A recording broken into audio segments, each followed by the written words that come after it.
Good morning, welcome from North Marine Road in Scarborough for day 2 of Yorkshire versus Durham in this County Championship Division 2 match that sees Yorkshire 100 and 42-42 as their overnight score, and Adam Lyth 75 not out and Ryan Rickelton not out on naught, just 38 overs of course possible yesterday. Martin Emerson of BBC Newcastle, myself Jonathan Dodge of BBC Radio Leeds and the Yorkshire stations, David Townsend, Kate Holsworth. We have an enormous team here, might even be joined by Ash Thorpe as well at some point today, so plenty of different voices to bring the coverage for you, whether you are listening on our audio only BBC service on the BBC Sport website and app, or indeed watching the Yorkshire stream. Matthew Potts is going to open the bowling from the Peasholm Park end this morning with 2 slips and a gully. It was tough work in particular for Yorkshire in that 8 overs, I think it was 8 or 9 overs that were possible following that 4.5 hour delay yesterday, when there was a mass exodus of spectators from the ground and not that many returned. So Potts just about to set off, and indeed does so on his run from this Peasholm Park end of the ground under cloudy skies, but there is a bit of blue and brightness beyond. He's dragged his first one down the leg side, and that is going to be a dead ball. Adam Lyth with a single teapot with his left arm on his hip. He doesn't agree with umpire Surendaran Shanmugam, who gave that as a dead ball. Therefore no addition of runs. So a bit of early frustration, as you might be able to hear on the effects mic. There's a bit of wind buffeting around this morning, so conditions overhead may change fairly quickly. We've had some bright sunshine already, and Durham's point fielder just maybe forgetting his lines and coming in pretty quickly from a deeper position as Potts round the wicket to Lyth, who flicks this into the leg side and will get off the mark for the first time today. Marty with an early update to do, I think, before we bring him in. And I think there was pretty contentment from Yorkshire in terms of how they got through what could have been potentially a much more difficult day than it turned out with the bat. 113 without loss at lunch yesterday. Lost that first wicket, of course, of Finlay being just after they went back on, around about the 5:30 mark. And then George Hill also losing his wicket to Matthew Potts just before 6 o'clock. Here is Potts again, and Rickelton will get his first run to the day with a positive push past Durham skipper Scott Borthwick, and they'll get back for 2. Spoke to Matthew Potts at the close of play last night. He said didn't feel Durham had bowled particularly well first thing yesterday. Didn't get the lines right, the lengths right, but thought they came back well in that little session last night. But it was gloomy, it was damp, wasn't it? The ball was doing a bit.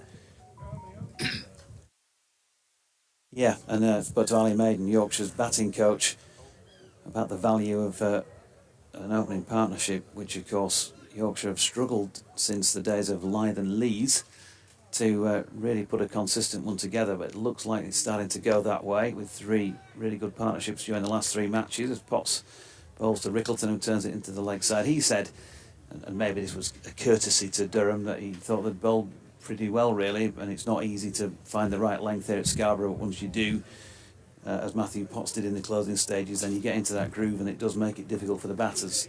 So That was the Yorkshire take on how Durham had bowled.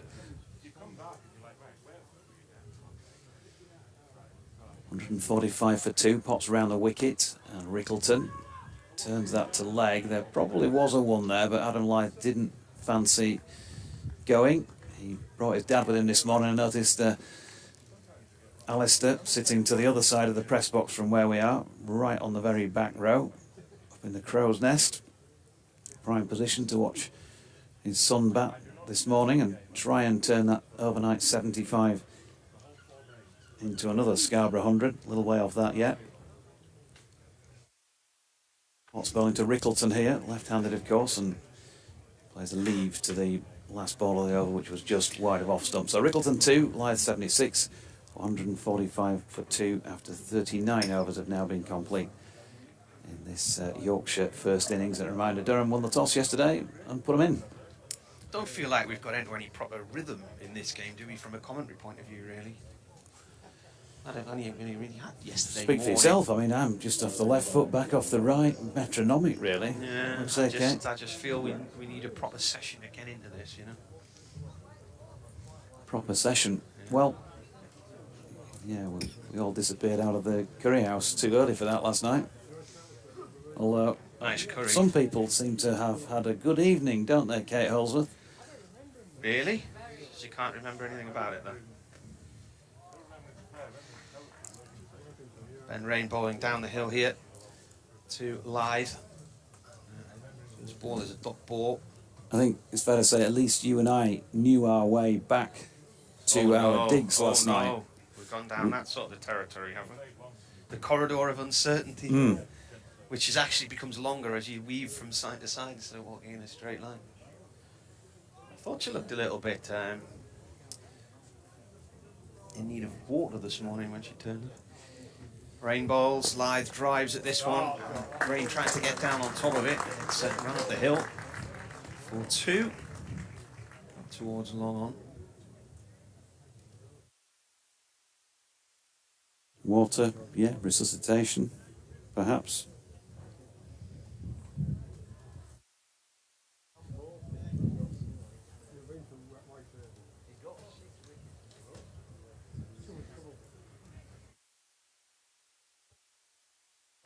The news has just begun on Radio Newcastle, it has. Comes Rain again. Lyth digs the ball out around about leg stump. He's played it through mid-wicket and will get a single. Clark dived across to his right, couldn't get on top of it. It's cut off by Parkinson.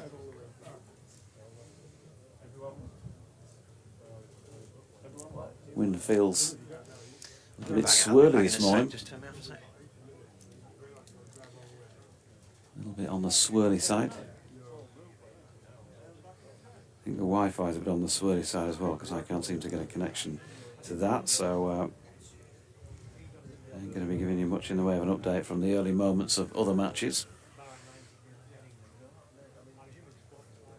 Meanwhile, Ben Rain down the hill from the Trafalgar Square end, 2 slips and a 4th slip really, so probably call it 3 slips. There's a gap between second and Potts at about 4th rather than gully, as Rickelton works that square on the leg side and we'll pick up 1.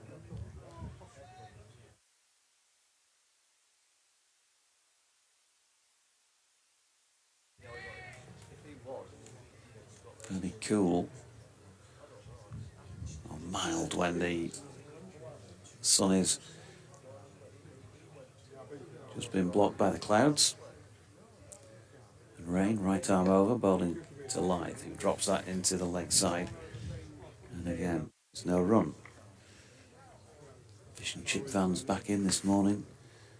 Hive of activity up at the How's That shop as well. Not nearly as many suits, I don't think, as there were yesterday, away to the right in the marquee. And not as many people in the ground either, but still a crowd reasonably healthy in number. Rain into Lyth, who's turned square this time and gets a thick outside edge down towards the pavilion. Through 3rd man. Jones gives chase in a sliding stop. in his floppy hat, and they are back for 2. That takes Adam Lyth into the 80s, 81 to him. The applause is because Yorkshire have ticked off 150, and after 40 overs they are 1-5-1 for the loss of 2 wickets. As more people move in, 2 late comers. Started play early, a few minutes earlier than the advertised 11 o'clock. So a couple of overs in about 7 or 8 minutes there. There's a flurry of activity getting out of the way behind the bowler's arm as Matthew Potts prepares to bowl his second of the morning from the Peasholm Park end. The cloud with the grey underbelly just moving on down towards the castle. It's looking a little bit brighter as Potts is round the wicket again, and Rickelton this time pushing the ball into the leg side, and there's no run. Interview press conference with Harry Brook, recorded I think at some point yesterday, talking about Ben Stokes' inspirational team talk after Australia retained the Ashes in the Old Trafford dressing room. As Potts is in and Rickelton solidly behind that, turns that into the leg side, and there's no run. So, tell you what annoyed me over the weekend, all the people who are now saying the Ashes is over when the series can still be drawn. Yeah. And well, you get people involved, and we want to draw people into the sport and enjoy the sport, but yeah, some people don't understand, do they, the terminology and maybe that's cricket's fault for sometimes being a little bit overcomplicated as Rickelton drops that into the leg side, and there is no run. Pretorius doing the fielding, although I think the principle of somebody holding a trophy and not losing it until it's taken off them by virtue of the other team winning more matches, it's not that difficult a principle to get your head around, is it? So if you hold it and you draw the series, then you retain it. And it works both ways. People saying that's not fair because it's England on the wrong end of it, but it's worked in England's favour in the past as well during the history of the Ashes, as Rickelton pushes this latest delivery from Potts back to the bowler. Do you know what? I was having this discussion with my dad the other day. It doesn't really matter at the end of the day, does it? It's not going to change my life much. It's not going to change your life much, is it? Nice if they won, but they can still draw the series. Potts turns then and comes in again up the incline from the Peasholm Park end, and Rickelton gets an outside edge on this. It's wide of the 2 slips in place and will go for 4. His first boundary, and not from a particularly authentic cricket stroke. 155 for 2. He's on to 7. Yeah, I know what you mean. And also, do you think we're guilty? Look, we love the Ashes, absolutely, but it's not the only cricket that's ever played. It's a bit like, as a horse racing fan and a jump racing fan in particular, in the winter, well, from around about September, October onwards, all that's spoken about is the C word, Cheltenham and the festival. And there are many other good races during the season that kind of are forsaken. I thought you meant Cartmel there. Well, that probably as well. The Cartmel spring meeting, obviously superb. Now then, Rickelton's flicked one aerially here, and he might get a 4 for it. He will get 4 runs, but that was a half chance there to the diving mid-wicket, who is... So trying to identify him. Mark Parkinson, it is, yeah. So 4 to Rickelton, 2 boundaries off Potts in the over, but Matthew Potts will be not too dissatisfied with that over, because on both occasions he might have picked up a wicket with a little bit more luck on his side. 159 for 2, 11 to Rickelton, 81 to Lyth. Yeah, I do think there's some other good test sides around, and test cricket is great to watch. In the main it's great to watch. Yeah, I know some matches are a bit one-sided. They don't seem to play some of these nations anymore either. No. When was the last time Bangladesh came over, for instance? Sri Lanka and Zimbabwe. Sun is shining here in Scarborough. It's hot. The stream seems to have been showing yesterday when I just clicked on it a minute ago. Okay. Rain coming down the hill with the sun glistening off his head. This is left alone. He appears to be working on the screen. Right. Well, that's because that's a live feed, isn't it? From the cameras. Is it not? you've got that through a giant HDMI cable straight from their system. I think they'll have noticed next door if it isn't working today, and they'll bound to it. I would imagine, but as ever, now to do with us. the stream is the product of the club. Rain comes in again, and that wraps in hard on the pads of Lyth, doubles him up there. Yeah, it's all jiggery-pokery, isn't it, with all these cameras and everything. I can't find anything offline, so it could be showing the Yorkshire-Durham match in, I don't know, 2003, for all I know, at this moment in time. Can't get on the Wi-Fi. 159 for 2. Lyth on 81. Rain bowls. Lyth leaves that. It's a good 3 stumps across off there. Can't get on the Wi-Fi, can't see my screen. No, and your computer's going to melt in the sun now. Yeah. If only you had a canopy. If only I had a canopy. That you can put out. Yeah, I should mention that, shouldn't I?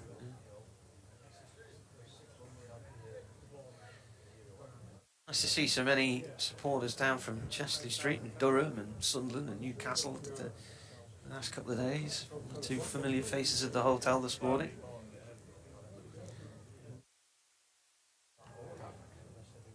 Rain to Lyth. That's a bit of tennis ball bounce in that one. Lyth leaves it, goes through to the keeper. Apparently, when they got back up to home last night, there'd been that much rain. The farm fields opposite Bolden Cricket Club had flooded, and all that water had come onto the main road, and a big puddle had formed. So it's been a rather damp few weeks. We went from one of the wettest springs since 1982, to the dry. Was it the warmest June? Rain in. That's gone down the leg side. It's spilled by the keeper. He was a long way across to his right-hand side to try and get on that one. I'm not sure if that's a drop or not. Judging by Rain's reaction with his hands on his head, it would suggest that that was a leg side strangle which has been put on by Robinson. A long way across to his right though.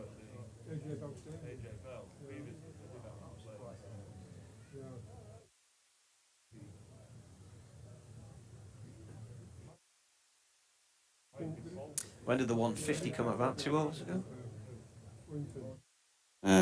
Yes.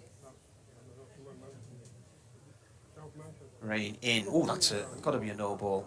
It's a bouncer no ball. It's far too high. You would have needed a set of extendable ladders just to try and get within any near distance of that one. It is a no ball.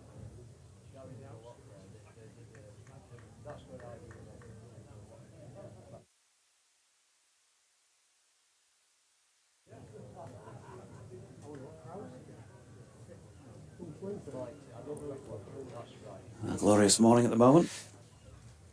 Alan Mackenzie down in front of us with his big lens, trying to get some good snaps.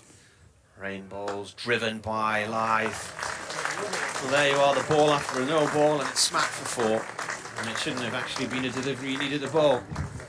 So he's cost himself 6 runs there. That was a cracking shot, wasn't it? That's as good as we've seen in the limited amount of play across the 2 days so far. Just a bit too much width right over the top of it, and he drilled it out of the middle of the bat.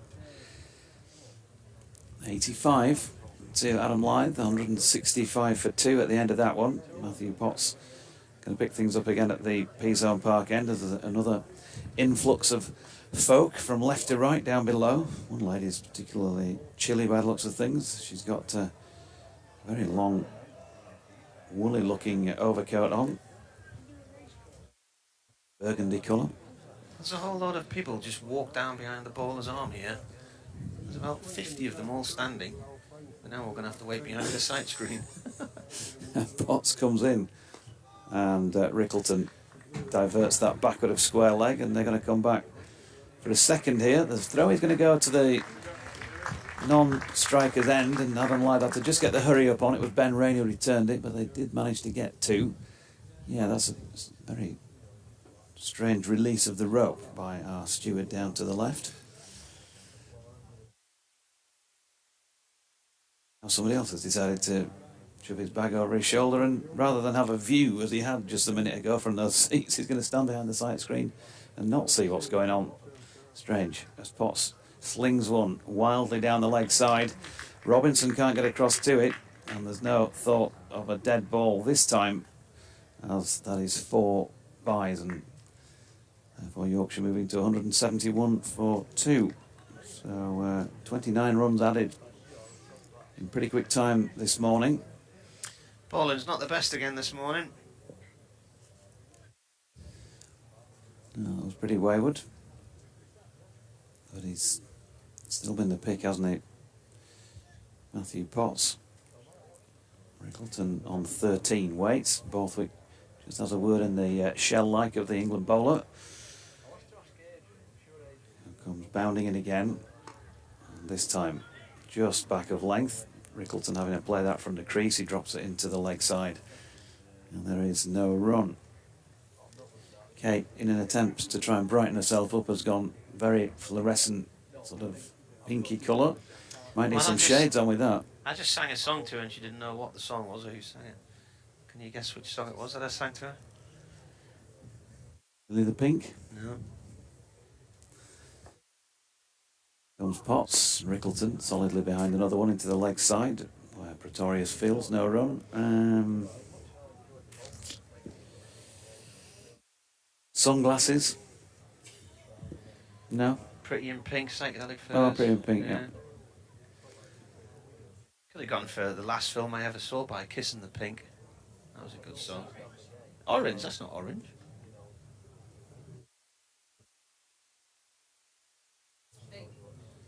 What? Bit salmony. That's a bit more of that sort of feel to it. Undercooked salmon. Yeah, undercooked raw salmon. She's got a raw salmon coloured top on. Meanwhile, you're missing no action because there's just been a change in the field here.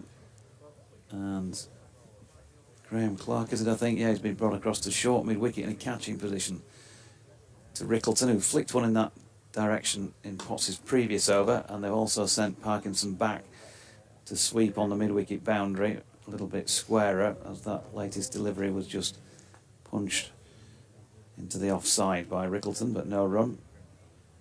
Borthwick giving the ball a good shine. 42 overs old. And a little bit of moisture on the casing yesterday, you would have thought. Trying to keep it dry as Potts is in again. Rickelton drops it into the leg side where Clark is out cat-like from that short mid-wicket position to do the fielding. End of the over. 171 for 2. Now you can come in and walk past this end behind the sight screen, folks. There we have the sight of racehorse trainer Michael Harrington in his Leeds Rhinos top, wandering across the bottom. I wonder if he's got any runners over the next day or two. Well, probably not today if he's here. Where's he train? Specifically, I couldn't tell you, but somewhere in North Yorkshire. Could be Malton, could be Thirsk, something like that. Some gallops up on the top of Sutton Bank, aren't there? A couple of stables up there. Rain comes around the wicket here to bowl to Lyth from the Trafalgar Square end. The ball played off towards mid-off, no run there. Did the Midland stables once, you know, when they opened them up on Good Friday morning? That's yeah, I did that once, yeah. Gonna get out there early though.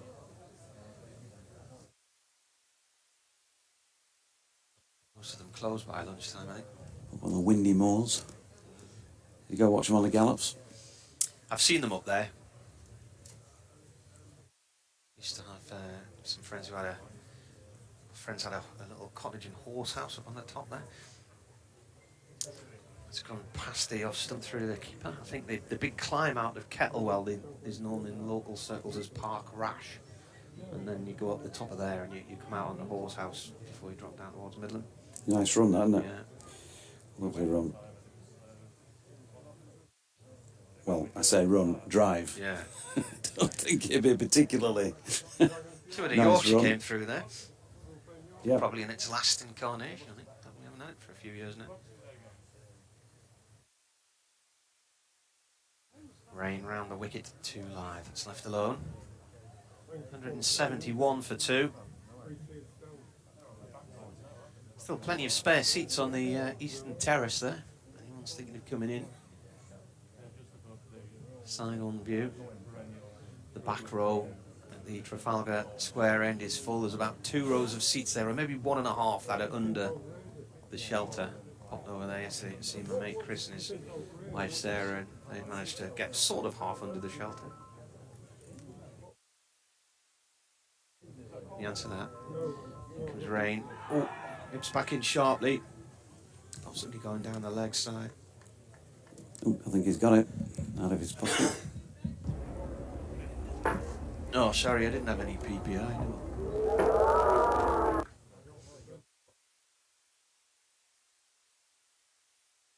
Plenty of clouds passing by, just to the south of us, but it is sunny. Someone's just whipped his top off out there. What? Shouldn't be allowed that. Goodness gracious me. Shouldn't be allowed. Extra sight screen now. Yeah.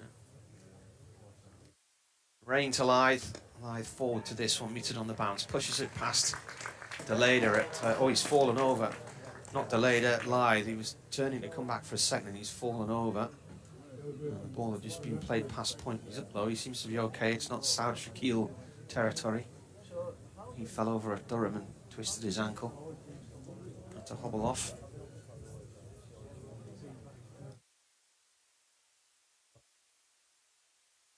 Decent sprinkling of spectators in our corner.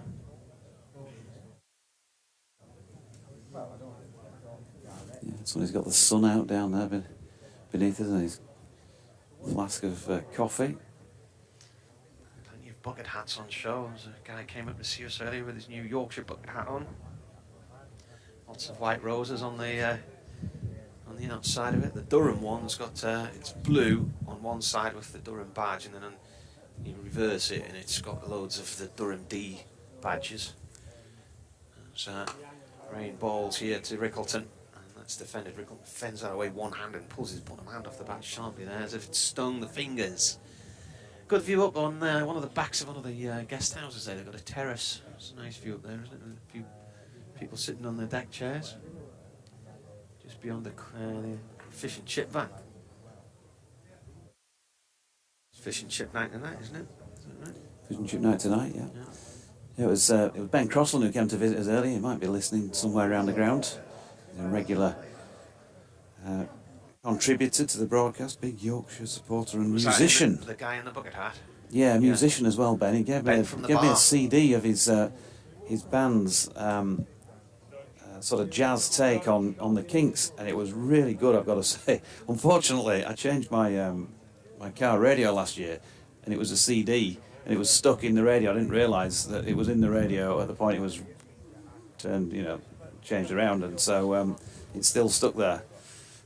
I've not been able to recover it, but it was really good. I think he said to me that Ray Davies himself was going to come to one of the gigs, but there was some reason he couldn't. But I think they got a personal note from him saying that he thought they'd done a great job with his music, which must have been a thrill when you've managed to do that and sort of rearrange some of the stuff he'd done as Lyth's first delivery in this over, push it into the offside. It's Pastor Leder who's come on from the Peaceholm Park end.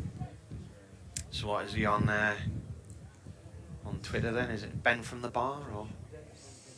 Can't remember what the actual handle. He's a barrister, isn't it? Ben the barrister. Here's the Delader over the wicket to the left-handed Lyth. There's a little bit of evidence of in-swing to the left-hander there. And plays it slightly uncomfortably out to Pretorius and the covers, no run. I covered Crown Court for the best part of 10 years when I first started in journalism, so lots of pretty juicy trials and whatnot. Got to know a lot of the judges and the barristers, and invariably some of the defendants as well. Here's the Leder, and Lyth tucking this one into the leg side, but can't get it past the infield. Pop's doing that job, no run. Can he give DT a bit of assistance then, maybe? He always needs a good lawyer. They were just allegations, weren't they? Can't wait for his memoirs, the misadventures of an Oxfordshirean or something like that. Delayed a good delivery, has the beating of Lyth. It wraps him somewhere. Isn't he not in the Wiltshire? pad. Dropped into the offside. He's no a run. Swindon fan, isn't he? I thought you were Oxford. Were you born in Oxfordshire, or did you just play cricket for the Oxfordshire Junior? Chaddington, where Clarkson has his farm. But he's a Swindon Town fan. Yeah. He was bragging about the fact that Leeds United had beaten him 5-0 last night. He was just pleased to be there, I think. Delayed a ball short of length and hit firmly off the back foot by Adam Lyth, but clearly hasn't timed that as well as he might, because had he done so, I think it would have been racing away for 4. The field was able to get round. He flashes his bat at himself, really, as if to say, come on, you could have done better. 86 to Lyth, 172 for 2. Been to Swindon's ground a couple of times, and it was the last match of the season one time. We all ended up on the pitch at the end of it. Not an invasion as such, just a... It's a nice shot. Beautiful shot by Lyth this time, and that's much more like what he was trying to play the ball before, although this time it was half volley length, and he's just dispatched it with disdain through the offside. Take him on to 90, 176 for 2. That was the infamous year when Sunderland ended up in that playoff final with Charlton. Score 4 goals at Wembley in a final and still lose. My other visit there was parked in the cricket ground next door, trying to climb over the fence and rip the back of my coat out.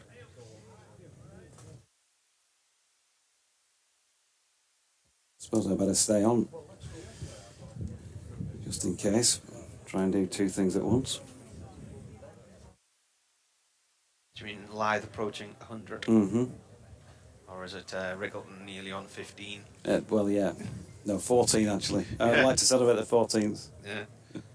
Oh, I can never get that thing on. Look. It's a nightmare. Then rain.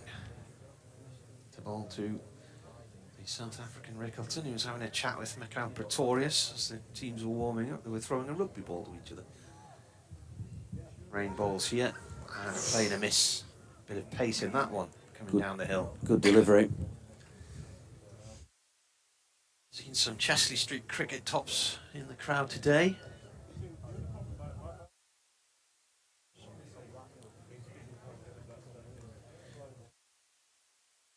Whitburn's under 13s are playing Neston in Merseyside in the quarter-finals of the National 2020. Rain balls to Rickelton, he's appealing, and that is out. Never really got across to that one, and the ball just thudded into the pads.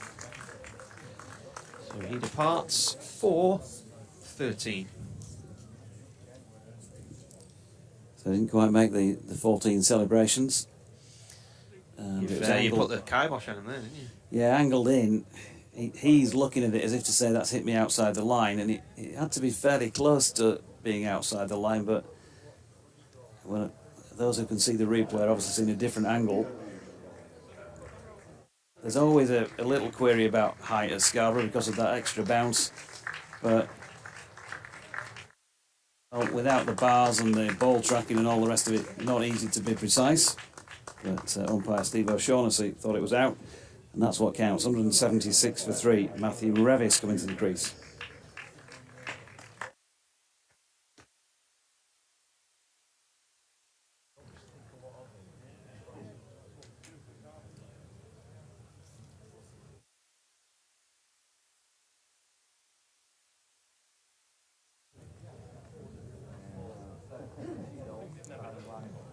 How many did Rickelton face, Kate? 23 deliveries for his 13. A couple of streaky 4s. And he was out after 45 overs and 2 deliveries. Thank you. Is George Hill the new man? No, George it's came and went already- yesterday. It's Matthew Revis. Sorry, Revis.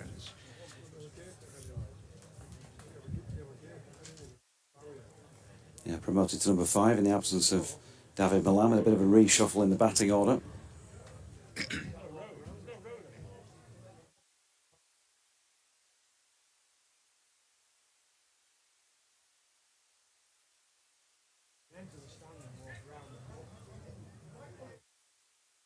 Rain to Revis. Right arm over. He's left that one. It's bounced across and over the off-stump bail from the angle we're looking at there.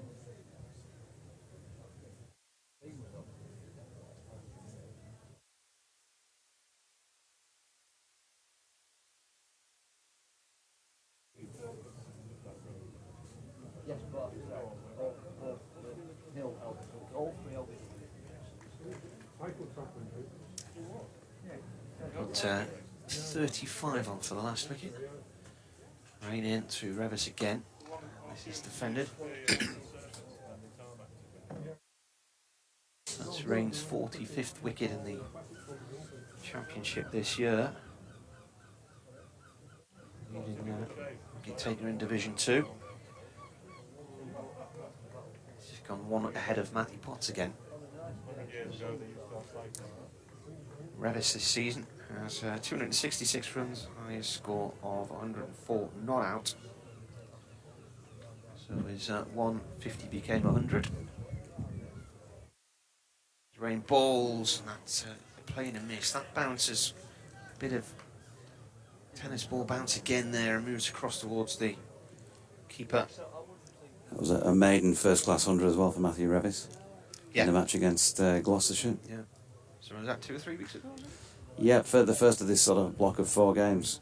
And then played at Worcestershire and then was rested last week. So 53 not out against Warwickshire last year, 50 against Kent last year as well. One from Sedbergh School. Driven by Revis to Borthwick at mid-off, dot ball. Well, disconnect me, he can jump in now and you can stay on. Can you do that? Are you, if you know what I mean, are you free time-wise to be able to do that? Yeah. Yes. Yes, Yeah, yes. you know what I mean?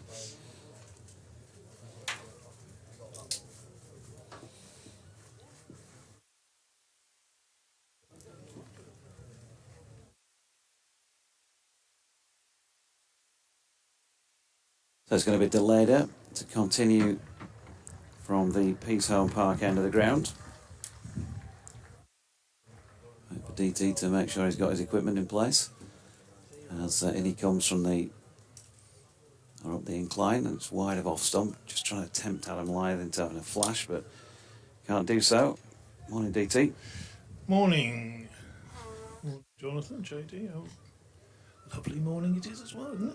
Oh, Sun coming down, fantastic. A few runs for Yorkshire, wicket for Durham.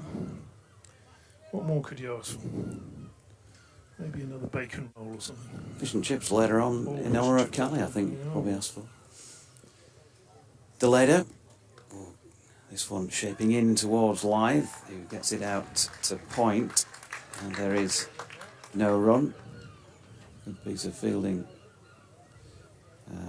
out at point by Bedingham. Spain have beaten Zambia 5-0, if you're interested in the Women's World Cup, by the way.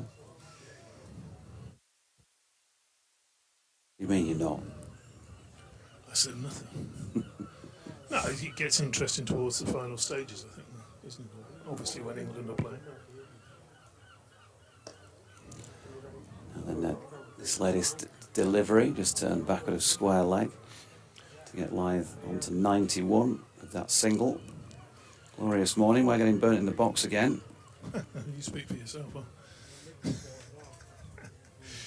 77 for 3. Yeah, I mean, you wouldn't get excited about Spain playing Zambia in the Men's World Cup or anything else, would you? Unless, of course, Zambia beat them, which would be a cracking result.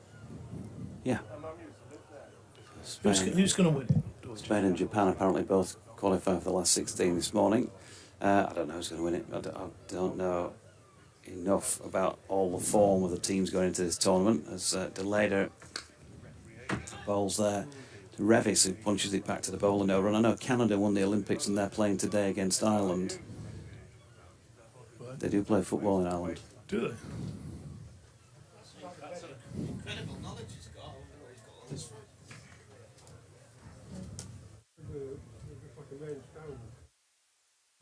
should be good towards the end of the tournament. That's when I'll probably come in at about the quarter-final stage, something like that. Yeah. A bit like one of those Like high jumper. high jumper who just misses out the first round. Bothered with that. Delayed it into Revis, who punches down the ground. That's a lovely shot. Don't think he's quite going to get a boundary for it, but he will pick up 2 because Adam Lyth running to the danger end, calls him back for a second. So Revis off the mark. Good running between the wickets, 179 for 3. Funnily enough, somebody was just talking to me this morning. They put that out the little things that they jump over, small hurdles to do the warm-ups. And, I fancy a bit of hurdling, JD. And I said, well, I did used to do that actually for school, and I did the high jump. Yeah, I lost in the final of a competition once in the high jump, the same height as the winner, but I'd knocked one over earlier on, so I lost on count back, which is really frustrating. As Deleda is in and Revis shoulders arms, end of the over, 179 for 3. I was one of the teachers wanted me to do the high jump. Or he said, you're for the high jump. Yeah. You're for the high jump, Townsend. The Oldens are the best. I'll get my code. I imagine there's an end of the pier show here somewhere at Scarborough. Yeah, you won't be getting the booking now. You handing over to Marty now, are you? No, I'm waiting for events to run their course either way. Whoa. So he can come on back on after that, or top of the hour or whatever, after he's done his next update, that's fine. Yeah, so You just enjoy yourself, it's alright, no pressure. I'm trying to work out where this game goes from here. I think Yorkshire have started briskly, haven't they? Probably be looking, what would they be looking for? Sort of 325, 350, something. They'd be happy with that. Very good bowling attack. Including Ben Rain, who runs down the hill and bowls to Lyth, who just gets the inside half of the bat on that, plays it out to vacant mid-wicket, trots through for a single and moves on to 92, 180 for 3. I say this advisedly after last year's result, having scored 500 here and losing, that generally speaking, in matches when I've been here, if you get 250 plus, you're not out of the game. No. Certainly 300 feels like it's worth a bit more than on some other grounds. And you've got the rarely seen together duo in the Yorkshire attack as well. Yeah. Rain bowls and turned by Revis to mid-wicket. A bit of a fumble there. It goes to mid-on. They don't get a single anyway. Is that the Moriarty and Revis partnership that you're referring to? Moriarty and Revis? No. Of course, our good friend on the mic, young Mr. Fisher. And Ben Codo. I love watching Ben Codo. I think he's your... Well, I've got to be careful what I say here because I don't want to upset anybody. Rain bowls and forward comes Revis, gets a bit of bat on them, otherwise that would have been a huge poo for LBW. What I'm going to say is he is your absolutely perfect county cricket bowler. And I don't mean that in a bad way. If he had an extra yard of pace, he'd be challenging to play for England. But you know what I mean, Dodge. He's very, very, very good seam bowler, and now averaging less than 20 runs per wicket. I thought for a moment you were going to say it'd be challenging to play for Middlesex. Oh no. Well, is that game over yet? While you mentioned Ben Code. A very happy 69th birthday to Ken Code, Ben's father, who happens to be staying in the same digs as Kate and I, just up the hill, just up the road. No, Kate, is it Kate over the hill? Sorry, your digs are over the hill. So happy birthday, Ken. I hope you have a great day at the cricket, obviously, and whatever it is you're planning for the socials tonight. Yeah. I think poor old Kate's going to have a night off tonight. She's not. No, she's going to go back for some more of that beer. Rain bowls through to the keeper. No run. Very enjoyable couple of pints with you two gentlemen in the Northern Riding Hotel House, whatever it is, just at the back of the ground here. The pints were okay. They're enjoyable, but the company... the company was good as well. And but some of us know when to leave a pub, don't we? Some of us know when to go and get some food. Some of us don't say, oh, this beer's nice, I must just have another 7. Here's Rain.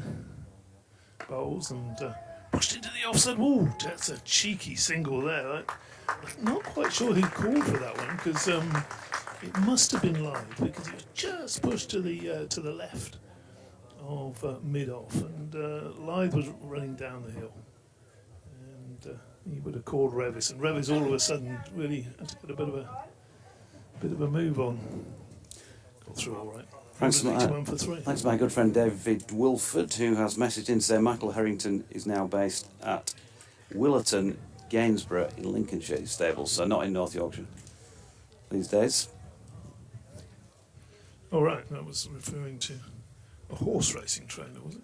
Who is it here today? Playing bowls. There's a big appeal there, offering no shot Live. He just deflects, goes through to Robinson. Panned well outside the line, hitting him high as well. And Live just wandered down and just had a little natter with Ben Rain, I think. Ben saying, I won't be leaving too many of them, mate, and Lyth saying, I've left thousands of them here over the years, mate. Thousands. Going well over the top. Go on then, what was this horse racer? Trainer? Yeah.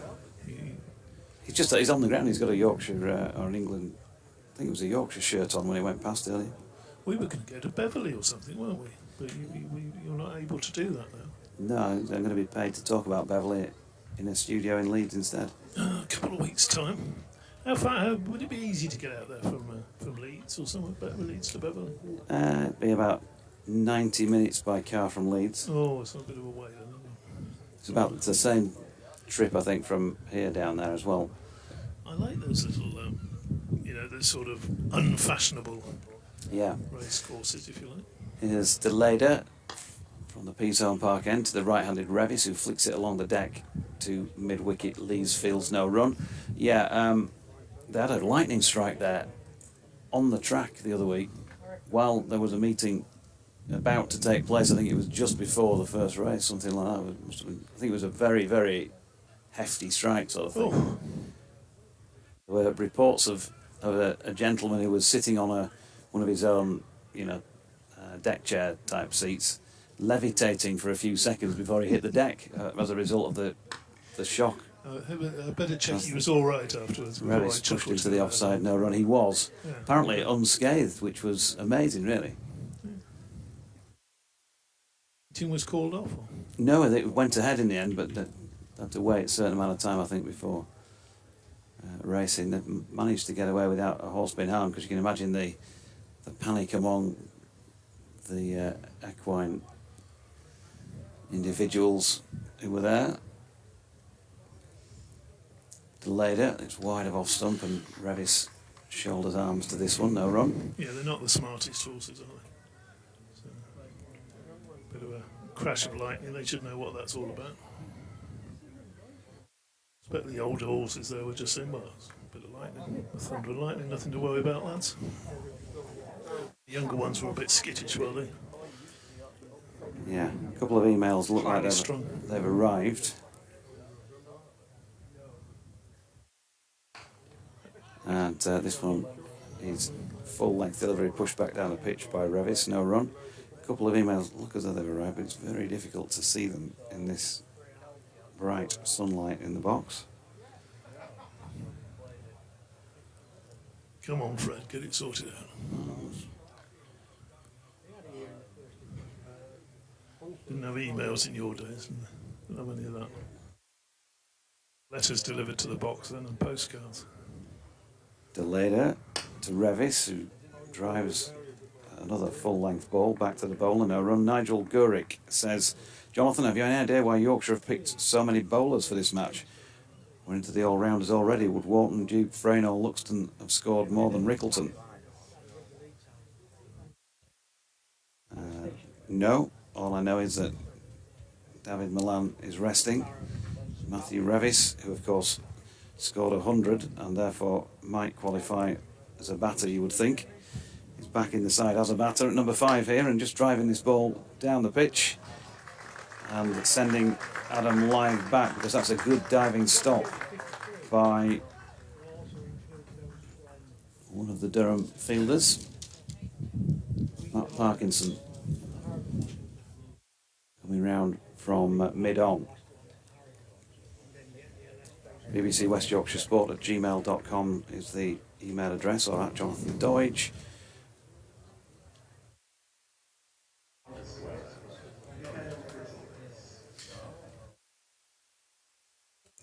David Hurst has sent us a picture in of a couple of ladies with headscarves and a sort of cone of chips each, and says he was at the Royal Academy Summer Exhibition yesterday and thought of you when I saw this picture. Maybe he'll meet these ladies while celebrating Callie's Memorial Fish Supper. Wish I was there.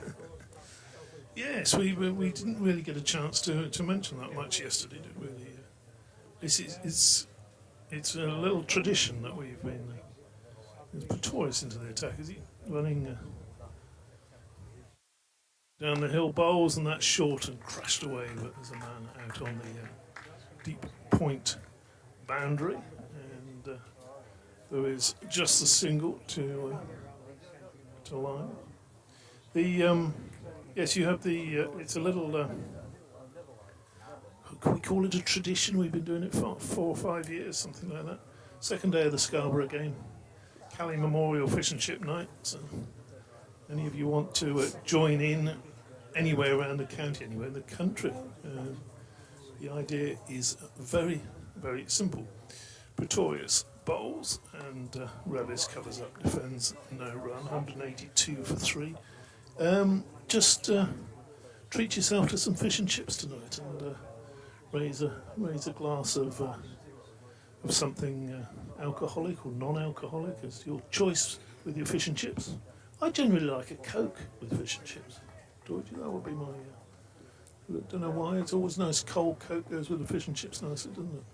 So, you have a preferred drink with your fish and chips? Tea. Yeah. Decaf. Oh no. Through to the keeper. No run that time. So just in memory of our dear old mate Callie, who left us 5 years ago now. He's resting quietly. Went to see him in Wetherby Cemetery with Deutsche and Jason Gillespie a couple of weeks ago, and he seems to be sleeping very soundly there. Pretorius bowls and through to the keeper. A couple of weeks ago. No run. That was more than a month ago now, wasn't it? Was it? Yeah. It'd been about the 20... No, about 4 weeks ago. Martin Rowe I says, found him. Yeah, we were all looking for him, and I'd more or less walked past, but along the row before that, so I was concentrating on what was immediately in front of my eyes, and as I was walking back, you went, found him. Next delivery from Pretorius, again very close to off stump. Good judgment again from Revis. That's it through the keeper. David Bernard Callahan. Bernard Callahan, yeah. Martin says, the good news is I haven't been feeling 100% lately, but I'm feeling much better now. Great. The bad news for you is that I've booked for the 4-dayer against Derbyshire on the 3rd of September. Lovely first-class train journey from to Scarbados from Ilkley via Leeds. Ah, fantastic. Sounds good. It is a nice little train journey, that one. Pretorius bowls, and again through to the keeper, and again that's just pretty good line. He wanted to be maybe just a sort of half a stump closer to off stump than he was, but not a bad opening over from Miguel Pretorius. So I shall be going back across that way on Friday, Dodgy, chugging across to Leeds. Has he got a sort of name like Yorkshire's known as God's own county, isn't it? Leeds sort of God's own city or something like that. Yeah. Marty's turned around. No, that's Newcastle. Here's delayed it to Lyth, who cracks that away through extra cover, and he's going to settle on the one that he gets from it rather than risk losing his wicket to a possible Graham Clark throwdown. 94 to him, 183 for 3.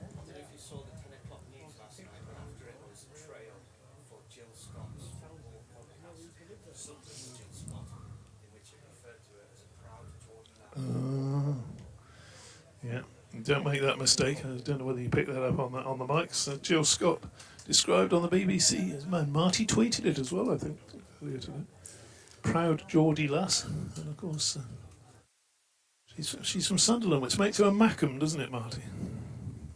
Is Bastilleada bowling to Revis, who leaves wide of off stump. Ian Martindale sends a picture in saying, just spotted myself taking this picture.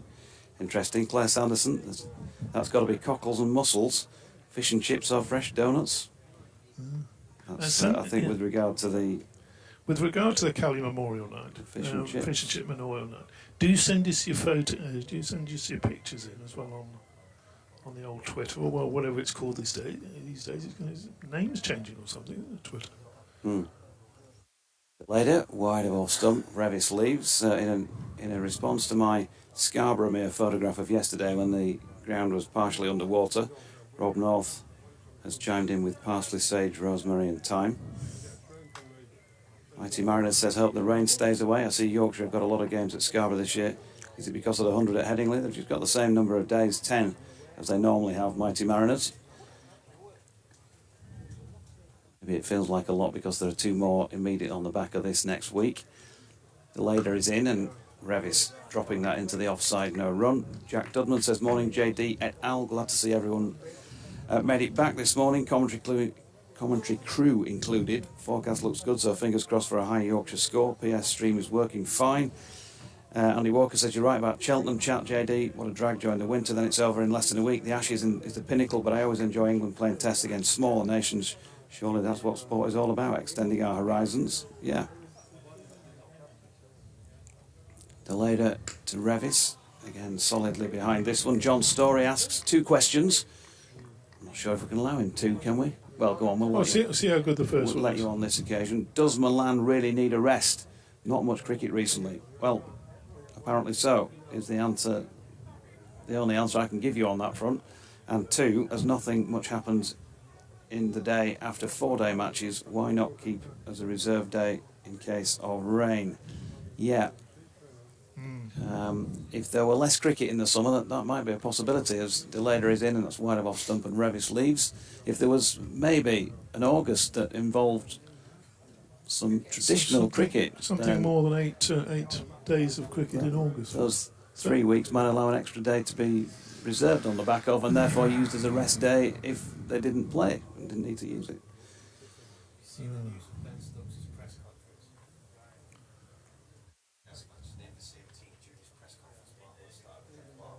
Oh, yeah, I saw that Barbie World from Mark Wood as Delader is in again and Revis pushes to mid-on where Parkinson feels useless. Durham stats says 100 first-class wickets for Durham for Ben Rain away from Chesterley Street and now 2 away from 200 county championship wickets for the county, which Emo has retweeted.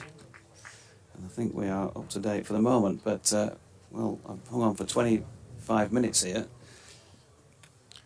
Yeah, I mean... Had I disappeared, he'd have got 3 4s in an over, wouldn't he, and done it, or 2 4s. And he's going to get him in ones, isn't he? He's quite happy with that.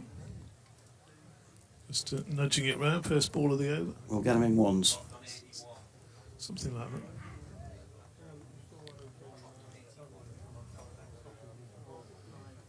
that. .85 for 3. Pretorius going to bowl round the wicket. This will be an interesting change of angle to Lyth bowls and again plenty of bounce going through to the keeper.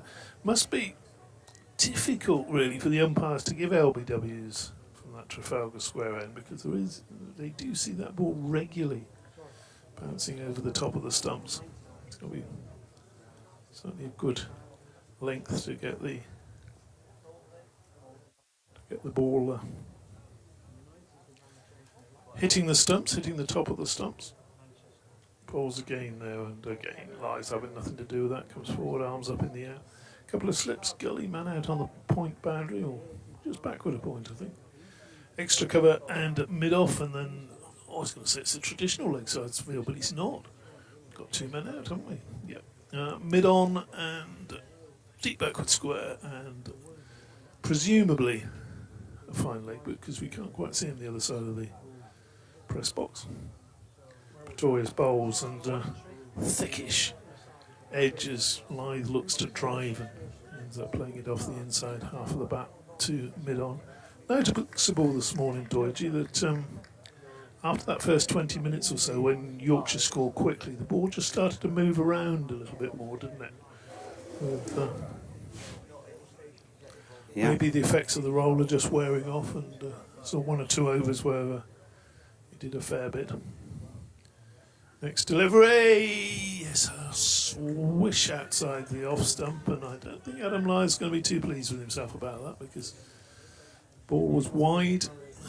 Maybe when you're on 94 not out, you can just think you can hit those, but really you'll be thinking 6 more runs, you should have been leaving that one alone, Lythy.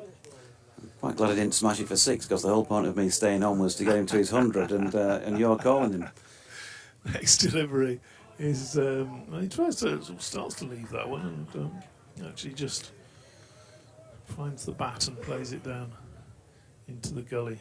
No, well, that's a thought, because if he's on strike, maybe you should be doing this, because Well, I think short delivery could quite easily lift it over the ropes down there to long leg. You're the one who's been doing this longer than me.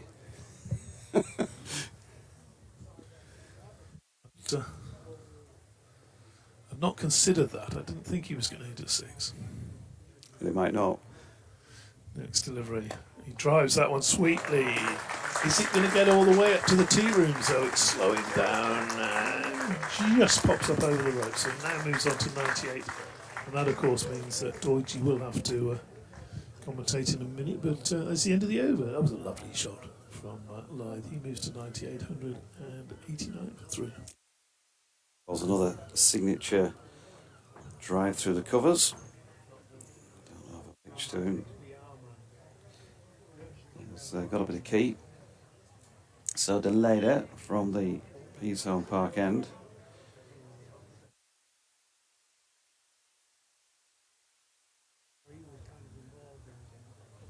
Yes, they were with the umpire. There's a couple of gesticulations to the effect that he's asking a question there. He's got both arms bent with his palms facing upwards, and the umpire gave him one of those back. He's on strike.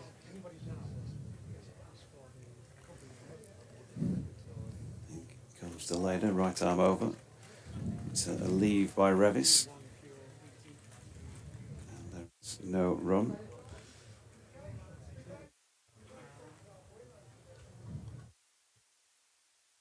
A shout with your emails at bbcwestyorkshiresport@gmail.com or at Jonathan Doidge or at DO_cricket. Or what's yours again, Emma? Your Twitter at Marty Cricket. If you want to get in touch.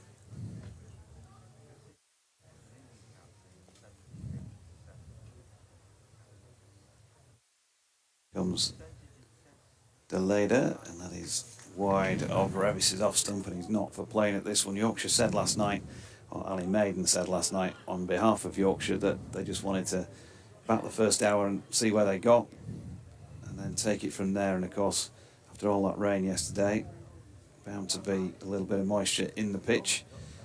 So it's been mainly sunny this morning, and there's a fairly stiff breeze as well, so it'll be drying out all the time. You wouldn't want to lose a few before lunch and then not be able to capitalise on hopefully a decent afternoon as far as the surface is concerned. Nicely piece of fielding there by Matt Parkinson to a ball that Revis flicked into the leg side, no run.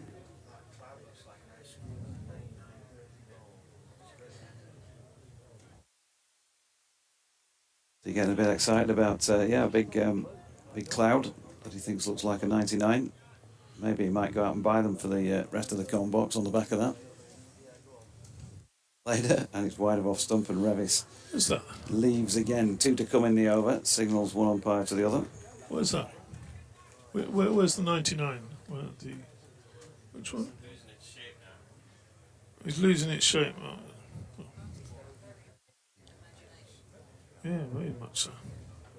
It actually, that cloud there now, that looks like the ear of a dog that's hiding behind the cloud in front of it, doesn't it?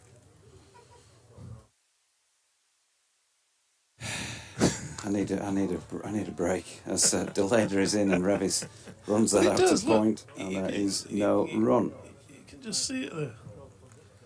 He's hiding. Like a little terrier or something like that.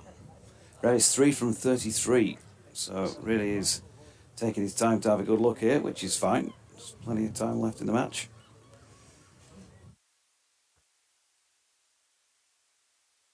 Don't score any in the Wi-Fi pavilion. goes down again, and Deleda floats for a full toss-up here, and that is smashed along the deck to Pretorius. Completes another maiden over. So 189 for 3 after 52. Haven't yet seen Durham give Matt Parkinson a go. But they were saying yesterday morning in the nets, I didn't see him this morning or yesterday morning myself, but he was ragging it. Pretorius then is going to bowl to Adam Lyth. Here's your moment, Dodgy. Little flick through mid-wicket, call for 2, and 100 up. Pretorius round the wicket, wide of off stump, and that will be it. Adam Lyth punches the air, and the ball hasn't even crossed the boundary rope, but will do so now through extra cover to bring about his 4th 100 against Durham and his 32nd in first-class cricket. Ticked off the 13,000 run mark recently, holds his bat and his helmet aloft, and he's getting a standing ovation on his home club ground here. The man from just up the road in Whitby. Superb knock in difficult conditions. He got 100 here last year, and he's done it again. 102, and Yorkshire 193 for 3. And boy, he's enjoyed that. That is some celebration. He was really, really rapt. 157 balls and 16 fours included. He was delighted with that, wasn't he? He named every one. Every other one. Yes, I agree. I don't have any issue. Pretorius to Lyth again, who pushes into the offside this time, but can't get it past the Deleda, and no run. Do you want to slip up? Are you going to hang around? Marty will have a bulletin to do one, so I'll wait until he's finished with that and then disappear for a bit. You can hang around. I was saying, yeah. You see, you could have had your half an hour. Come back and yeah, and just have been spot on, wouldn't it? Yeah. Hours play, cracking innings that from Lyth, and he really, really enjoyed it. It's nice to see that, isn't it, from a senior player, still punching the air and yes, I've got the century. No, he's being held up here. Pretorius changing his field. Short extra cover coming in to just cover that drive. Pretorius bowls and good Yorker, and Lyth dug that one out. And there's no run to be had there. 102. Revis making a sedate start. He's on 3. He'll be looking for some runs. In a bit of form. 2 slips gully. Pretorius round the wicket. Runs towards us. Edge and gone. Lyth saying he doesn't think it's carried. And the umpires are coming together. He's got a little edge. Robinson has dived forward, claimed the catch. Lyth has turned around and said, no, that's not carried. And I must say, Robinson was coming away forward there. Let's have a look at what they're saying. No, they've decided that has not carried. So Durham players are not happy with that. Lyth was adamant that it hadn't carried. He didn't move. He wasn't going anywhere. Robinson, you don't always know with those as a keeper, do you? When you're going forward, has it just hit the turf in front and gone into the gloves? He was convinced he'd got it. Durham are not very happy about that situation, understandably, because they've been out there a fair while watching Lyth tickle them all around the park, but they're going to have to get him out again if indeed that ball had carried. Next ball is short and into the ribs a little bit. There's a little bit of venom in that. Victorious.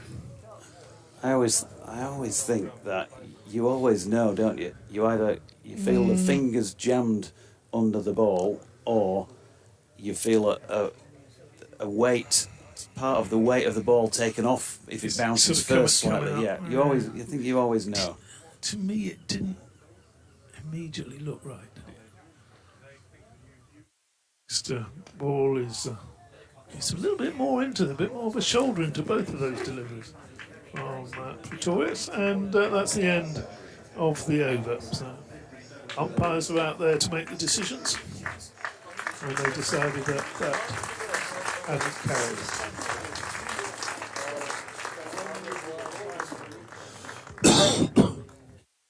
Oh, It's good to did I turn right the wrong mic microphone off?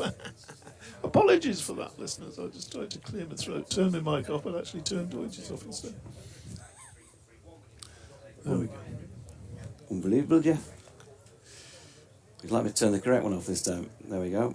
You can have a little cough now, DT, as Delada is going to continue at the Peace Home Park end of the ground. And I think Marty is rejoining us, so I'll unplug and leave you with DT.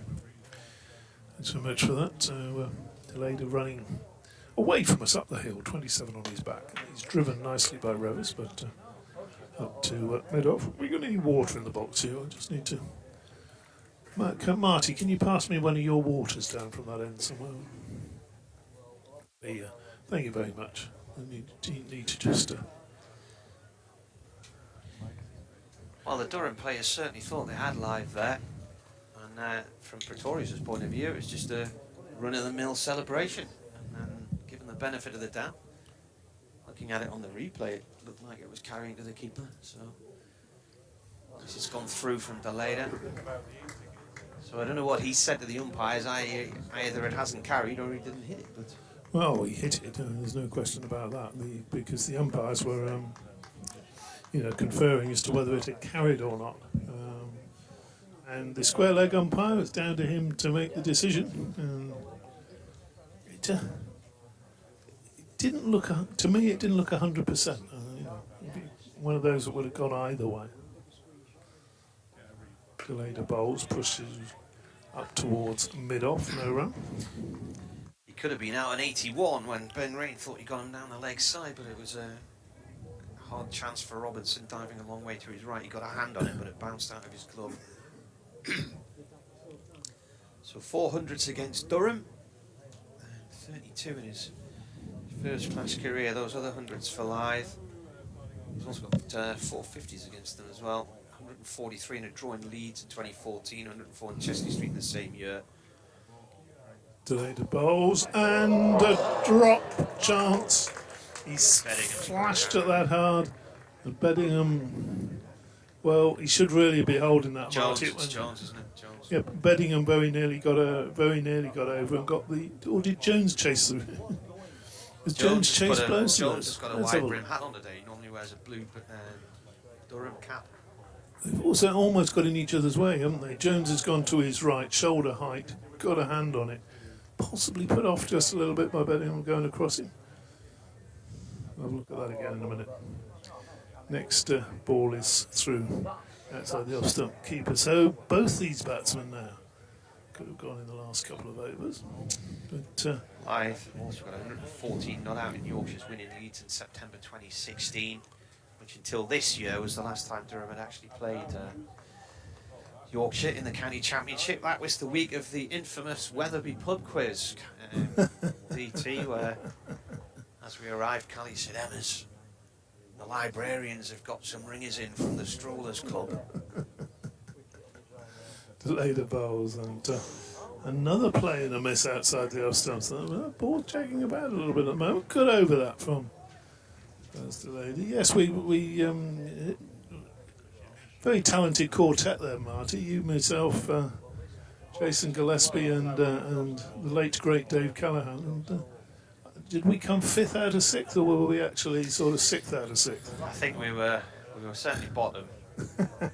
The way you tell the story is you say, well, this happened, that happened. Anyway, we came fifth, and then you leave it, and then eventually somebody says, well, hang on a minute, how many teams were in? That's when you have to admit that. Yes. Yeah, so it was a very good evening, wasn't it? And, a couple of good photos from that evening as well. Which well, one of them was your my Twitter profile, picked for quite some years. Pretorius round the wicket to Lyth, and Durham must feel there's a wicket coming here after the last couple of overs. They got very close. 3 for 3. Revis didn't run off that drop, did he? No. So he was on 3. So he's still on 3. Wow. How many balls is that? Eh? Wow.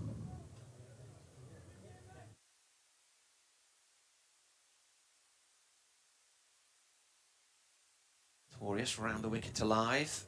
Lyth drives, it's in the air, but it doesn't quite carry terrain. Doesn't quite carry terrain at mid-off as it bounces into his hand. He then puts his arms up to celebrate a catch. Sarcastic. This is what I'm more loved about Yorkshire. It's got a Chesterfield that no intensity. Yeah, so the morning at the moment, Marty, belonging to Yorkshire, really. Just like that one wicket really, for wasn't him. it? Looks like a good batting track, so you'd think that there'd be runs out there for the likes of Lees and Jones and Bellingham and Robinson. From a Durham point of view.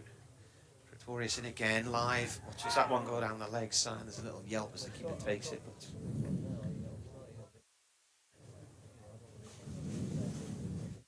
doing a bit of musical chairs here. Whatever you do, Doiji, don't stand on Lily's chocolate cake. Oh, you're going to bowl with that, eh? It's a bright. That looks like a bright red apple, which looks like you could actually bowl with it. Seam up. Lily Waters a chocolate cake, is she? That's fantastic. Pretorius to Lyth. Nearly Yorks him. Lyth digs it out late and thumps it back up towards the bowler's end. Actually quite a good spell of bowling this from Durham at the moment. Pressure on at both ends. Asking questions, aren't they? Decided to go back over the wicket. Questions like, what is your mother's maiden name? What is the name of your first dog? Never had a dog, mate. No. Had to walk the cat. He's coming over the wicket. Now a playing a miss from Lyth outside the line of off stump. Good change of tactics there from Pretorius. And at the moment, the bowler is on top here, but At both ends. hasn't got that wicket. Both ends. You were a cat. Did you have a dog when you were little, Marty? Yeah, I'm not a dog or a cat person, to be honest with you, but I mainly cats. I've got really bad allergies towards cats, so I can't be near cats really, or indeed near people who've got cat fur all over their jumpers. Pretorius down the hill, that's left by rain. Kevin Ramsey says, just wondered if you're doing any coverage of the Northumberland tour game. Thanks as always for the commentary this week. I don't think so, for a number of reasons, Kevin. Kevin Hand? Kevin Ramsey. Oh. One of the issues is technically how do we do it? We've got the World Triathlon Championships on our estate on Saturday and Sunday, so I'm not sure I'm going to be able to get off the estate, to be honest with you. So. There isn't a press box at Jasmine either. I did a game there years ago, just reported on the phone from the players' balcony into the news bulletins many years ago. Laid a bowls and defended there by Revis. He really is playing an anchor role here. I think Fred Boycott will be impressed with this on Twitter. Let's have a look at the... Well, I'm sure Fred Boycott's in the ground. Well, he might be in the press box, you never know. Oh, rain delay at Taunton. Too far south. Jeffrey was here signing books yesterday, apparently. So, talking to a guy in the restaurant last night who had his signed.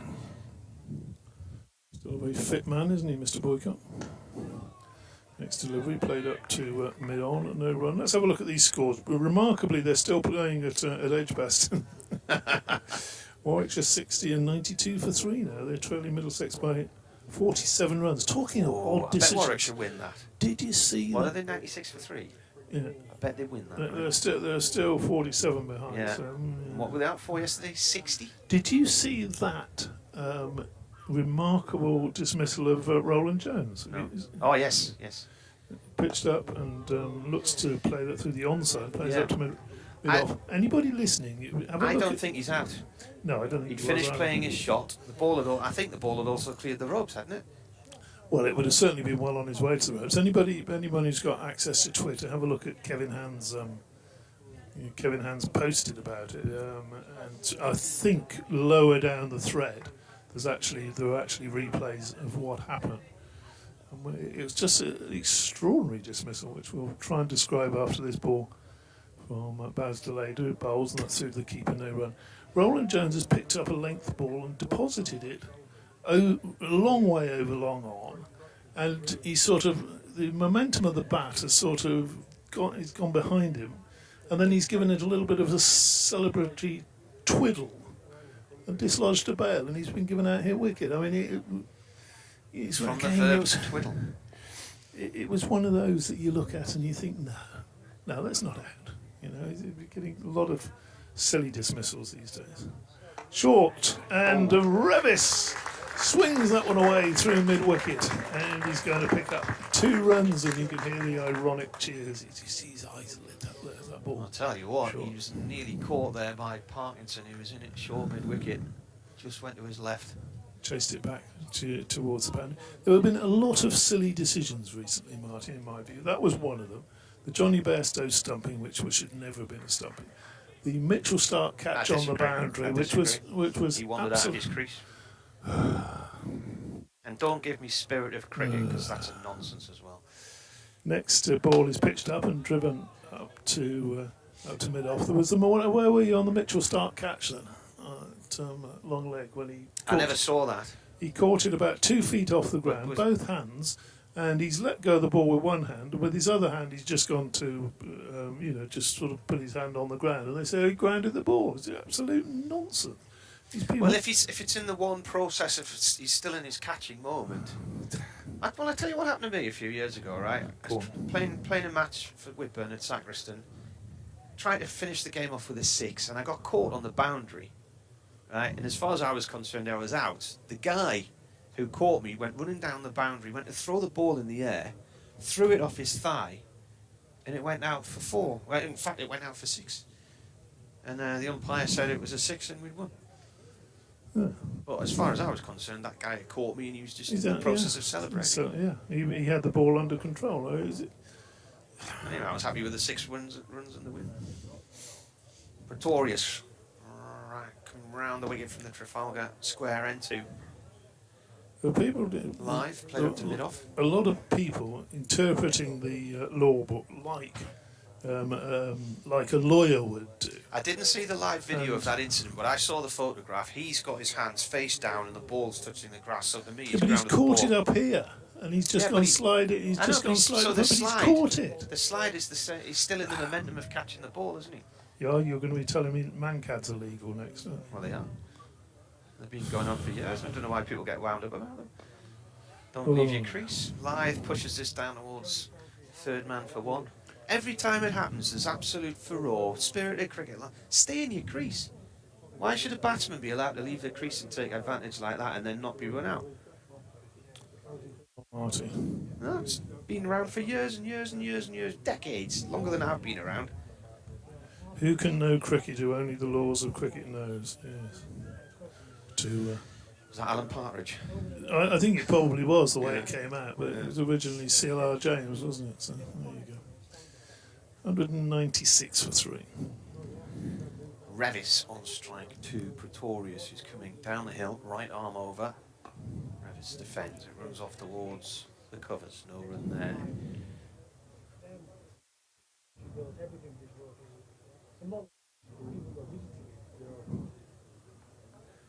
Paul Summerside says, get these out for 300-ish and we're competitive. What are they now? 196 for 3. They're a bit bogged down at the minute now, as to be said. Need wickets, that's the thing, isn't it? I mean, the dot balls produce the pressure that lead to wickets. But Revis has shown patience. Plenty of gaps on the onside. Pretorius in again. Revis drives at that one. It was over pitched. He's got that away up the hill. That should go for 4. And it does. Just overdid it there with the ball. What was that stat?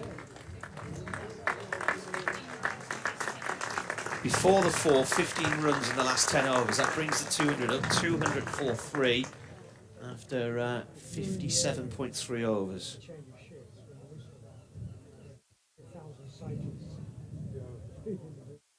So another 50 runs needed for the first batting point. Pretorius to Revis again, and Revis leaves that one, raises his bat way up above his head.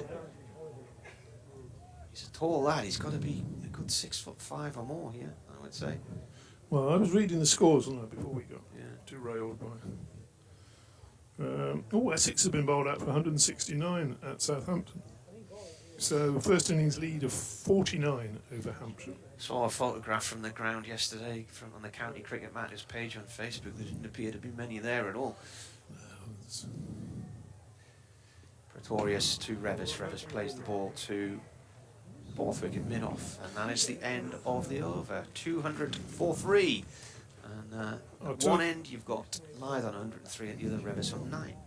There'll be a lot more people in attendance if they're playing at the Isle of Wight, or if they're playing at Bournemouth, or if they're playing as they used to at Basingstoke. Have you managed to wangle a trip to the Isle of Wight? Not yet, no. I'd like to put that one on my list. Have you been down there? I've never been to the Isle of Wight. It's somewhere I'd like to go. The closest I've been is the Thai restaurant on the ferry landing in Southampton Harbour. The ferry was heading out from there. Mark Steele's in town on Radio 4. There's lots and lots of series, 12 or 13 series now, maybe even 14. You listen to them all on BBC Sounds, but he visits a different town each week and does a stand-up routine about the town and the people, characters and all this. Very funny. And he went to the Isle of Wight. Rain replaces Deleda. This is interesting. Round the wicket to Lyth, through to the keeper, no run. I thought Deleda was causing a few problems previous over.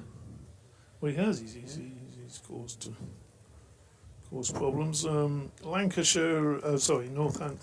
342 all out now against Lancashire. They're between innings there. That's the first innings of that game. Notts 331 for 8 against Kent. And no play. Oh, they've started. They've started at Taunton. Sorry, 218 for 5. Leading Somerset by 48 runs. This is interesting. That's all the first division ones. Ben Raines lost his marker at this end of the ground, so he's worked out where he needs to start his run up from, and it's been put down with sawdust. It's a ball from Rain, just angling into the left-hander. Lyth happy to just push that through vacant mid-wicket for a single. Let's do Division 2. My word, Glamorgan going well. 518 for 8 against Derbyshire. And the game that just started this morning. Mind you, it was like a road there last week. Could easily be another draw, that one. It was absolutely flat as anything. And who's got the runs there? Ingham 136. They've all got runs, but only one century. Big score. Just started at Cheltenham today. Worcestershire 90 for 3. So somewhere where I'll be next week, Marty. Worcester? No, at Cheltenham. Cheltenham, going down to see Gloucestershire against Derbyshire with a couple of friends. Rain bowls and game just eased around the corner, this time by the right-handed Revis, and down towards square leg. A couple of men converge on it. Young gentleman. I've been at some very hot cricket grounds over the years. In 2018 at Cheltenham was right up there. We were melting on that balcony. Never got below 20 degrees all week. Even on a night time in the hotel, it was stiflingly hot. If you've done a test match in Gaul where it doesn't get below 35 degrees, then you know it's hot. Rain bowls and defended back down the wicket. You've no doubt been I know, but the air conditioning in the press box at Gaul, I would imagine, like there is at Durham. But sitting on a balcony underneath a tarpaulin, everybody's sweating alongside you. It was particularly by mid-afternoon. Nice to just sort of sit outside a little bit as well in Gaul. Felt sorry for the players, I must say. Having to chase leather in that heat. Fabulous spot, that Gaul. Rain bowls and nicely driven by Lyth. No need to chase that one. I think he's actually going to stop at his Matt Parker. Slide down in front of us. It's Borthwick actually, isn't it? He's running from mid-on. And Just the 2 runs, 106. Last year we were under a gazebo at Taunton last year for the One Day Cup. That was about 37 degrees. 37, Yeah, and at Grantham for the One Day Cup in a marquee, that was about 35, 36 degrees. And with the girdler as well. So Yeah. fair bit of hot air coming from him, I expect. That wasn't helping it cool down. Rain to Lyth, and Lyth angles it square. The wicket man sweeping deep point comes and does the fielding.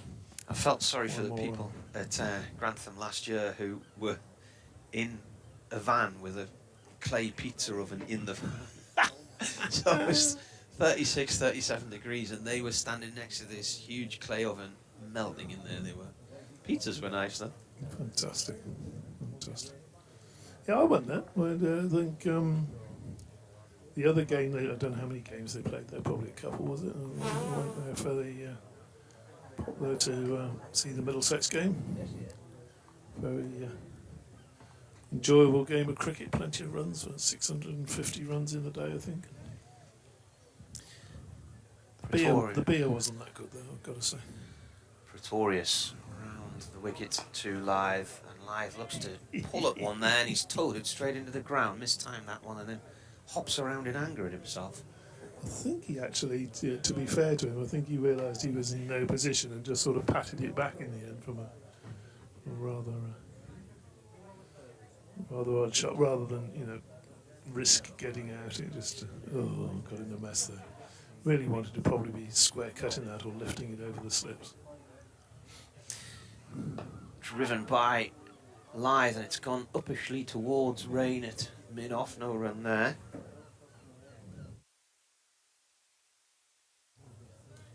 You didn't enjoy your trip to Grantham then, Marty? It was a bit too hot for you, was it? Yeah.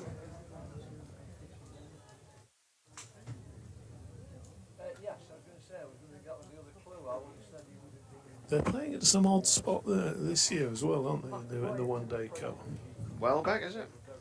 No. Next ball in, pushed away, up to mid-off, one run for Lyth. No, they might be playing at Wellbeck, but there was an odd one I had a look at, and I thought, that sounds interesting. Might have to have a look at that. Let's have a look. Scores and fixtures on BBC. This is. Yeah, I mean, what astonished me last year. What's it called? The One Day Cup or something? Is it? Oh, there we go. One Day Cup. Next month. Little drive out and chat with a girdler and. His tracksuit. Is he in good form this year? Have you seen him? Yeah, where was it? T20. They're playing at the John Fretwell Sporting Complex in Nettleworth. Nettleworth. Pretorius to Revis, that's left alone. What was it? What Fretwell did he say? The John Fretwell Sporting Complex. I've heard of a musician called Stephen Fretwell, who was a Manchester-based indie singer who was actually married to the daughter of one of my friends. Well, there you go. Fame. They're playing Hampshire there on Friday the 11th. They got another game there. They usually set them up for 2 games. Yes, they're playing Surrey as well. Pretorius to Revis. Revis cuts hard at that one. It's gone to Clark at point, no run. Yeah, they're playing Surrey on the Sunday. So they've got Hampshire on the Friday and Surrey on the Sunday. Yeah, I was going to say about Mark Steele's in town. There's this theory, sort of folklore-y thing, on the Isle of Wight, that if you go to the top of a big hill, looking south towards France, as Pretorius bowls here, it's a bouncer and Revis ducks out of it. In certain light conditions, you can see France upside down across the sea. Supposedly the way the light reflects off the sea. And apparently the people of the Isle of Wight are adamant this is true. Well, it would be like a sort of mirror image, wouldn't it? Yeah, I can see that. I can see that works. Oh, they're playing Lancashire as well, though, in Nettleworth. They got 3 of their games in Nettleworth. That's their final round on Tuesday, the 22nd of August. That'll be their 8th day of cricket in August. Jeff Boycott's just walked past at the bottom there. Has he? Yeah. Has he? dark blue shirt and a straw boater hat. Selling a few books, no doubt. 206.43. Still have a new over. Rain from the Peason Park end. Round the wicket, balls, and Lyth just waits for that one. He's about square the wicket to the and on the boundary. It's in from the boundary down there in front of the hospitality tents. Have you come across Mark Steele in London cricketing circles? Because he's a big cricketing fan. I think he's pals with Dan Norcross as well, isn't he? Is he? Yeah. We saw him at the Tyne Theatre a few weeks ago. He can be quite amusing at times, can't he? Yeah. Rain back over the wicket. Balls to Revis, short, and Revis is going to, well, he's going to say he's cash in on that, but just helps it down to a long leg for a single. Field all has to change around again. People are suddenly turning their attentions skyward. And it's darkened a bit, hasn't it? It's What's it like over the back? What's it like over the back there? Not as bad as yesterday. But does that also mean not good? It's not good either, is it not? I'm going to have to go and cast a Marty eye on it. Here's rain again. And that keeps a little bit low as Lyth covers up and pushes it back to the bowler. And here he comes. John Nettles, was he a weatherman? Oh, sorry, I'm still on Nettleworth. You see, John Nettles. John Nettles was Bergerac, wasn't he? Was he? Yeah, and then he moved to Midsummer. Don't live anywhere where he lives. It's just nothing but crime going on. Murders. Rain. Short delivery, just balloons, tennis ball like. In fact, that's given us a no ball. Oh, that's naughty looking cloud now. I can just feel a little bit of rain. People are putting jumpers and coats on in anticipation, and there's one or two little spots of rain coming down here. Cricket by the seaside. One minute you're baking, the next minute you're reaching for your anorak or whatever they're called these days, your puffer, something. Pack-a-mac. Pack-a-mac, is that what it is? Rain. Over pitches and beautifully driven by Lyth, but he doesn't get anything for it. Quite. Rain on the window. Perfectly.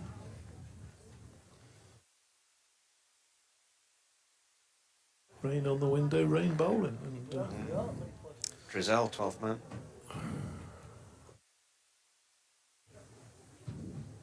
Not too many umbrellas going up yet, so I think it's just a little bit of drippy.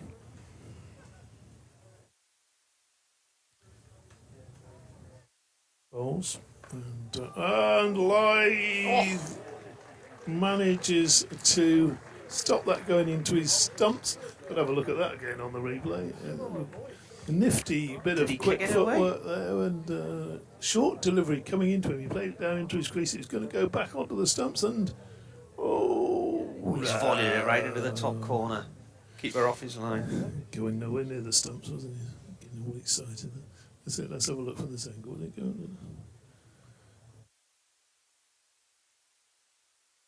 Might have dribbled into a fifth stump. That's about it. Panic over. Rain bowls, tickled around fine. Fine leg will field that. And one more to Lyth, who moves on to 110, 211 then for three. So Yorkshire, after that rapid start this morning, have been rather pegged back. 142 overnight. So if my maths is correct, they've only actually added 79. In fact, no, they've only added 69 runs this morning. Is that right? It is right, yeah. Oh dear, everybody now. Are they heading off a bad light or rain? Or maybe they think the rain is on the way and they want to get those covers on quickly. Maybe O'Shaughnessy wants an early lunch. They're coming off. 211 for 5, just the 69 runs added, and they raced away early. But, oh yes, that looks dark, and That looks particularly. How could you say, Martin, that wasn't anything to be worried about? Good night, good night. It's not horrible up there. Applause for Adam Lyth as he comes off. 211 for 5, 11 to Revis, who's been very watchful and has found it difficult to get the ball away. What did you say? How can I say what? Well, you said that. You said it wasn't particularly threatening, didn't you? I said. Hey, I was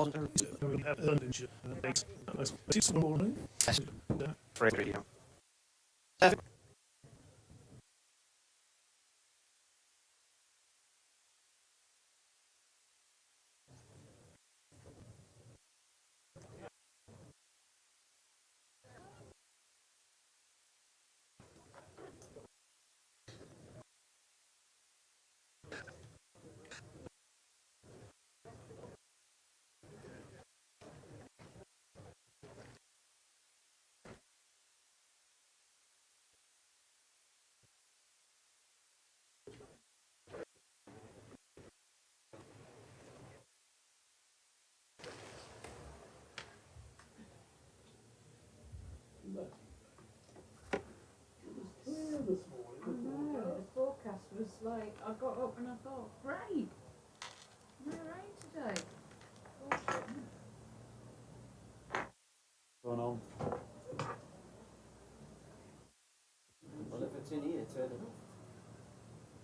We've got to do an update, and they like the atmosphere in the background. Please This refrain is from squall. swearing in the press box, in the commentary box at all times. Instant in as well.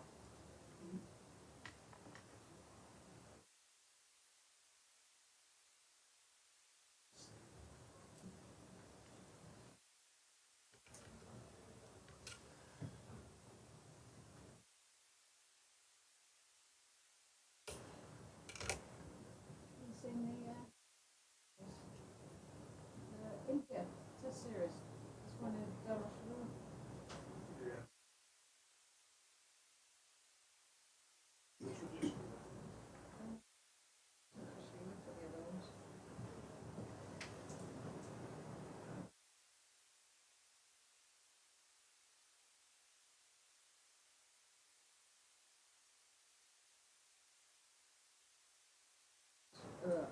There's a brush called Runchy.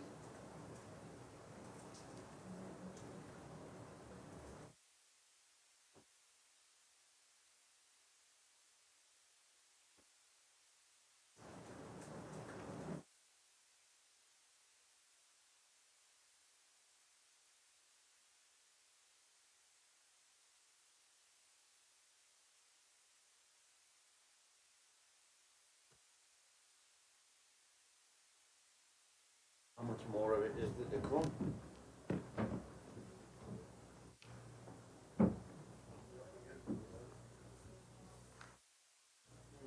Oh, that's over us now. This wasn't forecast.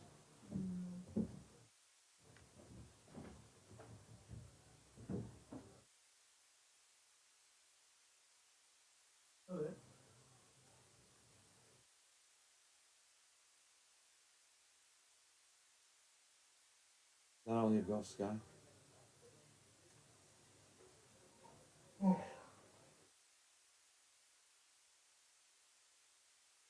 Yeah, 5:30 this morning. I'm good about it. 5 o'clock. Just 5:30. remember, it is what time it is. Oh yeah, it's not. I've felt with jet lag for years and years and years.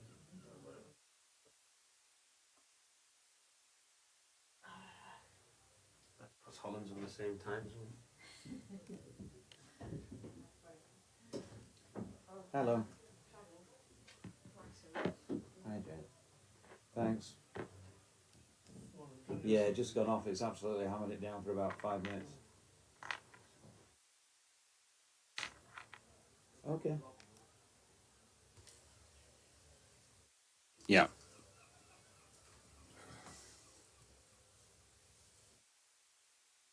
But not egg for me. I'll have a bit of tuna will be okay. Cheese.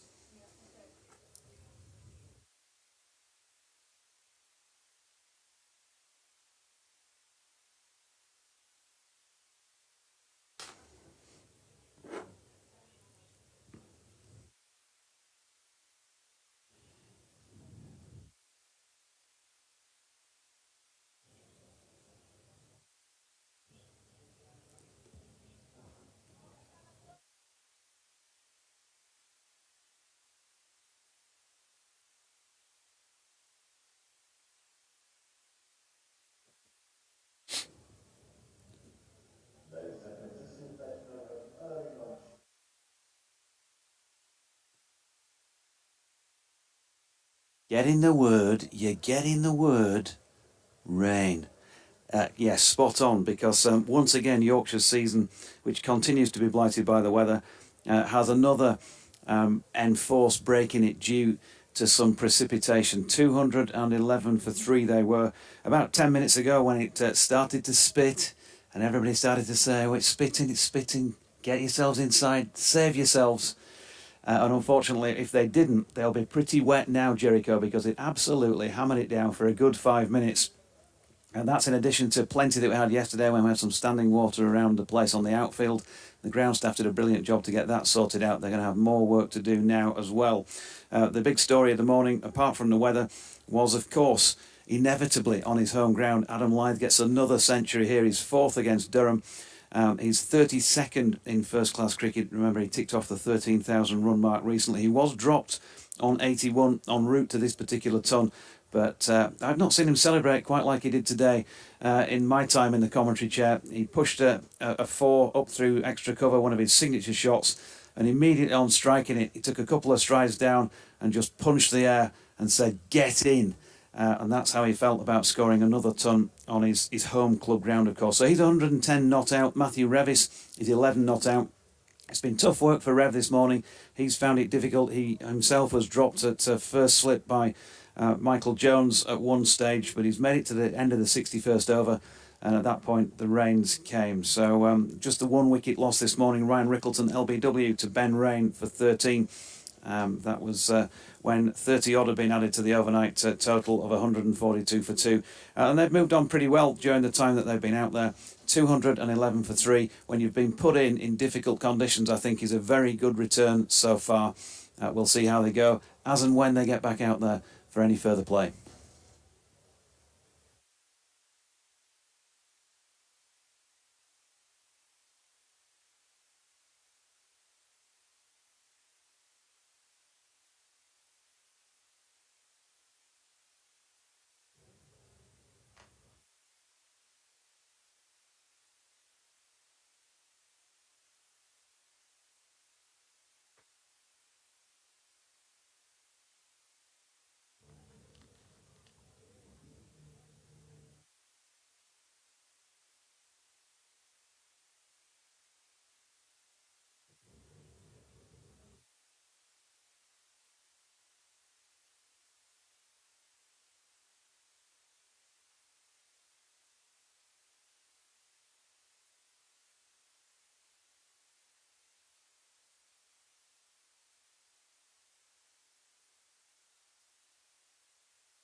It started off nice and sunny, and then we had a downpour which wasn't forecast, so the players went off around about half 12.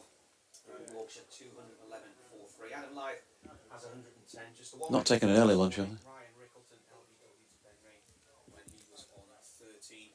Lyth though could have been caught down the leg side when he was on 81. The keeper couldn't hold on to a sharp chance of Ben Rain's bowling. He was then claims to have been caught behind. Yeah, unfortunately, rain has halted play. They were going to take lunch at 1:10 today, but they brought that forward to 1 o'clock. They've got a bit of a clean-up operation out there at the moment. They've been off since 25 to 1 with Yorkshire on 211 for 3. The story of the morning was Adam Lyth, the 32nd first-class 100 for the man who, of course, plays his club cricket here. Celebrated that in style. He made it to 110 not out. By the time the rain came. Matthew Revis not out on 11, just the one wicket to have fallen. Ryan Rickelton was LBW to Ben Rain for 13. Yorkshire doing well in the time that's allowed in difficult conditions, having been put into bat there. 211 for 3 at lunch.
Welcome back then from North Marine Road, where the umpires at least are making their way back out to the middle, and hopefully the players will do shortly as well. Matthew Ravis and Adam Lyth just waiting for the Durham players to finish with their little huddle, stood in the squelchy muddy area just over the boundary in front of the pavilion. And here they go then, with Yorkshire resuming after that break of an hour and 25 minutes. On 211 for the loss of 3 wickets. After, well, a good morning, I guess. No wickets lost yesterday morning, 2 in that short spell yesterday afternoon, just the 1 this morning. Ryan Rickelton LBW to Ben Rain for 13. And Ravis on 100, Lyth on 110 not out. Matthew Ravis would love to be on 100 and something, but he's on 11 not out at this moment in time. The right hand, left hand combi.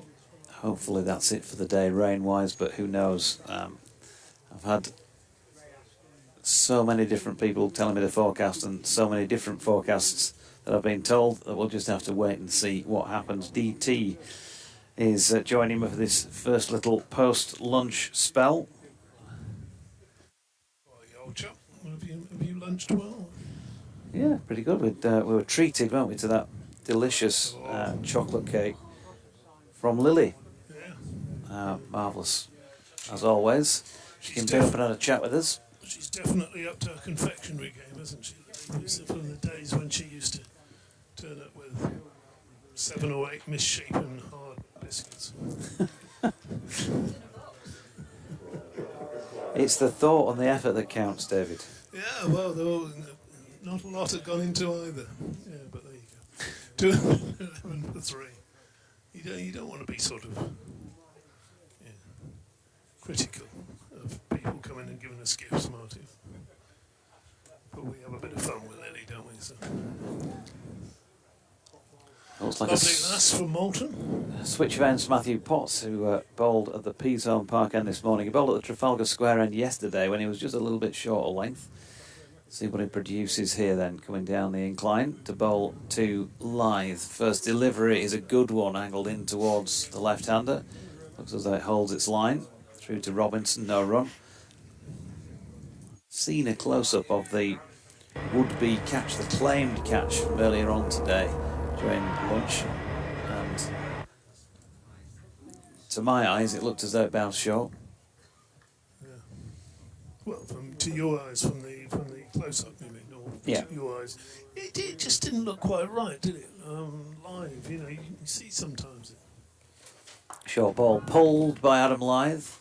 It's aerial on its way out towards Clark, who feels it deep backward square leg down on the west side.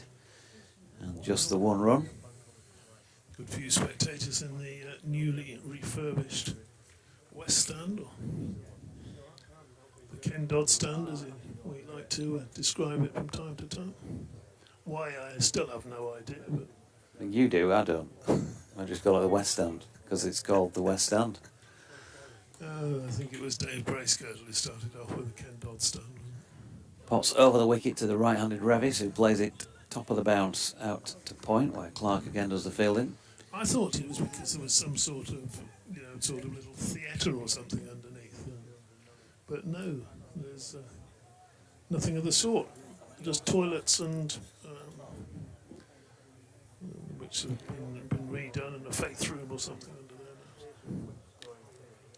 69 overs remaining in the day, by the way, including this one, so 12 were lost during that enforced break, weather-enforced break, as Ravis pushes his latest delivery out into the offside, and there is again no run. So tea at 4:05 now. It's an odd time for tea, isn't it? I know it is, isn't it? Normally it's got to be on the 10 past or the 20 past or the half past, something like that, or the hour. Yeah. But no, 5 past. I mean, it's going to throw the whole thing out of kilter, isn't it? Kate will be struggling with that one. 4:05. I don't think I've ever known a tea called for 4:05 before. Here comes Potts again. It's wide of off stump, and Ravis once more can leave. I think a few people might have gone for a pint, Kate, during the lunch break, because they've had an hour and 25 minutes to sample something in one of the local hostelries. She's come back to life if she's thinking of having a pint, isn't she? Came in this morning and looked like something that Scooby-Doo would be chasing.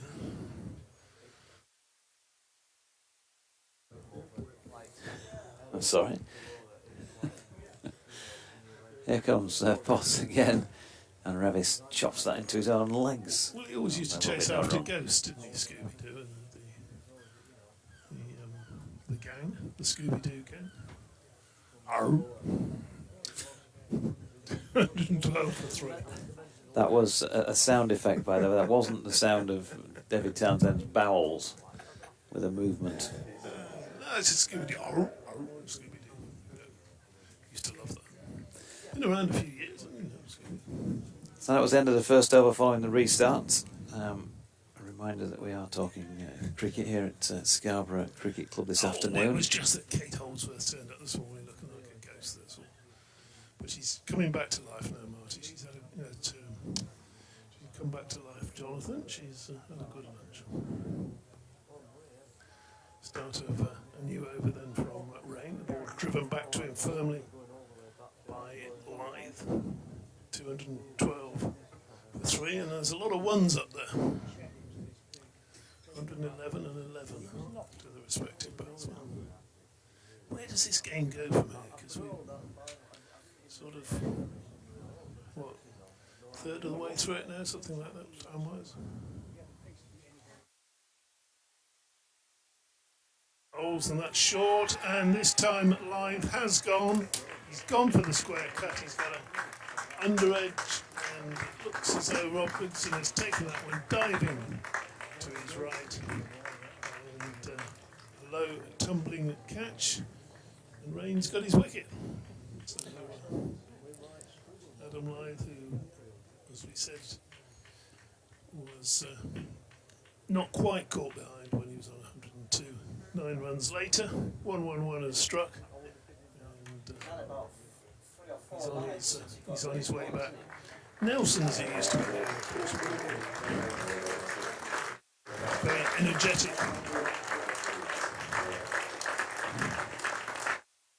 $111 from.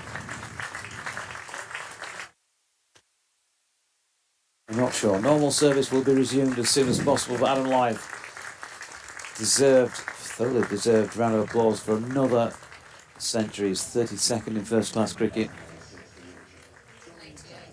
188 deliveries for those 111 runs, He slowed down, didn't he? including 16 fours. Did he hit another one after his 100? He got 16 for his 100, didn't he? Oh dear. TMS dealt with these problems, Yeah, didn't he? they don't know. Oh, jeez. She'll get this away, mate. 17 possibly fours. No, because he got a lot of ones. 16 fours, sorry. He didn't add after he got to 100. 212 for 4. And a lot of those ones have now disappeared. What was considered an unlucky number, wasn't it? 111. Yeah. 2 right-handers at the crease. Very energetic. Not quite as arrival from unlucky as John naught, Townsend. though. Well, I don't know about that, because every batsman starts on naught, don't they? You don't necessarily find yourself on 111 very often. Yeah, for naught, obviously. So a breakthrough. Durham would be happy with that. Rain bowls. Pitches up, and that's straight away off the mark. It tells us he's not going to get the fall. The ball's slowing up as it goes into the tee ring, but comfortably back 3 runs.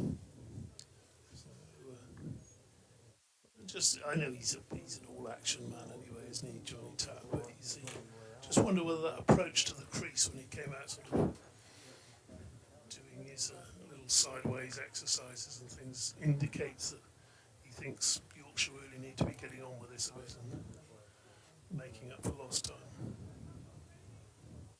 Maybe. Little shrug there from Doige, he's not convinced. Rain, 2 slips in place for Revis bowls to him, and Revis certainly not looking to make up for lost time at the moment, just allows that one through to the keeper. Patches of sawdust across the ground, across the square, really protecting the muddy bits where the bowler's footmarks have been on the old used pitches. One very long way down towards the west stand. Rain bowls, and Revis went nicely off the back foot. Pushes it straight to cover there, no run to be had there. I mentioned a tweet from Useless Durham Stats earlier with regard to Ben Rain. Grumpy Badger has got involved saying, sorry, that was officially wrong. 189 county championship wickets for Durham. Bob Willis Trophy does not count as county championship.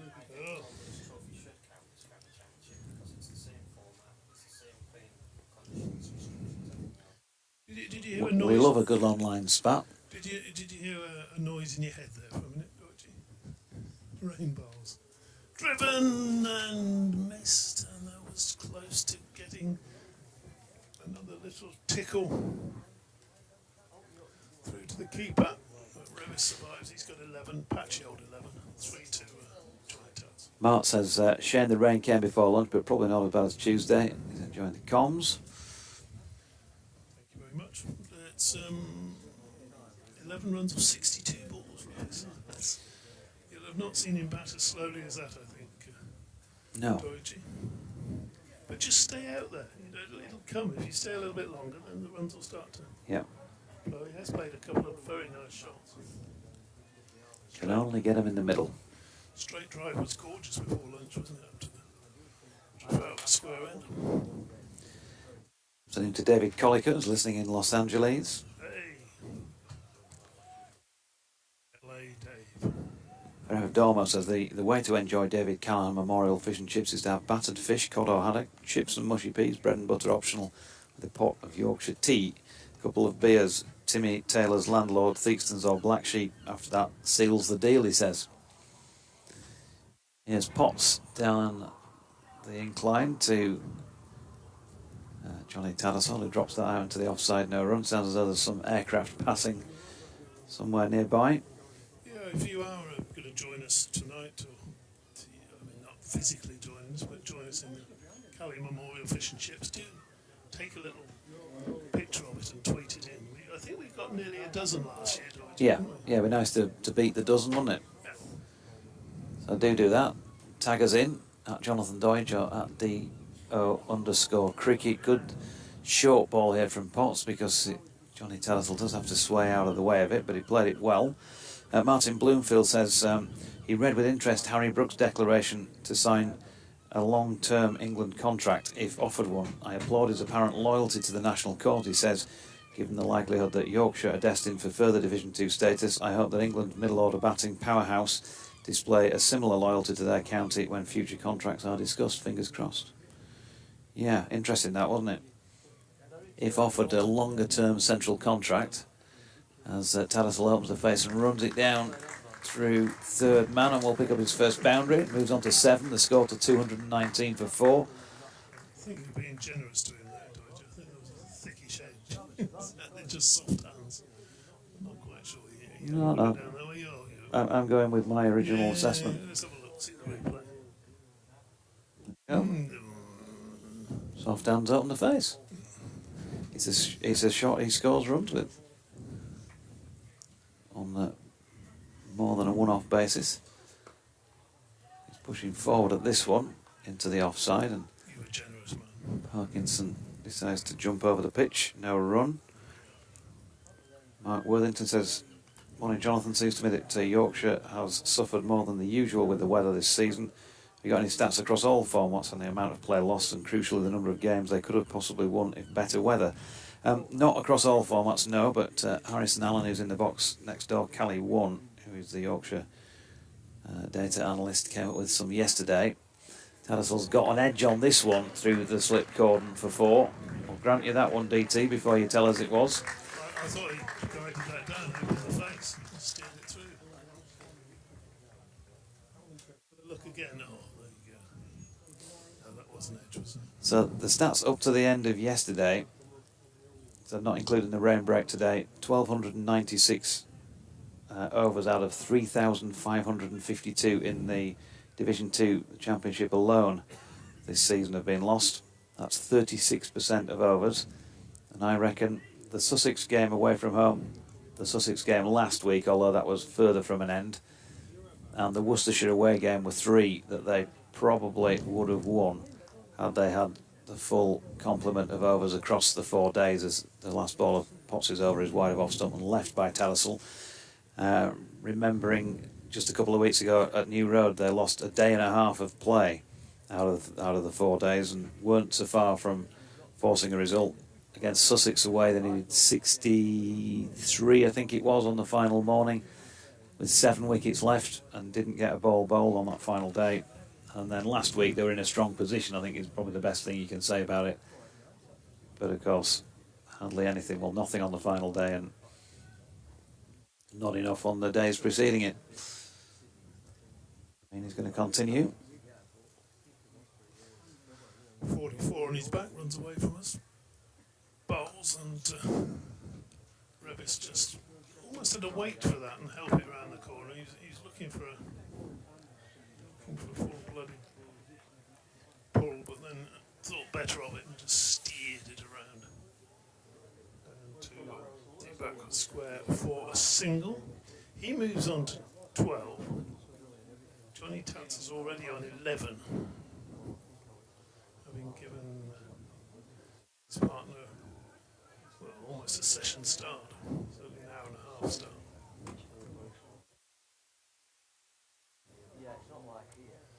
Balls again.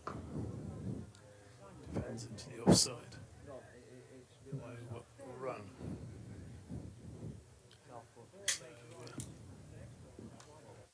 I'm sure we'll mention it again before the end of play, but Cully Memorial Fish and Chips night. Get them ordered. And vegetarians, you can join in, you just got to improvise. And you too, Sir Fred Boycott, who says, get on with it. Was that the Cully Fish and Chips? Just play, I think. Next delivery outside the off stump, going further away, and nothing. Tattersall there.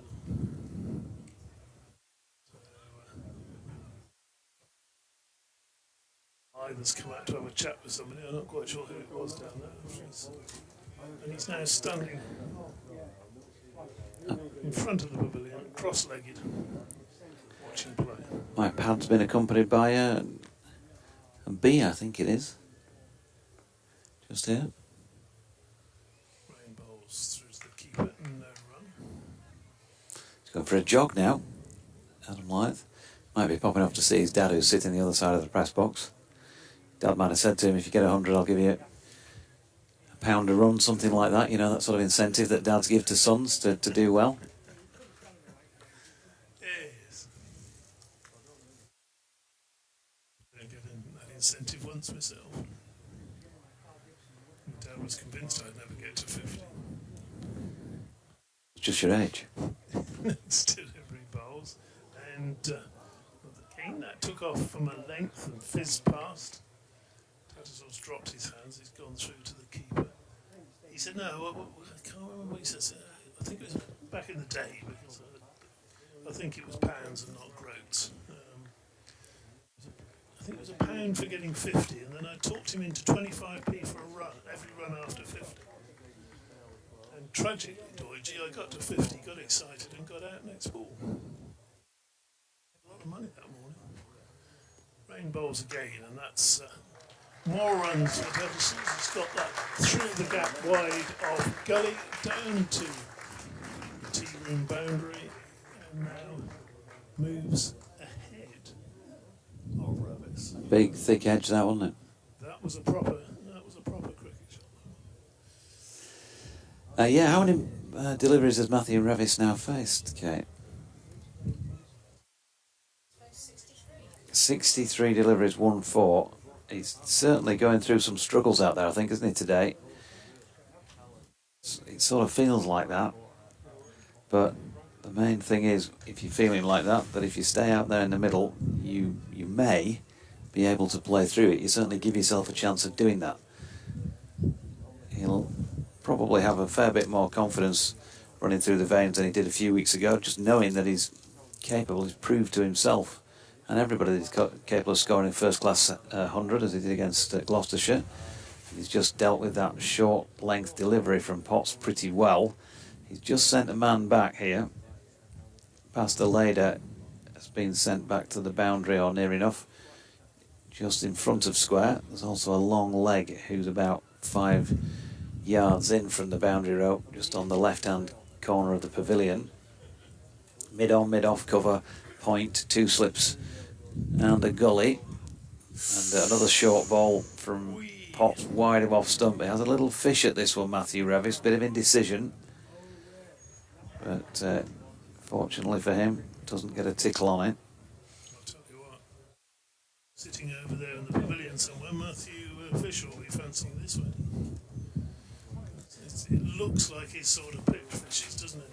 So where he'll get that bit of bounce that he does. Yeah, pulled a superb spell from this end, Peasham Park end, in that crushing defeat of Somerset a couple of years ago that they managed in 2 days. What's his latest delivery? Roundabout leg stump, hip height and flicked down to long leg by Revis for a single. Pretorius doing the fielding. Pretty blustery, as you might be able to pick up from the effects mic. It managed to blow Kate's drinking vessel over, I think it was. Taking plenty of water on board after last night's activities.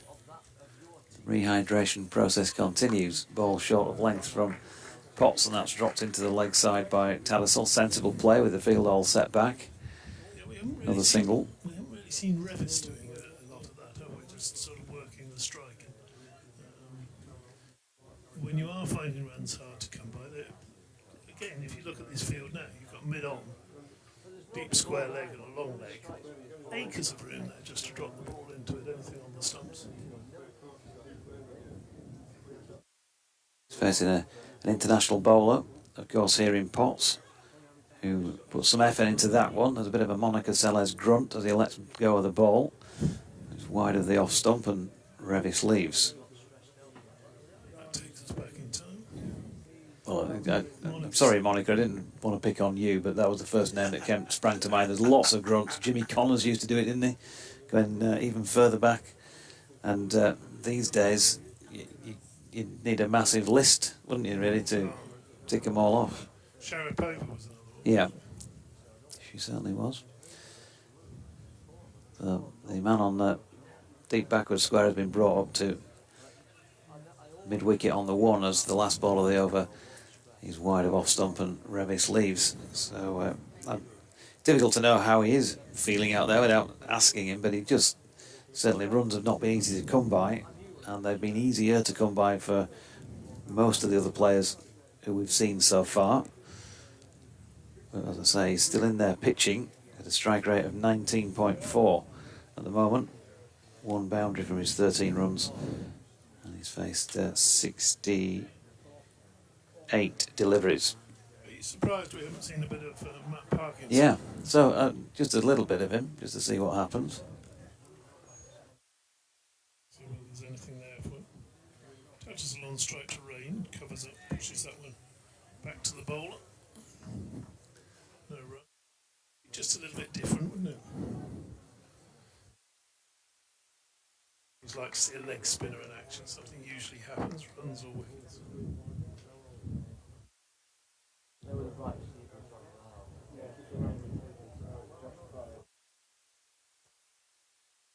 Rain at the end of his run, he comes in from what, 15, 18 metres perhaps, bowls outside the off stump through to the keeper.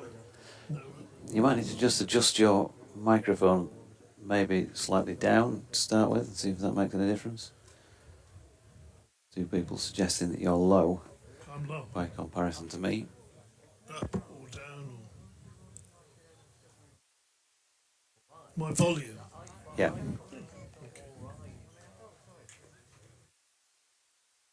It's a change, doesn't it, from you've been asked to keep quiet. Rain. Bowling and through to the keeper. And there is no run. So how am I am I hitting the red lights on there on the am I peaking properly, Georgie? You're as high When it as high comes as to you can red go now. You lights. can't get any higher. Ah, okay. So it might be Marty's headset. 230 for 4. I'm sure it won't be Marty's equipment to blame. No, never. No. It'll be my SDM box, probably my mixer. Next delivery is short and pulled firmly wide of mid-on, down to a wide long on for, well, they probably should have had 3 there, but settled for 2, chase back for Borthwick. And the score 232 for 4. Oh, that's where Adam Lyth was going. Look, he's been down to the coffee shop. Hope Couple they, of coffees. hope they gave him the coffees Why would they for do drawing a that? crowd, entertaining everybody, and probably putting a few more through the take-ins, a few more sales. Next delivery from Rain, way down the leg side. Well taken by Robinson, no run. He's joined the Marnus Labuschagne coffee club or something, as he is. Apparently he's a bit of a particularly Glamorgan and Australian batsman. Straighted England in that last test match. His liveliness comes from his coffee, apparently. Next delivery from Rain is pushed into the offside. That's the end of a tidy enough over. Like to see Parkinson. Crowds all returned after that lunch. Better crowd today, Georgie? Roughly the same. A larger crowd, you mean? Or? Yeah, well, I don't mean are they better behaved, or are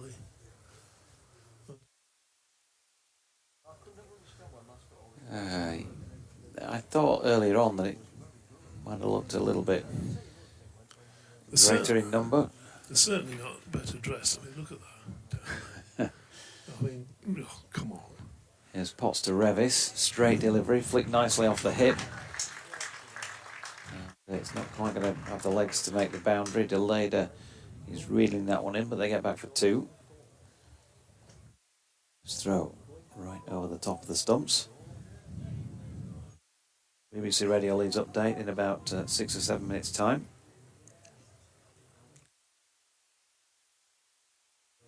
Richard Stead.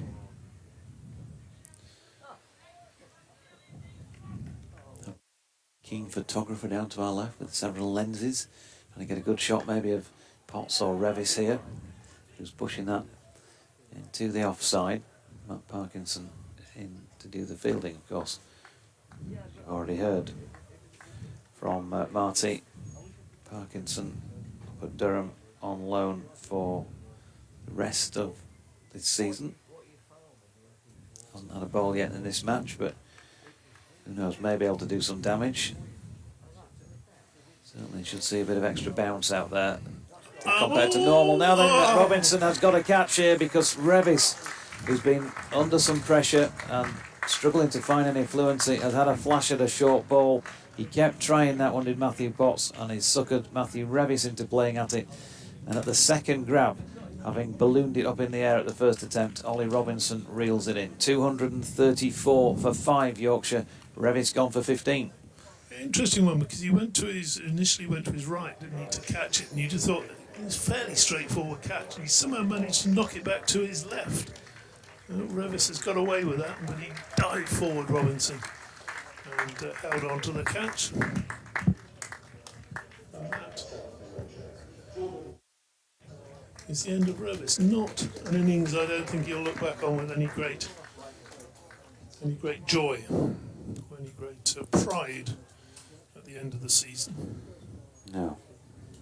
He's played many, many better ones. 71 deliveries and 1-4 in that 15. And Matthew Potts now has 3 for to his name, 3 for 63 from 20 overs and 3 deliveries. Has still been the pick of the Durham bowling attack. Big lad, big pair of shoulders on him, Botsy. Yeah, so Jordan Thompson coming in now, and came in and went very quickly last week, did Jordan, first ball on that third morning when they were crashing the ball around to all parts in 89 overs, 83 I think they got. All of them from JT's bat, so they'll be looking a little bit better this time. Deep backward square has been dropped out, long leg dropped out. Jordan, of course, left-handed, 2 slips gully, ring field in the offside, and a wideish mid-on on the wicket ends. Pops round the wicket to the left-handed Thompson then. It's a ball short of length. He's flicked it nicely off the hip for a single. So a right-hand, left-hand combi. 235 for the loss of 5. Yeah, a confident way to get off the mark. Not too many dull moments, are there, when Jordan Thompson is out there? No, but the fact that they'd sent 2 men straight back gives an indicator that Potts maybe is going to try the short ball on Thompson. Revis, by the way, out the third ball of the 68th over. For those who like that sort of info. Still the man set back to the right-hander here. Potts has gone back to over the wicket.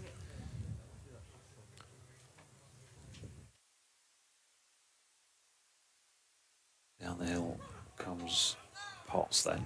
Good length ball. Tattersall content to just push that to mid-on to complete the over. So, well, having taken 113 Yorkshire runs to get their first wicket, they've been chipping away since then of Durham, Bean LBW to Potts for 46 and Hill LBW Potts for 7 yesterday. Rickelton LBW Rain for 13 this morning, just about half an hour in. And then more recently, since the resumption at 2 o'clock, Adam Lyth caught by Ollie Robinson off Ben Rain for 111, trying to square cut one, and Matthew Revis having a flash, playing a similar sort of shot really for a right-hander to a ball wide of off stump, and caught the second grab by Robinson off Potts for 15. So 2 for 64, sorry, 2 for 83 for Ben Rain and 3 for 64 for Matthew Potts. Basta Lader back on at the P-Zone Park end of the ground. Again, still no Parkinson. Don't you? I don't know, but I mean, Borthwick's a leg spinner himself. You'd think you just want to have a look, see if there's anything there, wouldn't you? They delayed the bowls, and that's whipped away between the deep backward square and long leg. Deep backward square gets to it, does the fielding, 1 run to Jordan Thompson, doubles his score, 18 to Johnny Tats. Takes his guard again. Couple of slips, gully, backward point, extra cover, wideish mid-off. Regulation leg side field. Delayed short, and Tattersall plays on. He's looked for the big pull through mid-wicket. The shot was on, the ball was short. He's got a bottom edge into his stumps. And the 6th Yorkshire wicket goes down for 236, and in danger now, Yorkshire. I'll be bowling out, being bowled out quite cheaply. Let's have a look at Kate's scoreboard here, see what the score was. Yes, I mean, they were 212 for 3 at one stage, and now 236 for 6. Doidge, it's sort of collapsing in on itself, isn't it? Yeah, in danger of coming up short. And we were saying earlier on, 250, you're certainly not out of the game here, but you'd want 300, and anything above that, then you're starting to feel a bit more confident. 300, you've got something to play with here.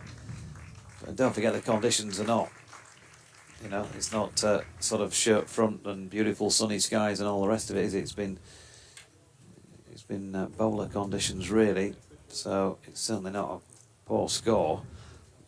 But yeah, they wouldn't want to be wrapped up, and I've said this a few times in recent weeks. The Yorkshire tail can look long as this particular batting order is set. They've had some runs out of Ben Code recently. Can't do it every time he goes out there. You Fisher to follow. Interesting that Code has gone in front of Fisher here, so promotion for Ben Code. Code at 8. Oh. Update time.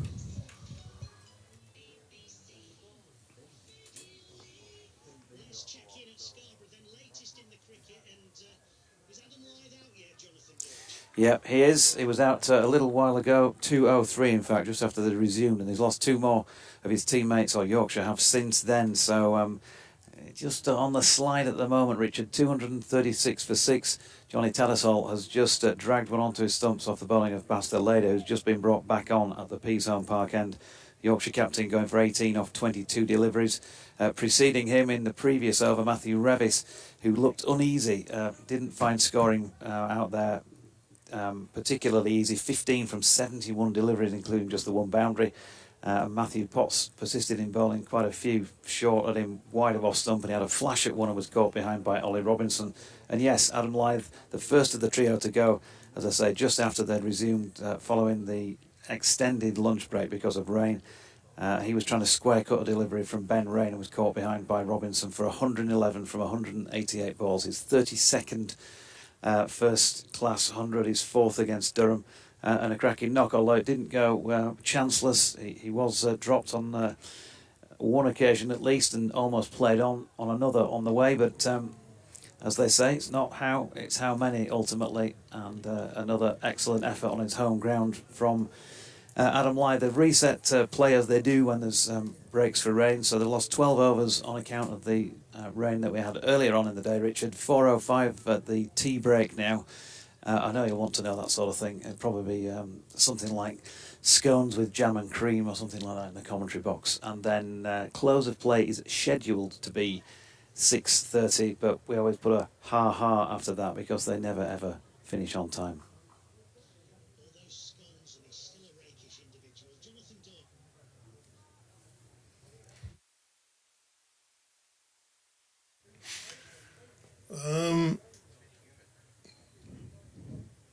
Later bowls, and well, this is going to be fun, isn't it? With Ben Code coming out, got a bit of backing up there by the umpire who struck on the knee, getting out of. I don't think it would have gone for overthrows. Code who's sort of stepping away and swinging the bat, and played that one up to mid-on court for a single straight away. Is the charge on from Yorkshire? This seems a bit odd at 237 for 6. They're playing almost sort of happy out cricket here, Marty. Well, they did get themselves a bit bogged down before lunch, didn't they? They were becalmed, and then they went off for rain. And Later bowls short, and that's tickled away fine by Jordan Thompson. He's going to get 4 for that. He's not a proper shot, little leg bowls down there to fine leg. When you look at Lyth's innings, he started to get himself into a spot of bother when he got to 80, dropped down the leg side on 81, looked to have been caught behind on 102, nearly played on a few moments after that, and then eventually caught behind. So yes, they started off quickly today, Yorkshire. I remember the first 30 runs or so being added in all quick time. But since then... yeah, well, I think, again... They've only added 99 for the whole day. Yeah, but I think, again, Durham's bowling first thing this morning wasn't the best, and they weren't hitting the lengths they should have been, and then once they got their line and length sorted out, that was when the runs dried up.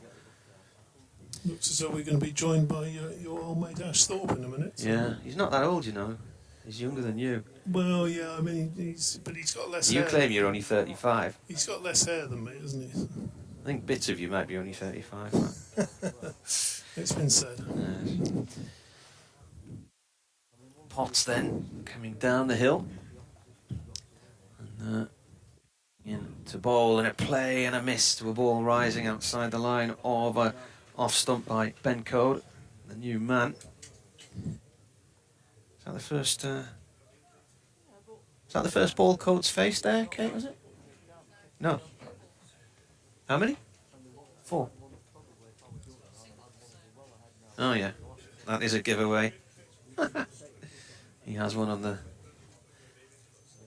To me, it felt like there'd been no play since the wicket fell and Doidge did his update.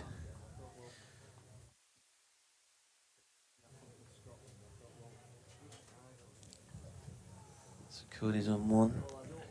Ash is on to Mike. Hello, mate. You're right. Very good. Potts coming in down the hill and bowls. And that's bits up. And I don't know where that's gone. Where's that gone? 6, I think, over his head. Gone for 4. I thought he hooked that towards fine leg there, and it's gone in totally the other direction. He did hook it, but it went straight over the slips. I think Yeah. 1 bounce for 4. It's gone down to a sort of tight third man. The new fashion of trying to bounce out the tail end. Yeah. The tight third man, number 2 in the chain of pubs, following the successful opening of the vacant third man. So Ash Thorpe with us, former Durham player, and coaching some of the academy players now as well as Potts comes in and bowls. And it's another short one, and Coates looks like he's gone fly fishing there, casting his rod, playing a miss. So you didn't play on this ground then? No, I've had a visit down a few years ago. A guy called Clint Heron was the overseas player from Scarborough back home, which was my club in Perth. And he was here, so he came down for a visit. Beautiful place, isn't it? It's a big ground. It's much bigger than I remember, actually. Got quite a slope as well, hasn't it? It has. Potts bowls and Code drives, and he's played that wide of rain at mid-off, and that's away up towards the tea room boundary for 4, far left-hand corner of the ground. And that's the thing, isn't it? Everybody talks about, oh, just bowl at the stumps, and then you bowl at the stumps and the tail ender whacks you through wide mid-on for 4. So it's a tough one. The Potts in between lengths there. He's either been full or really short. Code's away. Julia Wetherill emailed around about the time we went off for lunch when this debate about whether Stark's catch was one or not, the one he grounded. And she said you've got to be both in control of the ball and your body at the same time for a catch to be legitimate. He's Potts in, and he's launched this up the field, and that's going to be 1 bounce 4 up towards the Trafalgar Road end. So decided to come out and give it some welly, and that has brought up the first batting point for Yorkshire as well. 253 for 6. He's here for a good time, isn't he? Advancing down the pitch there to Potts, launching him over mid-off for 4. The dismissal a few moments ago of Tattersall for 18 brought up Durham's second bowling point. And what's in again now? That's a short one, he hooks it. 6. And that's gone for 6 into the East Terrace. What is this tactic all about? This is just hemorrhaging runs. Yeah, it's an interesting one. Ben Code's not complaining though. You pitch it up, he's whacking it. You bowl it short, he's whacking it. So 18 off the over. Very expensive. Code 3 4s and a 6. Marches from 1 to 19. Space of a few balls. Interesting. Durham had just had a really good period after the lunch break. Picked up 3 key wickets. What they don't want here is to this tail end to wag and get them in the 300 plus mark. Because it does look as a pitch pretty nice to bat on, but I think there's probably always one with your name on it on pitches like this. So yeah, must be terrible if you're Mr. Dukes Always one with your name on it. or Mr. Kookaburra. You get changed all the time if you're Mr. Dukes. You're expendable. We have Baz the leader. He's going to bowl at the left-handed Jordan Thompson. 2 slips in place. A deep backward square. And a fine leg. As he comes in. He's getting a little bit of shape there as this one beats the outside edge. Jordan Thompson, who just pushes tentatively at that one.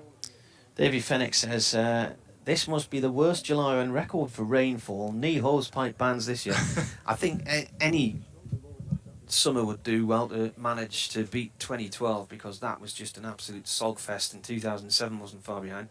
You had one of the wettest springs on record. I think the wettest spring since '82. Then the warmest June on record.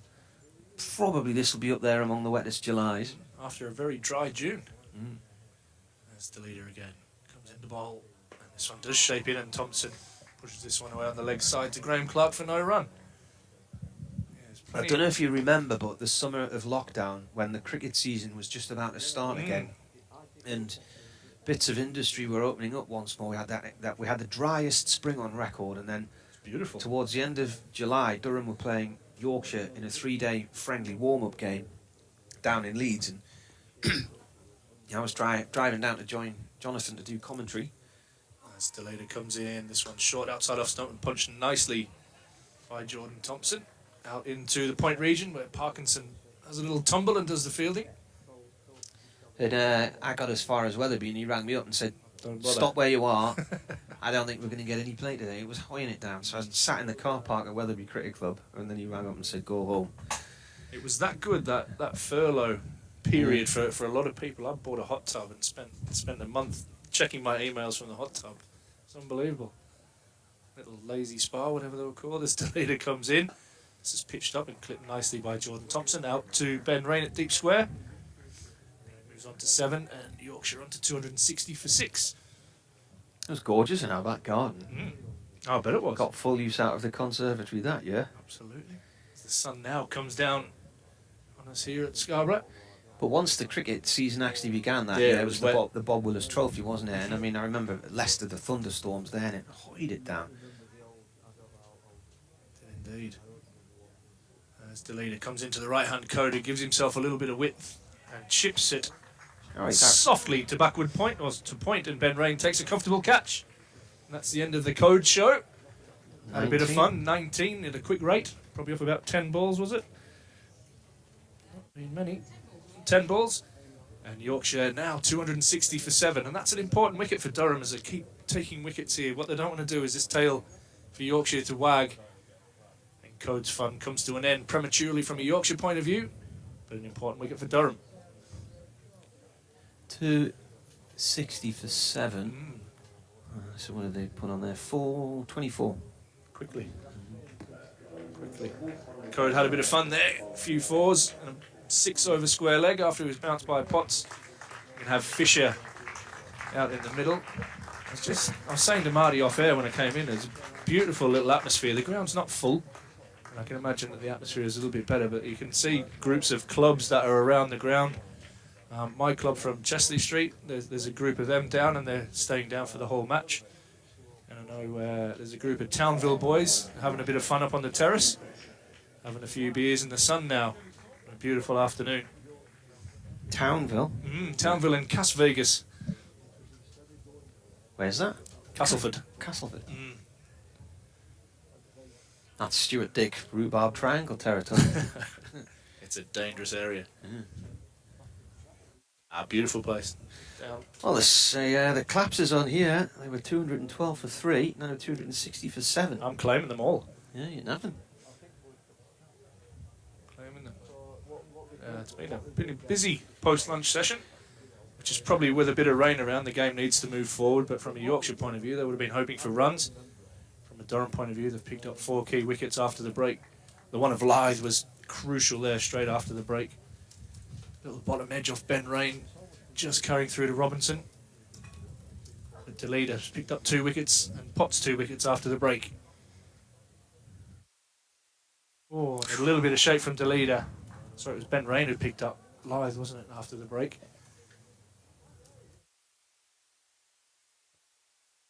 That one ends the over. Yorkshire 260 for 7.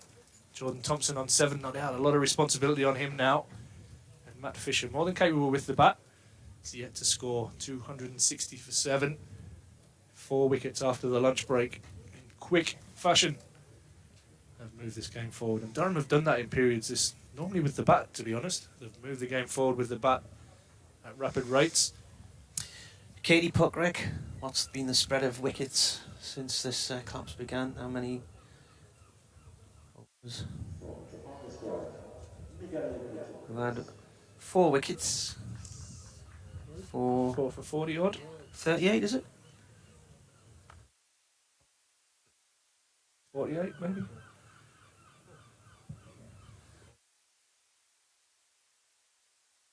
Four for 48.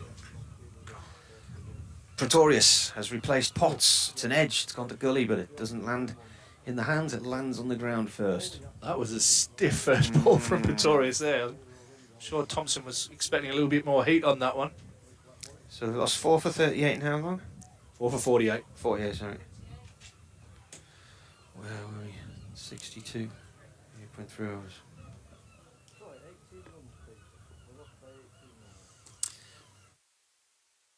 Just in case you needn't remind you, you're in Scarborough. The goals have started up again. This is driven up to mid-off. Just think of the same thing. I didn't hear them much last night. I did hear them a little bit around about 4 o'clock, but the night before was relentless, and that was with the window closed. There's one of the buildings just round the corner from where I'm staying, and there mustn't be anybody using that building anymore, and there's just nests Everywhere. on every windowsill. And They it's take not just advantage. one nest, there's like 4 Yeah. or 5 nests on a windowsill. Take advantage And quickly. there's drop-ins everywhere. The smell's horrendous. Hope you're enjoying your lunch as Pretorius bowls round the wicket. And this one is left alone by Jordan Thompson. So Fisher's out there with him as well. Interesting period here. How Thompson bats with the tail. A new ball coming up in around 9 overs. Wickets to fall since lunch. Lyth caught behind off Ben Rain for 111. As Pretorius bowls again. Thompson back into his crease, fences away on the offside, no run. Revis caught by Robinson off Potts for 15. Tattersall bowled by Baz Delaney, who dragged it on 18. It was a drag on too. Yeah, and Code caught by Ben Rain, just cutting a very soft shot out the point. I thought it must have bounced across to him initially, and there was just a little ripple of applause. He could have played keep you up with it.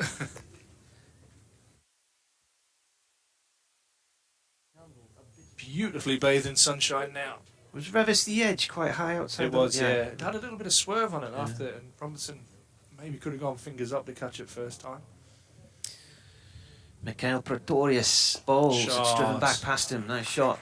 And played up the field. It's being chased by Borthwick. He might get there. He does. He slides off the field in front of the Trafalgar Square stand. They'll run 3. There's a little brown drain, like a porcelain drain, running along the front of that stand. And I went over there last night during one of the rain breaks, and the water was pouring down that Really? hill. Yeah, pouring down. I mean, one of the downpours we had, all the water was just spilling down this terrace here, and there were huge pools gathered on the outfield on the eastern side of the ground, just across to the left of the pavilion, and you really didn't think that you were going to see any more play, and I was amazed when they came back out at 5:30. And bad light did for them anyway. Pretorius over the wicket now to Fisher, tapped away up to mid-on, no run there. Borthwick Fields. Ends a very stiff over, I would say, from Pretorius there. End of the over, he's grabbed his glasses off the umpire's hat. Steve O'Shaughnessy at the far end. Surindiran Shangmagan at this end. He was only got hit by the ball a few moments ago, and I think it was Pretorius threw it in at the stumps, was it? Yeah, copped it well. Borthwick was killing himself laughing, so I was thinking, mate, you just don't want to get hit on the pads. It's got a message there saying Ben Code's club is Townville, where all the boys are up in the terrace, so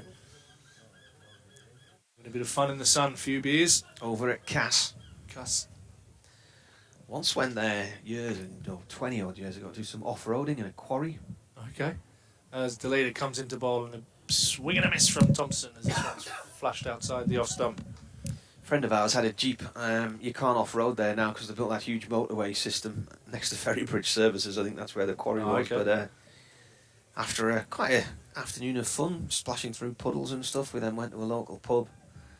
And Castleford Tigers had been playing somebody at rugby league, and they all came in. I can't believe we lost to them. Again. Yeah. Oh, shouldn't say that as a Leeds Rhinos fan. As Deleda comes in and another playing miss, this time off the back foot. Thompson tries to force that one.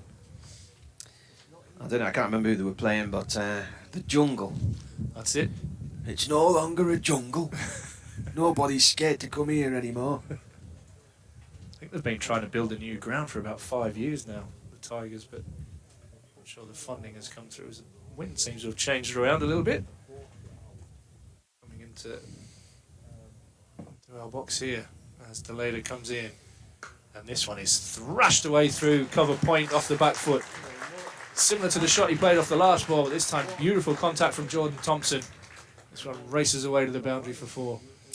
Jordan Thompson's 41st first-class match. He's got 1,105 runs going into this, so he's got 14 today. He hasn't had 100. He has got close. He got 98 against Notts in the Bob Willis Trophy in 2020. He's had 5 50s in all. Deleda comes in and bounces him, and he hooks this, and that will go all the way. Beautifully picked up over the head of Potts, I think it is, down there at fine leg, and carries all the way for 6. It's gone in the tea room and landed in the middle of somebody's bacon sarnie. Beautiful shot. Just helped it on its way, got underneath it. And he moves on to 20 and the score under 2-7-3 for 7. This game is moving on rapidly after the lunch break. Wickets and runs galore.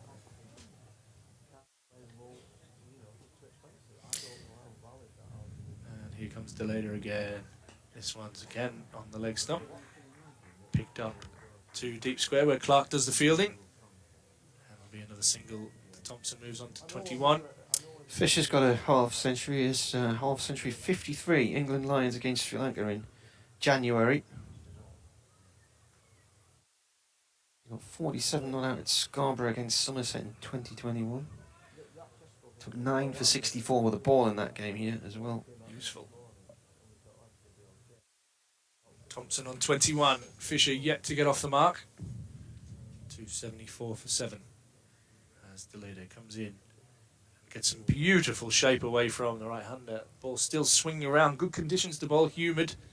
And even though that ball is 70-odd overs old, there's still a little bit of shape. Stuart says it's the Menderhose jungle. It is. And they rarely beat anybody these days. Yeah, they're struggling. That area with Wakefield as well. I think they're battling it out down the bottom. The pair of them. Paul says Durham back in it. Exclamation mark. It was a good start when I rocked up and there were 210 for 3. Yeah. With Lyth on 100. David Collickett says we need a Dizzy Gillespie quiz night to truly honour Callie's fish and chips. Yeah. Love that. The Cask was where they used to go for the quiz nights. Was that the one at Wetherby? Well, that was the last quiz I was at with him. It was it the Wee Chief at Wetherby? Oh, is Pub that next one? door to where we Okay, lived. Yeah. Is it Cascade or is it in Scarborough? Yeah. Ah, okay. Pretorius coming round the wicket to bowl here, and Jordan Thompson plays it down to Rain at third man for 1. That was the Dickie Bird charity quiz. I think they raised money for the hospice that Callie's daughter had been in. Oh, okay. And they had a big charity raffle and dinner one night as well at Headingley for her. That was really the sad part. You had all that personal tragedy going on, and then he passed away, unfortunately. His father died around about the same time as well. And you generally, in all the years I've covered professional sport and been in journalism 30 odd years now, don't think I've met a nicer person. It was a beauty.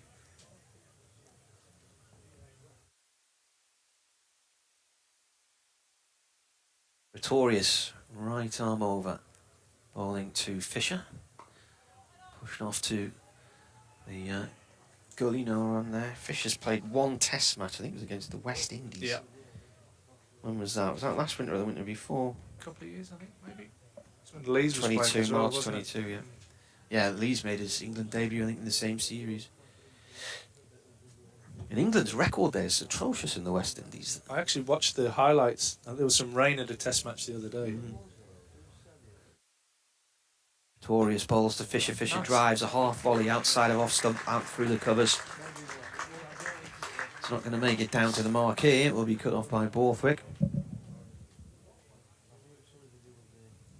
When we were there in 2004, we saw England win in Barbados, and then there was the Lara 400 match in Antigua. And I think that was the first test series England had won in the West Indies since something like 1968, 69. Been a long time. Or if there'd been a win, there'd only been one since 1969. Coding, that's Pretorius in. That's a extremely bizarre delivery. It was well wide of off stump, short, towed down towards the gully, bounces off Rain. Fisher gets a single. Yeah. Destroyed by the pace and bounce of Kyle Mayers on that test match I watched the other day. Steve Harmison will tell you that at Antigua they'd planned to try and save a bit of face to West Indies. They were embarrassed because England had won there. And West Indies cricket was in not a very good place, so they flooded the outfield and flooded the square in the days leading up to the test. Pretorius in. Jordan Thompson plays and misses. Decent length ball, that one. And it was all about how Lara was going to try and break his own record. It was something like 10 years since he'd last done it on that ground. And I think he got 375 against England at one point, had he there? Yeah, he struggled. Yeah. Just that, and then followed up with a 400. Yeah, but it was a 400 over 3 days because it rained quite heavily did. during part of the test. But Steve Harmison will tell you that he took the cover off the ball on none, and the umpire gave him none out. This is left by the batsman, it's well wide of off stump. End of the over, 278 for 7. Nobody apart from Harmy remembers, haven't he? No, he's brilliant, Harmy, on his punditry stuff. Really enjoyed listening to him watching him fumble his way through when he was a player. He was so nervous to speak to the press. He was, wasn't he? I remember, I mean, they do a lot of media training with him these days, don't they? Even like your lads in the academy get a bit of media training these days, don't they? But I remember the first time a very nervous Graham Onions joined us on air for some commentary, and he was sitting there shaking next to me. It's easy up here. You do everything right. You play every shot right. You catch every ball. You bowl every ball perfectly. That's the leader. Now comes in to Fisher. And again, a little bit of shape there, and Fisher defends this one out onto the leg side for no run. 278 for 7. Fisher on 3. Jordan Thompson on 22. Wicket ends covered in sawdust.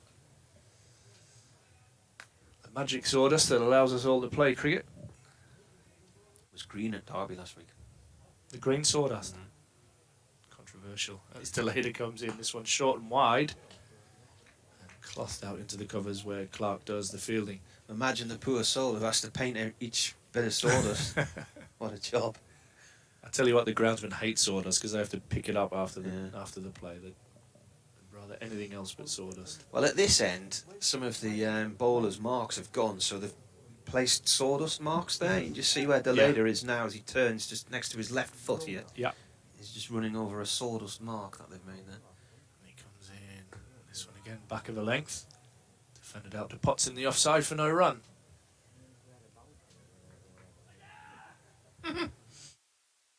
Ball thrown by Ben Rain from the slip cord and down towards Scott Borthwick. I don't think he had a clue where it had gone, and Rain shouted.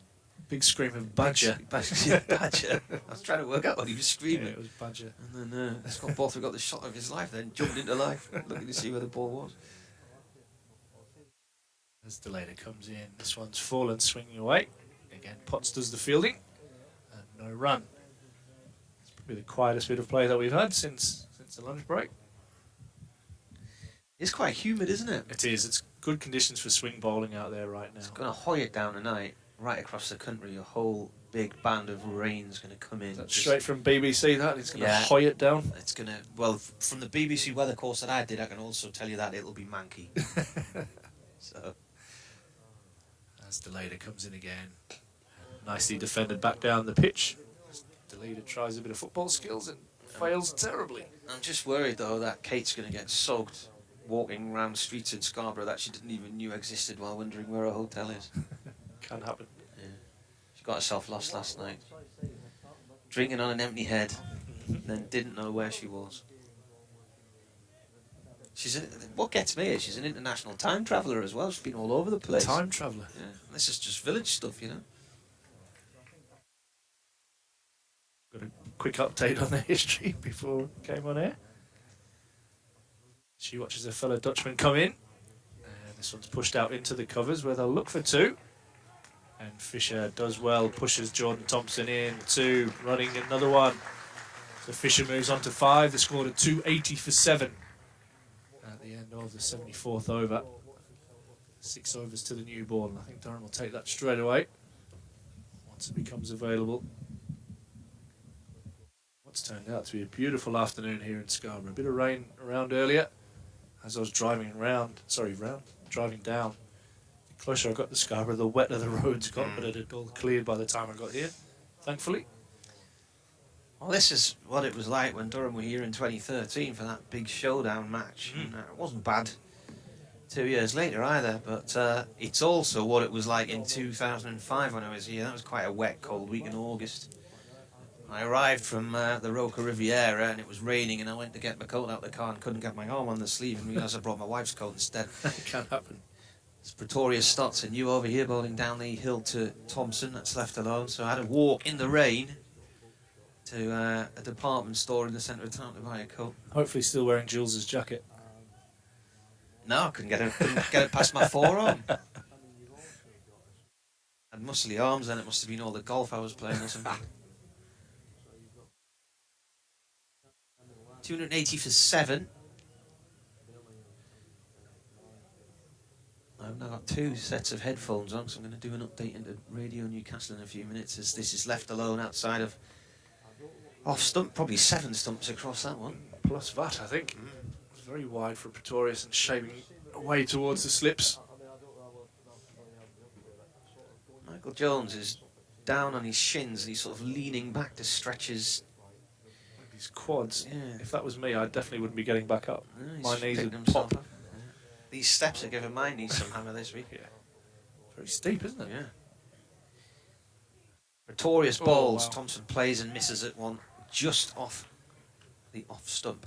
It's one of those horrible ones as a left-hander, right-hander around the wicket.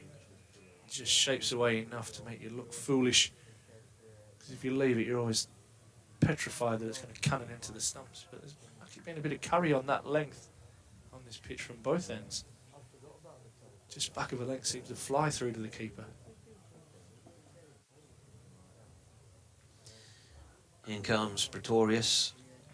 Jordan Thompson drops that down towards wide, third man for 1, fielded by Rain. He's back to the pavilion. Our commentary position, we're in the corner of the ground, at the western edge, so the pavilion is to our left. It sort of angles away at a 45-degree angle to us. Then you've got the east terrace running down the left-hand side of the ground. It must be about 25 rows deep by the time it gets right up to the top corner of the ground. The tea room in that corner at the far end. Pretorius in again. This is played to the covers, no run. I'd love to see that full.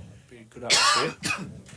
It was full in 2015 and 2013, definitely the first 2 or 3 days. Trafalgar Square in at the far end, probably at its deepest, it's maybe only about 10-12 rows near the tea room, and then running along behind the bowler and down towards the marquee in the bottom right hand corner. There's only a couple of rows of seats actually under the roof there. So this is played by Fisher to Gully, no run. And there's maybe about 3 or 4 rows in front of that little roof. Yeah, vacant ones there Yeah. from behind the bowler. And then you've got the west stand. Well, we're at the northern end, aren't we? Sorry, actually. Eastern terrace, we're at the north. West stands across on our right, which has been done up with some beautiful new shiny white chairs this year. That's where the Chester lads are sitting around there, in front of that scoreboard.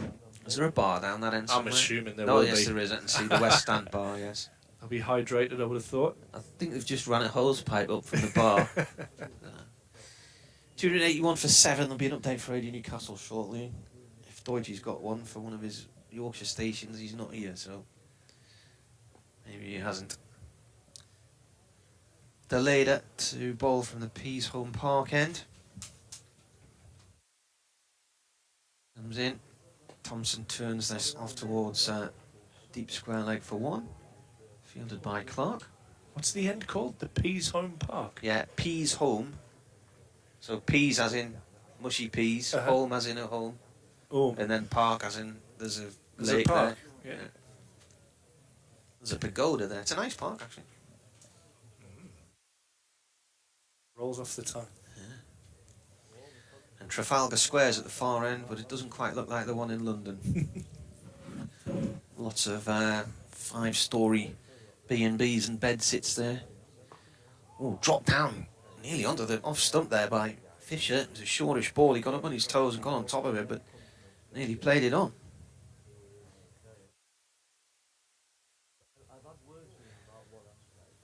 And we got staring at us up on one of the houses or one of the B&Bs, Johnny Bairstow. Well, it's meant to be him. I have to say, I didn't recognise who it was yesterday, even looking through the binoculars.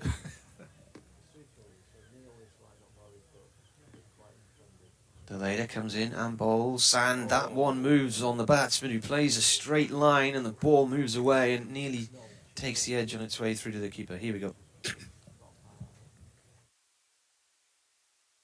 Oh, we've had another day where we've lost overs to the weather, but Durham have made up 4 lost time after lunch. They've taken 4 wickets, 4 for 48 in the space of 8.5 overs. It started when Adam Lyth was caught behind off Ben Rain on 111. Durham thought they had him caught behind on 102 earlier, but he was given the benefit of the doubt by the umpires after suggesting the ball hadn't quite carried to the keeper. Following him off the field, Revis caught behind off the bowling of Potts for 15. And, a drop in the slips as I'm looking at this one. A life there for Fisher, who is on 5. He's put a ball from Deleda straight through the slips. It's been put out at first slip and it's gone for 4.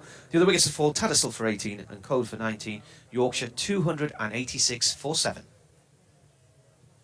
Yeah, nicely bowled there by Deleda, inducing the outside edge from Fisher. One of those that's in between the slips but at a really comfortable height, and I think Beddingham would be very disappointed he hasn't pouched that.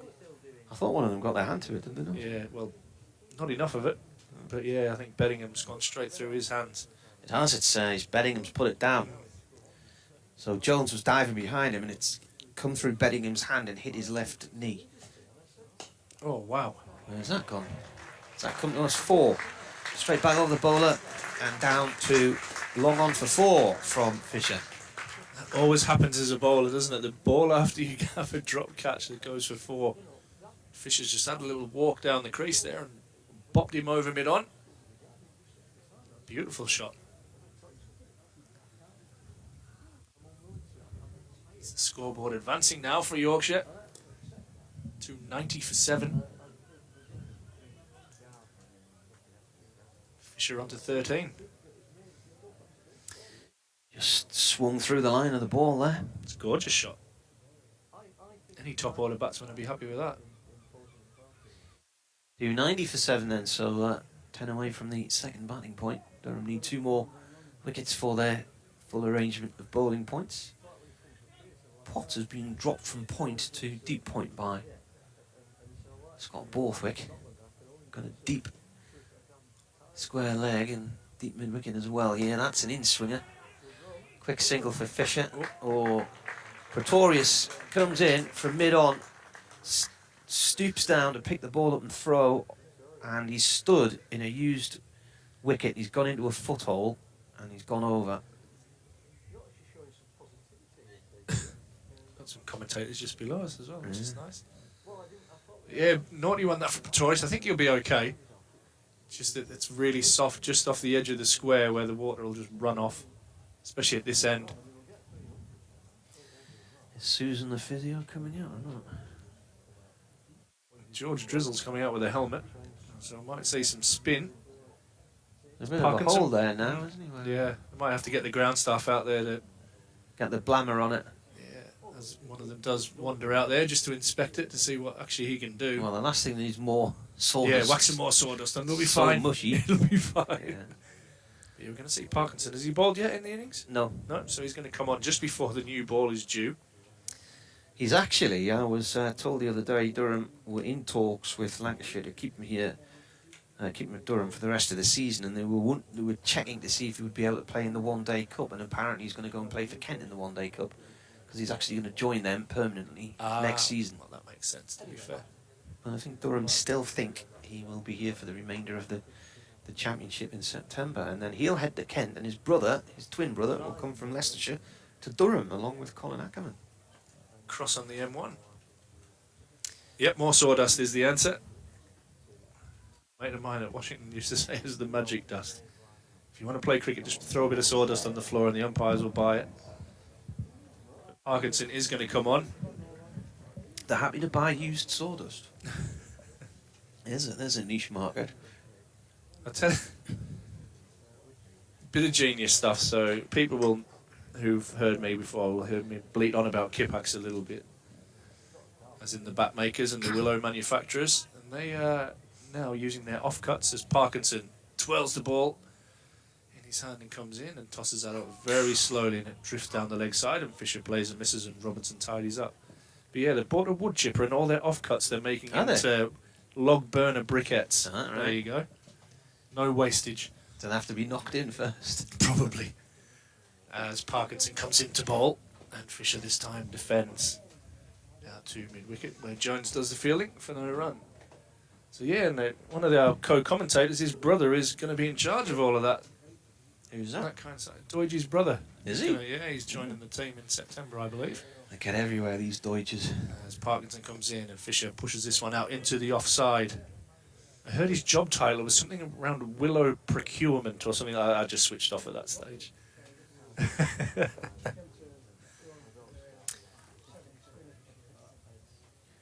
Fisher having a good look at Parkinson here. Jesus. How many times have you dropped that phone today? Give me the frightening light there. Doidge just lining things up in the commentary box. As Parkinson comes in, this one's a bit flatter. And it's punched out into the covers where Borthwick does the fielding again for no run. 291 for 7, Fisher 14, Thompson on 24. Rich Wilson says, hi Marty and Ash, apart from the 50 over final, I'm watching Durham away from home for the first time. Oh, awesome. As Parkinson comes in, this one's defended out. I wonder which 50 over, I wonder if it was at Trent Bridge or down at Lord's. Sitting just to the left of your commentary position, is the Fish and Chip Cali Memorial evening open to supporters, or is it journos only? Leave that one to you. I don't know. I don't think an answer that when he comes on here in a minute. As Parkinson again comes in and tosses this one up, and Fisher drives it nicely out to the sweeper, who I don't think picked it up initially.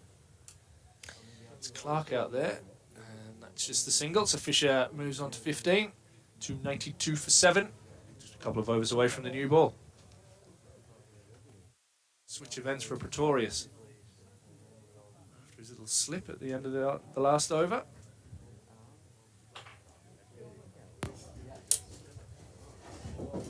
Welcome back, Doidge. Cheers, pal. Good to see you, Ash. You too, mate. How you doing? Unusual to see you in this com box. I'm It's different, isn't it? used to the acres of space that we have in the Durham commentary box. She's a bit snug, but all good.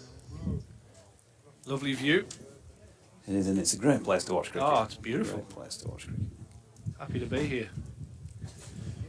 So what have we got? Pretorius from the Peasholm Park end then. Mikhail Pretorius.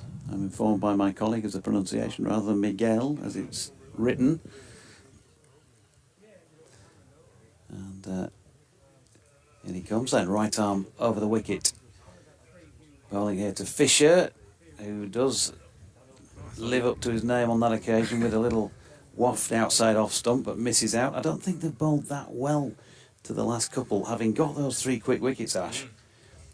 Ben Code, he will go at the ball. You know, he got what you'd kind of expect on a half decent day in 19. Yeah. He's capable of getting 30s and 40s and had a first class 50. Jordan Thompson donked one straight down square leg's throat last week with his only delivery as Fisher pushes into the offside no run.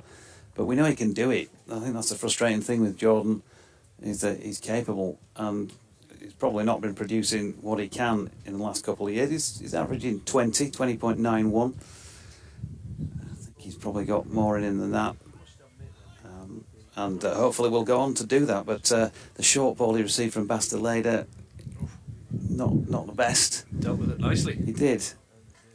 This one keeps low, and Matthew Fisher will be interested in that as the man who faced it, because he'll probably see him bowling at some point down here. That's 4 byes. Ollie Robinson not able to reel it in from round his ankle, so another 4 to the total. 4 runs shy of a second batting point here, Yorkshire.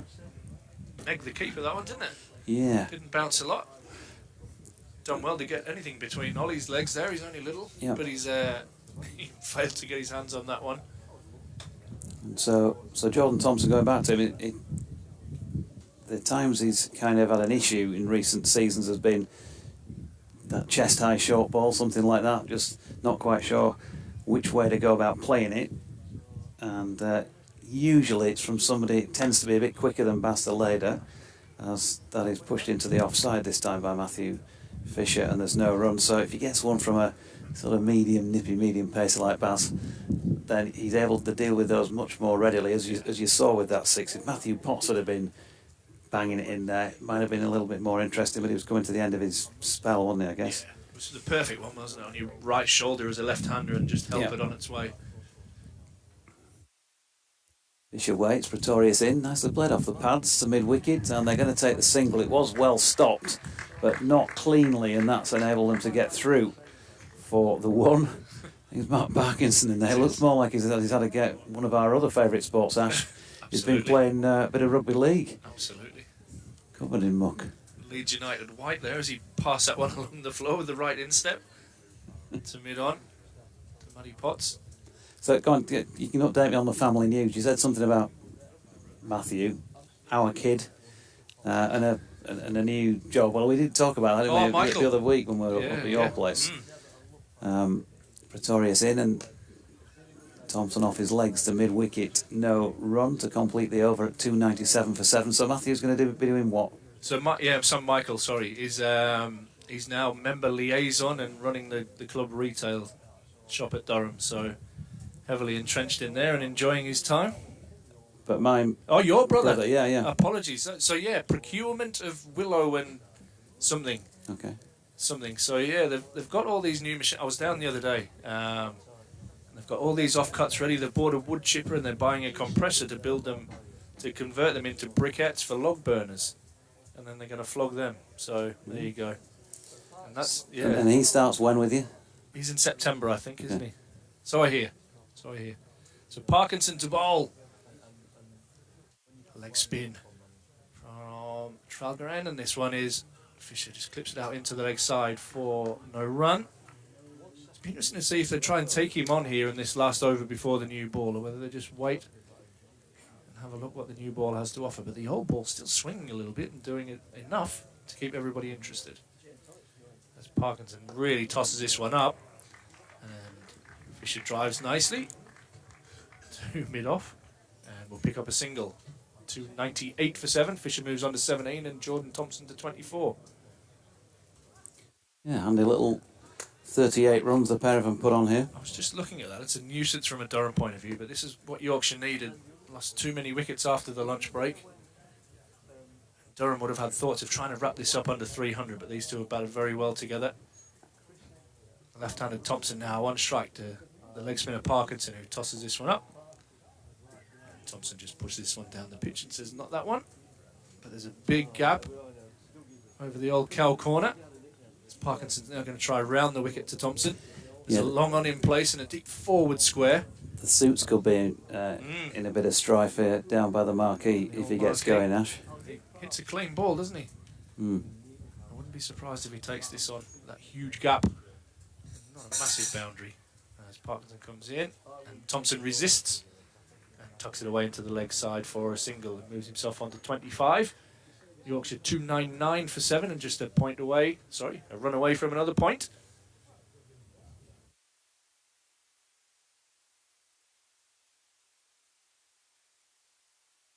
Just a little lull here for the first time probably in this partnership as they moving along nicely for Yorkshire.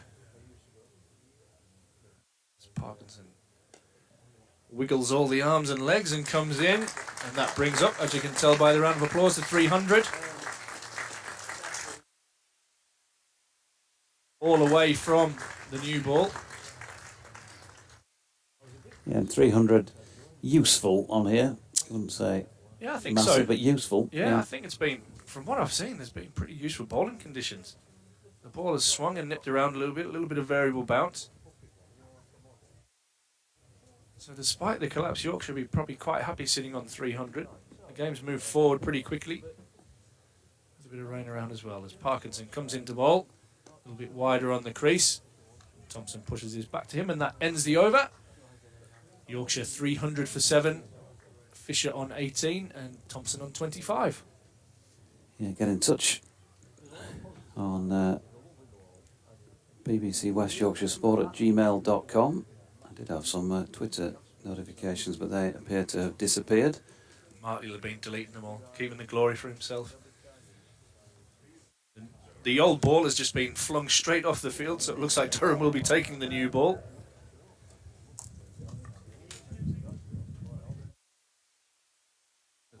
Sat down there right next to a medicine ball in front of the pavilion.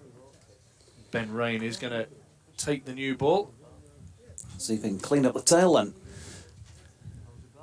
DT raking for a Kit Kat successfully.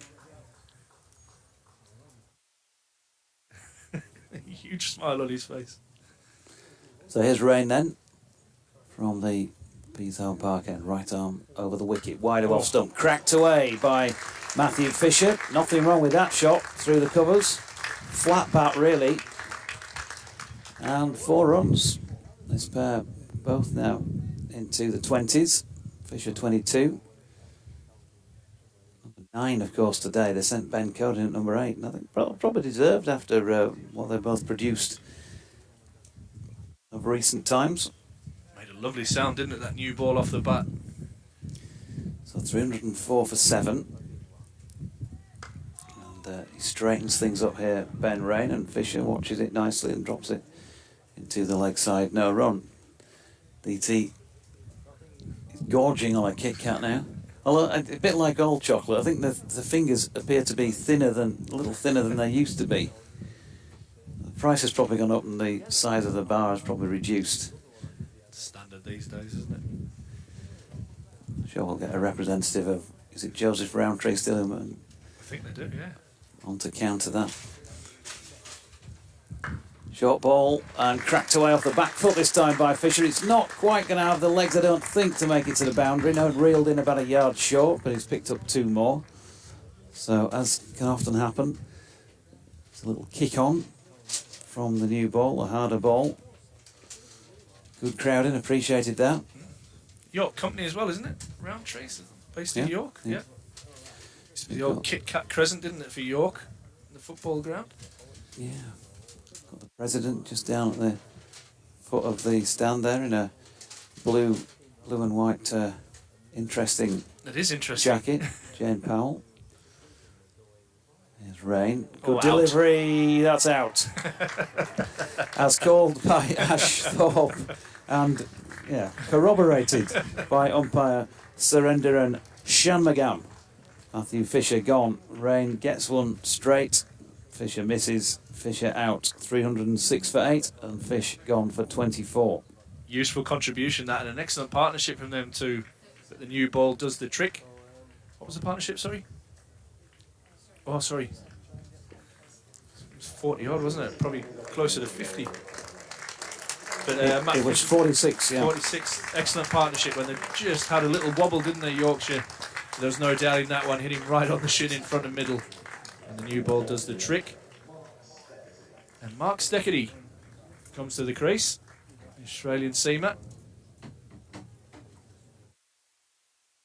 Important breakthrough there, 306 for 8.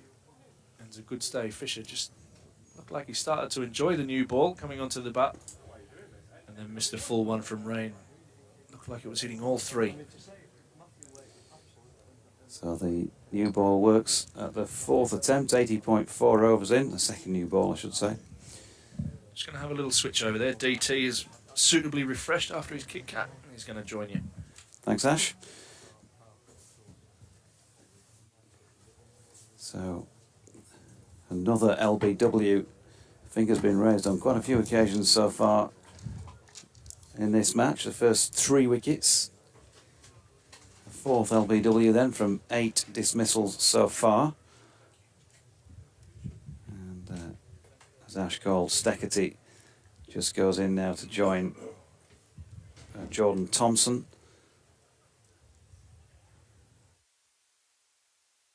They're just resetting the field. 3 slips a point. cover, mid-off, mid-on, mid-wicket, who's a little bit on the square side, and then a long leg who's not anywhere near the boundary, but probably 15 metres in. Ooh, big slash first ball by Steckety. Expansive stuff from the Queenslander. Felt like he'd been out there for about 2 sessions the way he played that, and was seen like a football. I think if he'd been out there for 2 sessions, he might have put it up there on the terracing somewhere on the east side. The popular seats, the bleachers, George. Not as popular as well. Have been in the past. There's plenty of gaps up there. Here's Rain. Steckety flicks off his legs, backward of square, and he wants a second here. And he's pretty confident of getting home and does. So he's off the mark. Yorkshire move on to 308 for 8 with Steckety's 2. Thompson 25. It's the end of Rain's over. Applause for the 2, as well as for a wicket taken over by Ben Rain, who ends that over with figures of 25 overs, 4 maidens, 3 for 91, including 2 no balls. Just Getting nods from Kate, so I must have read that correctly off the website. just Dan Moriarty to come after these 2, so maybe see a little bit of exciting cricket for 10-15 minutes, and then a chance for Durham to see what they can do. Well, this will be interesting because I was just saying, Jordan Thompson, if anything, short ball from the quicker bowlers can be a problem.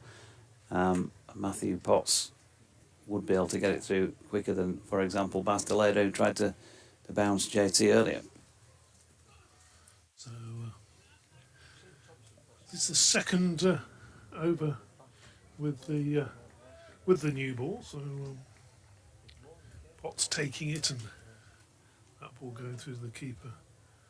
No run, no hesitation in taking the new ball. I don't know, but Parkinson hasn't really underused, I would say. Dodgy would be my verdict on Matt Parkinson's contribution to date. Potts bowls a grunt, a Monica Seles grunt. There was more Jimmy Connors about it to me this time. Tickled away down to fine leg for a single. So 26 now to Jordan Thompson, the man who makes things happen, according to Mr. Jonathan Doidge. Does he know you say that about him, Doidge? Yeah. He does. Oh. He loves it, absolutely loves it. The big show, all of that. Certainly come off 1 or 2 times, hasn't he? I remember the finals day last year.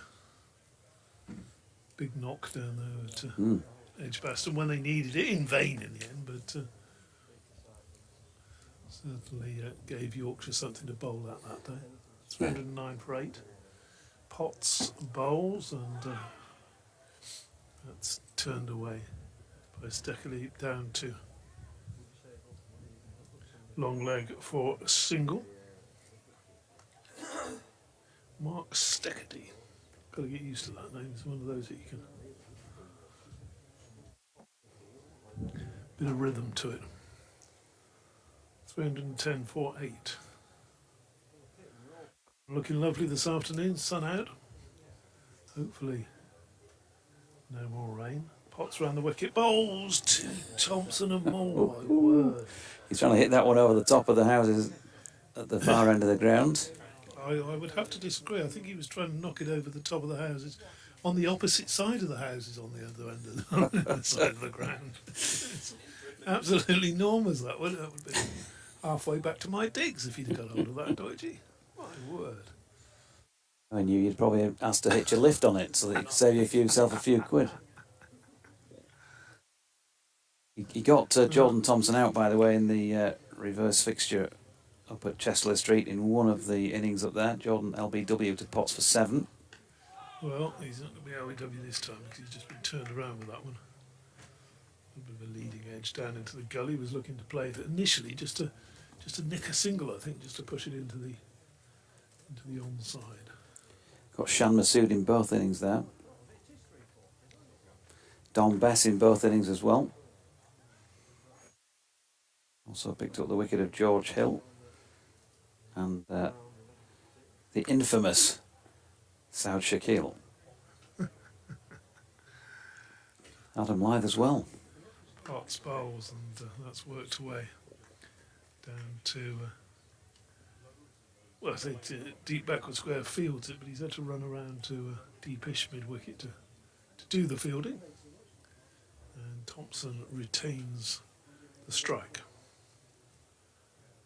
Good bowler, Matty Potts, and they do produce some great bowlers up there, don't they, in Durham? I'm not just saying that because Marty's down the other end of the box or whatever, but if you look at Durham's contribution to the England team over the last couple of decades, it's been phenomenal, and not necessarily always appreciated by the powers that be.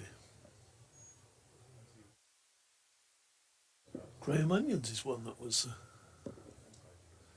often slips under the radar. Very, very useful bowler, wasn't he? Obviously Stokesy and Harmison. Never heard of any of these guys. Here's Rain, meanwhile, right down round the wicket, and Jordan Thompson. There's a yawning gap through mid-wicket, and he's tempting him with that. It's a favoured shot as well, and he just tried that sort of flick that he does. Quite a high, whippy back lift when he tries to play that shot, Jordan Thompson. And he was just playing a little bit too soon, bit of a leading edge on it. No chance given. But he'll be looking at that, trying to hit his teammates down in the pavilion. Rain in again. Marty's just produced a stat for me. Rain round the wicket and Thompson leaves. Matty Potts 45 wickets and Ben Rain 46 in the championship so far this season. So very much a potent partnership for Durham in their charge towards the Division 2 title. Yeah, I think if you were analysing why they're top of the table, you'd probably be picking these two out, wouldn't you? Plus, probably the runs of Alex Lees as well, of course. Maximum batting point 6 times as well, apparently. Here comes Rain. 44 bowling to 44. Edge from the Yorkshire 44, but dropped at second slip. I don't know how many chances they've put down here, Durham. It's quite a few now. And Did he get a hand dive to to his left. He definitely got a hand to it. And Jordan has been put down on 27. And now makes it to 28 with that single. 312 for 8. Very, very difficult chance. Did he even get a hand on it? He might have just flicked his fingers as it went through. Just touched it around the post. A good penalty save. Very impressive dive, isn't it?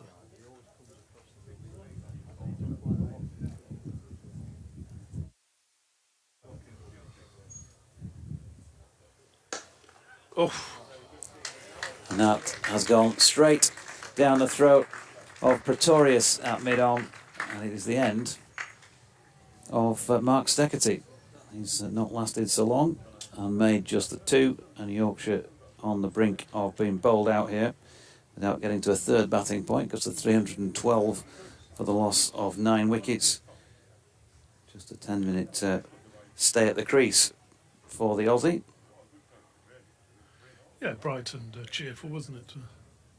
Short and cheerful. Dan Moriarty, number 11, on his way.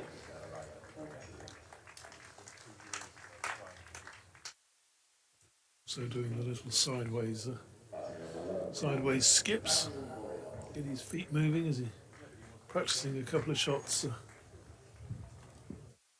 Makes his way out. Left-handed, of course. 2 from 4 deliveries. Thanks to Kate for confirming that. That was the end of Steckerty. 82.4 overs. So they've lost wickets at regular intervals. 1, 2, 3, 4, 5, 6 in the last 20 overs and 2 balls. So not the total collapse of Somerset proportions that we saw here a couple of years ago, but they've lost those 6 wickets for 100 runs, precisely. And it could be a 7th here with Moriarty, who I've only seen him bat an odd time, of course, in the last few weeks. Did hold an end up in his debut match at Headingley against Gloucestershire. But I think the comments around the dressing room have been very much suggestion that he's a genuine tail-end Charlie, and he is batting number 11 after all. But who knows, he might come up with his first-class score here. Nicely played forward defensive push back to the bowler, certainly. His first delivery, blustery here, as you can tell. Blowing through the com box.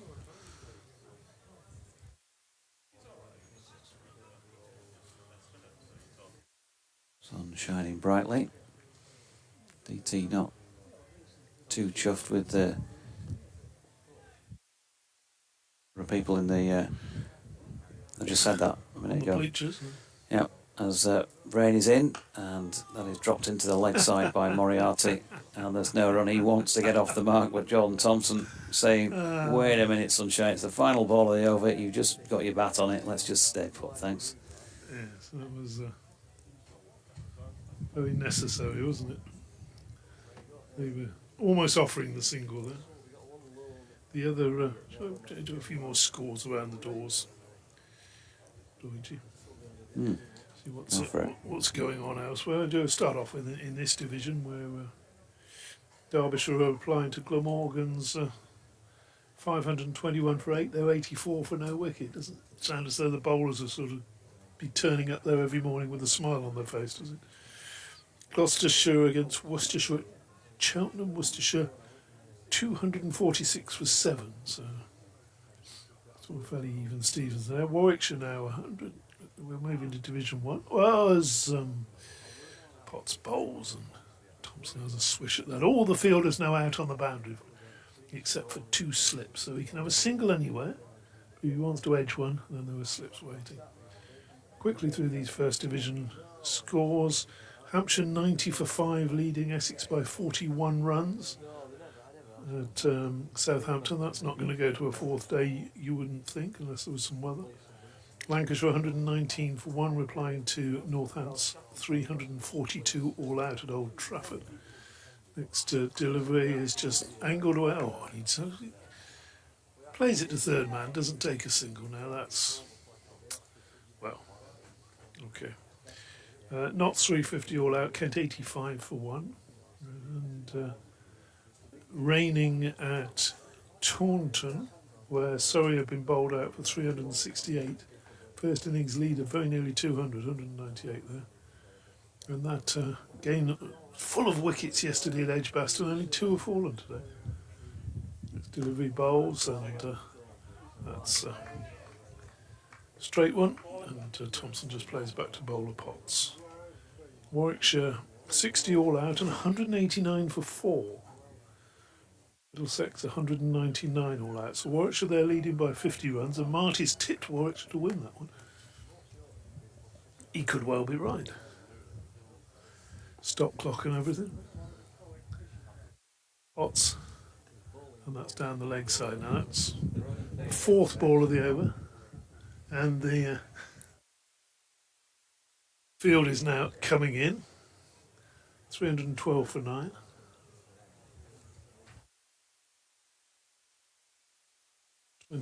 Thompson, Moriarty not off the mark.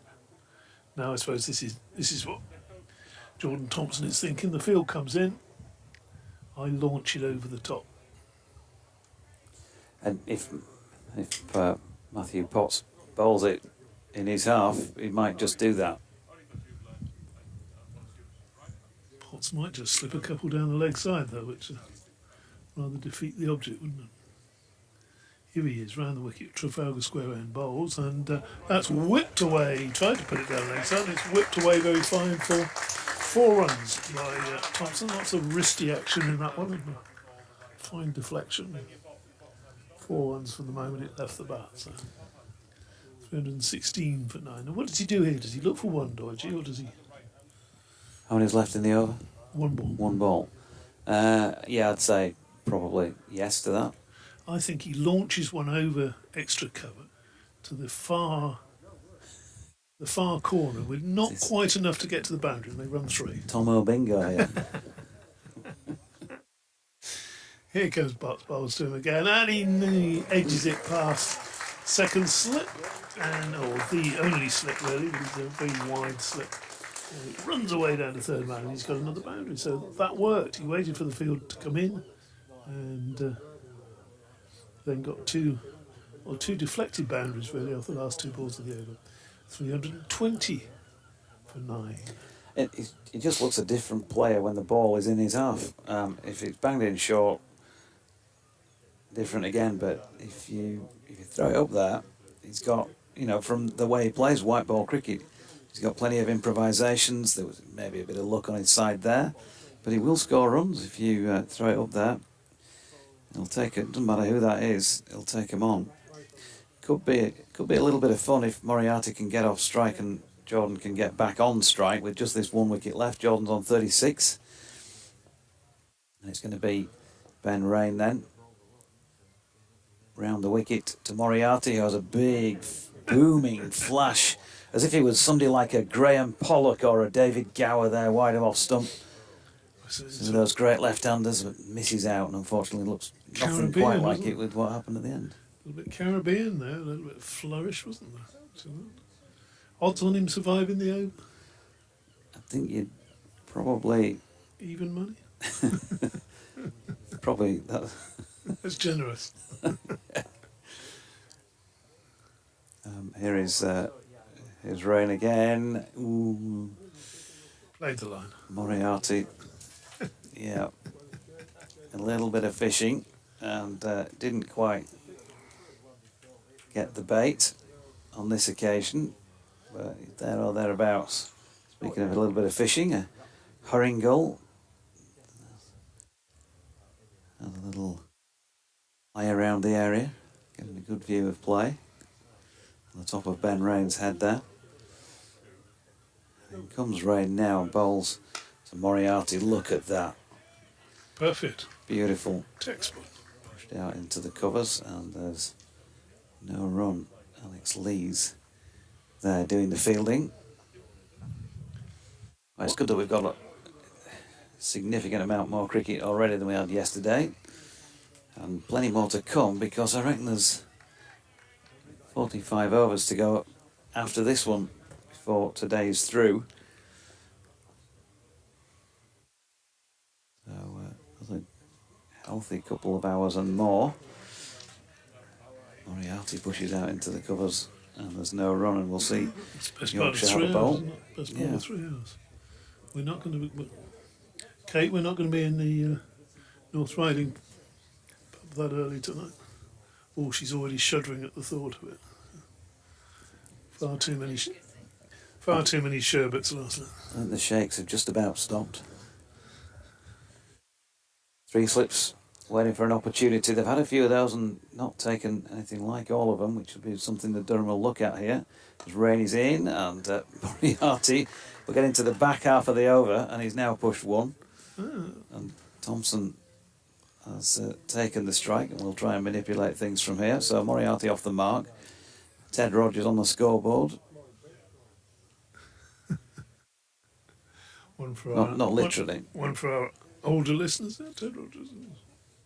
Was it? No, he did it. I could never do the Is that thing. that way, Yeah, but it was so quick how he did it, wasn't it? Well, he probably practiced. End up insulting people with the V sign in the middle of it. No. It was the other way around. It's you start that way, then you go that way, and then. Would he? All right. Okay. 2 balls left in the over, Deutsche. Makes for great radio, that. DT was swivelling his hand one way and then the other. Here's Rain. Thompson goes big. That has gone a long way. Very much the biggest hit of the match so far, in his favoured area over Cow Corner, and kicks him on into the 40s. 42 now to him, 327 for 9, and immediately That's in someone's back garden. the umpire makes his way down to the little briefcase, which is discarded over the boundary rope to pick up a new ball out of the ground. Yeah, to give you an idea of how far he hit that, if it had been a little bit straighter, it would have probably been on just about, certainly on the balcony of the pavilion, and quite possibly dislodging a couple of tiles. So, massive shot. Just got hold of it, didn't he, and away it went. Well, that was the last ball of the over then. I got my counting wrong. But he's done well because the last 2 balls of the previous over he hit for boundaries, and that one he's hit for enormous shot.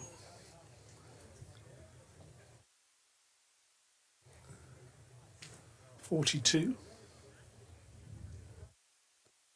327 for 9.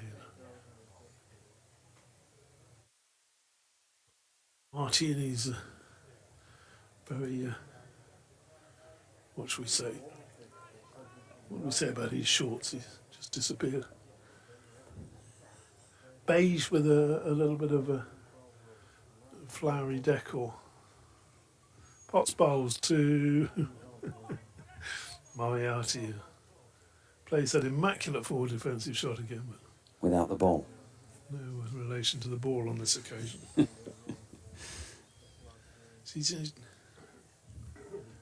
Potts being that little bit quicker, not quite as accurate as Rain wasn't able to find the middle of the bat there, despite the bat being held as straight as it was. Oh, he's going to nick off it, isn't he? Balls to him again. Oh no, he's behind that. Pushes to mid-wicket. Do you feel this is a little bit the lull before the storm when your new bowlers come out and look to get into the Durham top order? They'll be relatively pleased with 330. I think if you'd have offered them that at the start, but maybe not as the innings was progressing, they would have wanted sort of 360, 370. Next delivery, Moriarty's decided now he's going to play a bit expansively there. Reigate, I think that's where he was born. Was it? Yeah. I played cricket at Reigate. In fact, I was out the 3rd ball of the morning of an all-day game, which is the worst possible thing, isn't it? York's third ball of an all-day game. What can you do after that? Potts bowls and shorter delivery, and he just pulls inside the line. Where is Reigate? Sorry. Yeah, but whereabouts? It's Where's it near? It would be southwest of just sort of southwest. We're talking Somewhere Guildford area? Yeah, no, closer to London than Guildford. A3, somewhere around there, sort of beyond Newmold. Epsom? Down that way. Yeah, not that, somewhere down. Okay. You and your horse race. Well, I need to know. But Yeah. just tell me. Some people will say, "Tell me which pub it's near." I'll just tell me which racecourse it's near. Potts to Moriarty bowls. Oh, that's a bit. Number 11, he can't bat. He doesn't want to be facing that short stuff. Potts, just a quick one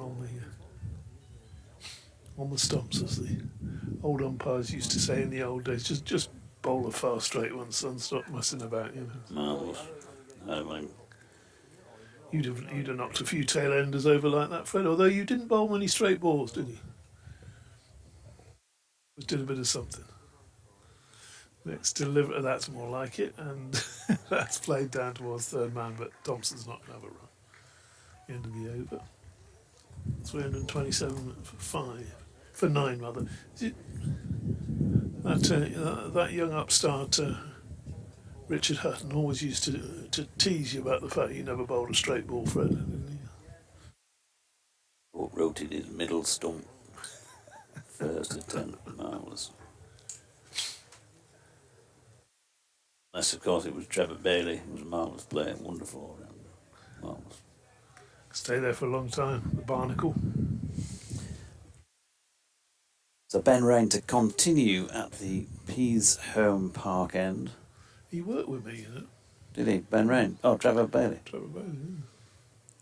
He worked with you or you worked with him?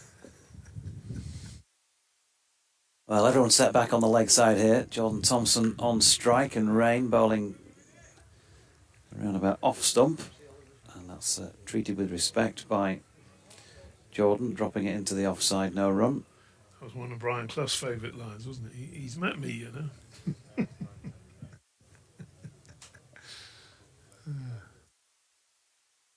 No, he's a good man to work with, Trevor. Always dressed immaculately, a a sort of silk tie and a little handkerchief in the top pocket, that sort of thing. Rain to Thompson. He's got underneath this one, and again that has gone a long way and out of and back into the ground for 6 runs over Cow Corner. It bounced off a roof or something over the high wall away to our left at the side of the pavilion, and fortunately has made its way back into the ground. There's a rather officious steward coming onto the field now. Is he going to go and have a word with Thompson and tell him to, there's health and safety issues here? Can't hit it there. I was told I wasn't allowed to walk past the rope this morning, by the way. Not allowed to do that.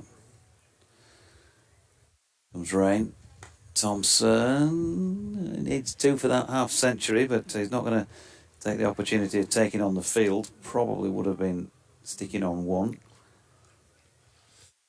Delighted occupants of the old Kent press box in years gone by. They were the regular in there. Dudley Moore always used to love what's on the board at the moment. He's free 33 for free. Although it's free 33 for 9 at the moment. Ben Rain has just switched now back to over the wicket here to Jordan Thompson. Just 1 slip in place. He gets underneath another one. That's just going to have the legs, I think, to make it over. It is by about 10 feet probably. For 6 more in the same sort of place at the side of the clubhouse. And that brings about another first-class 50 for Jordan Thompson. A 6th of his career.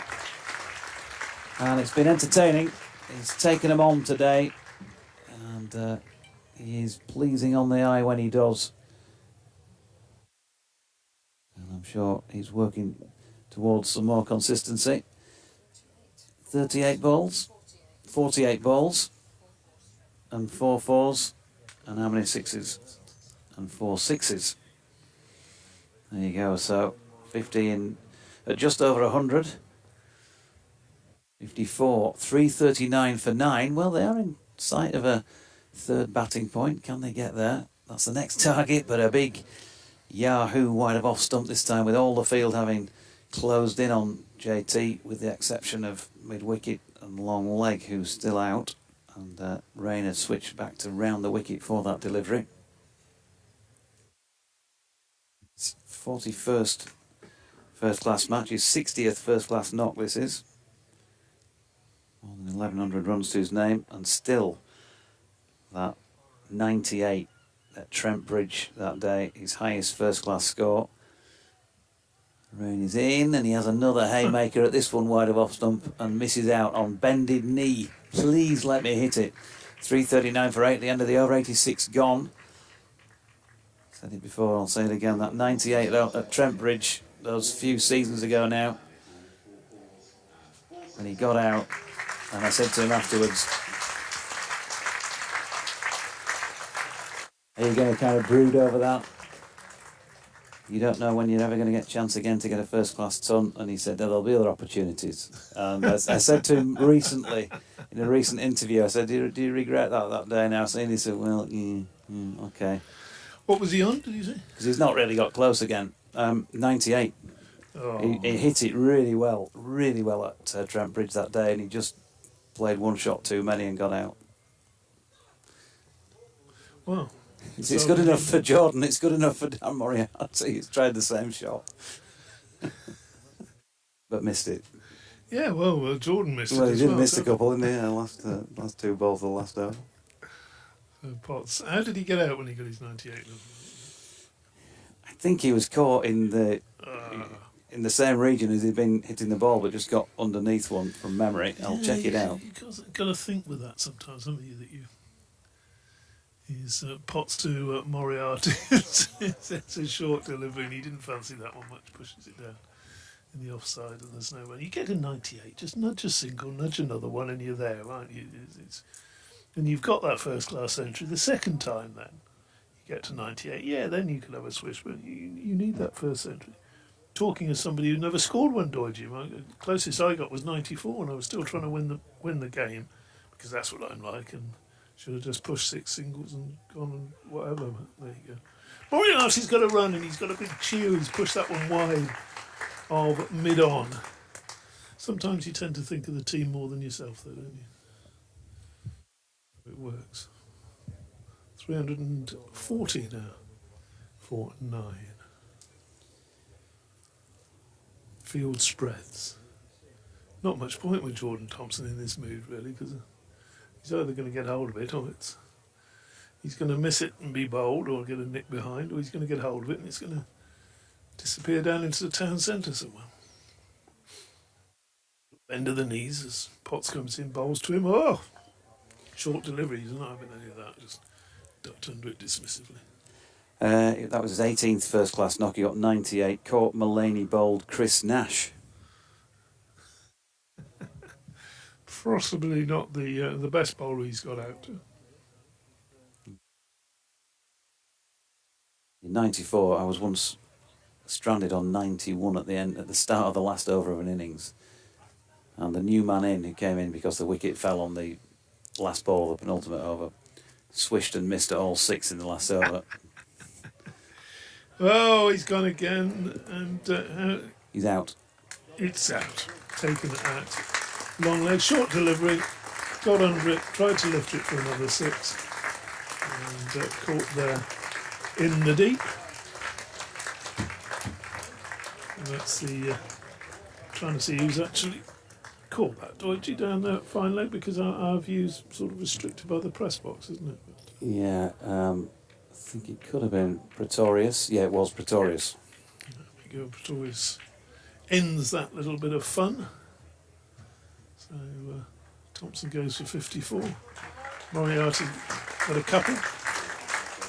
And, applause as he comes off. The man who makes things happen has made a half century happen this afternoon. The field, and Yorkshire 340 all out, which I think somebody might have suggested what they were going to get this morning, but not usually that accurate. That's I think, given the conditions that we've had in the last couple of days and the fact that they were put into bat, I think that's a good effort. Yeah. I know that people, the detractors, will still moan that they haven't got an extra 10 runs to get another batting point, but Yeah. I think that's a pretty good effort on here. They I think they're in the game. Definitely in the game. They themselves will think that they should have got a few more, having got to the position they were in with just before Lyth got out. Yeah, and as I was saying about the tail, you just never quite know what you're going to get. They're with the possible exception of Dan Moriarty, who of course is a loanee, and Mark Steckerty. The others towards the bottom end of the order, Jordan Thompson, Matthew Fisher, Ben Code, are capable, but you're never quite sure what you're going to get. So you could get wrapped up quickly. On this occasion, the last 4 wickets there were worth 80 runs. Yeah. So the tail has definitely wagged. And well done to it as a collective. 87.5 overs was the sum total of Yorkshire's batting out there. Jordan Thompson made 54 from 52, including 4 fours and 4 sixes. So really good effort from Jordan this time. And the not out batter was Dan Moriarty, who did a manful job of having a good flash and missing, and was 2 not out from 16 deliveries. So 340 all out. Bowling figures wise, Ben Rain, 28 overs, 4 maidens, 4 for 111. And he got better as he went on, really. Matthew Potts was the pick, 4 for 93 from 25.5 overs, including 6 maidens, but still going at 3.6 and over himself. The tightest economy-wise of those who bowled a significant number was Mikael Pretorius, none for 45 from 16, 3 maidens. Bastoleda, 16 overs, 3 maidens, 2 for 70. Matt Parkinson, just 2 overs for 4. So Durham now finished Yorkshire off for 340. We'll take a breather while the players do. In fact, I think that will have brought about tea, won't it? It was supposed to be 4:05, but they're not going to go back out there right now. Tea's been taken, that's confirmed by Marty. So we'll be back in 20 minutes or so when they resume for the Durham first innings.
I've just got another bit angle of the catch if you want it.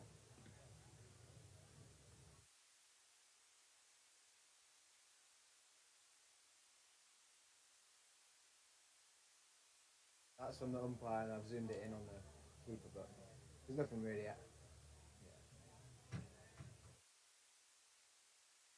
Ladies and gentlemen, please do make your way off the outfield now. Thank you very much.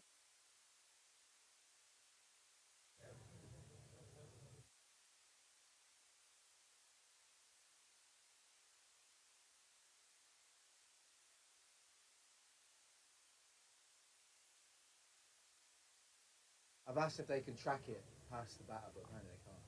It'll only track to the stumps. So. Right? Huh? Yeah.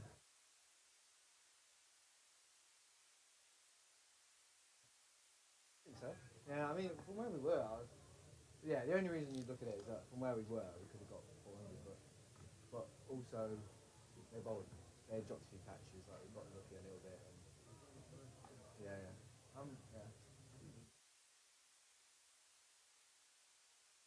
Yeah, if they can. Well, Fish has always bowled well here, I mean, so. Yeah. I think I want to get Fish on from that end, but I know Cody's going to come down the hill. Might be a quick spells. Was it? Yeah. Yeah. No.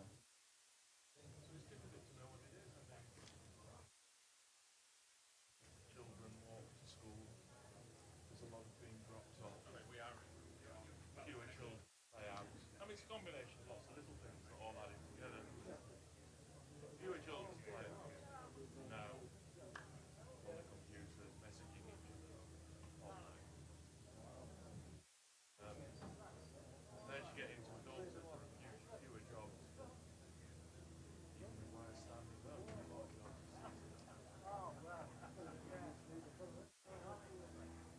Yeah.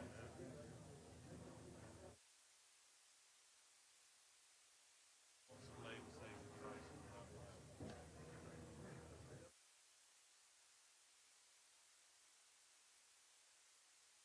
Just food. These people who are saying it's due to the food manufacturer.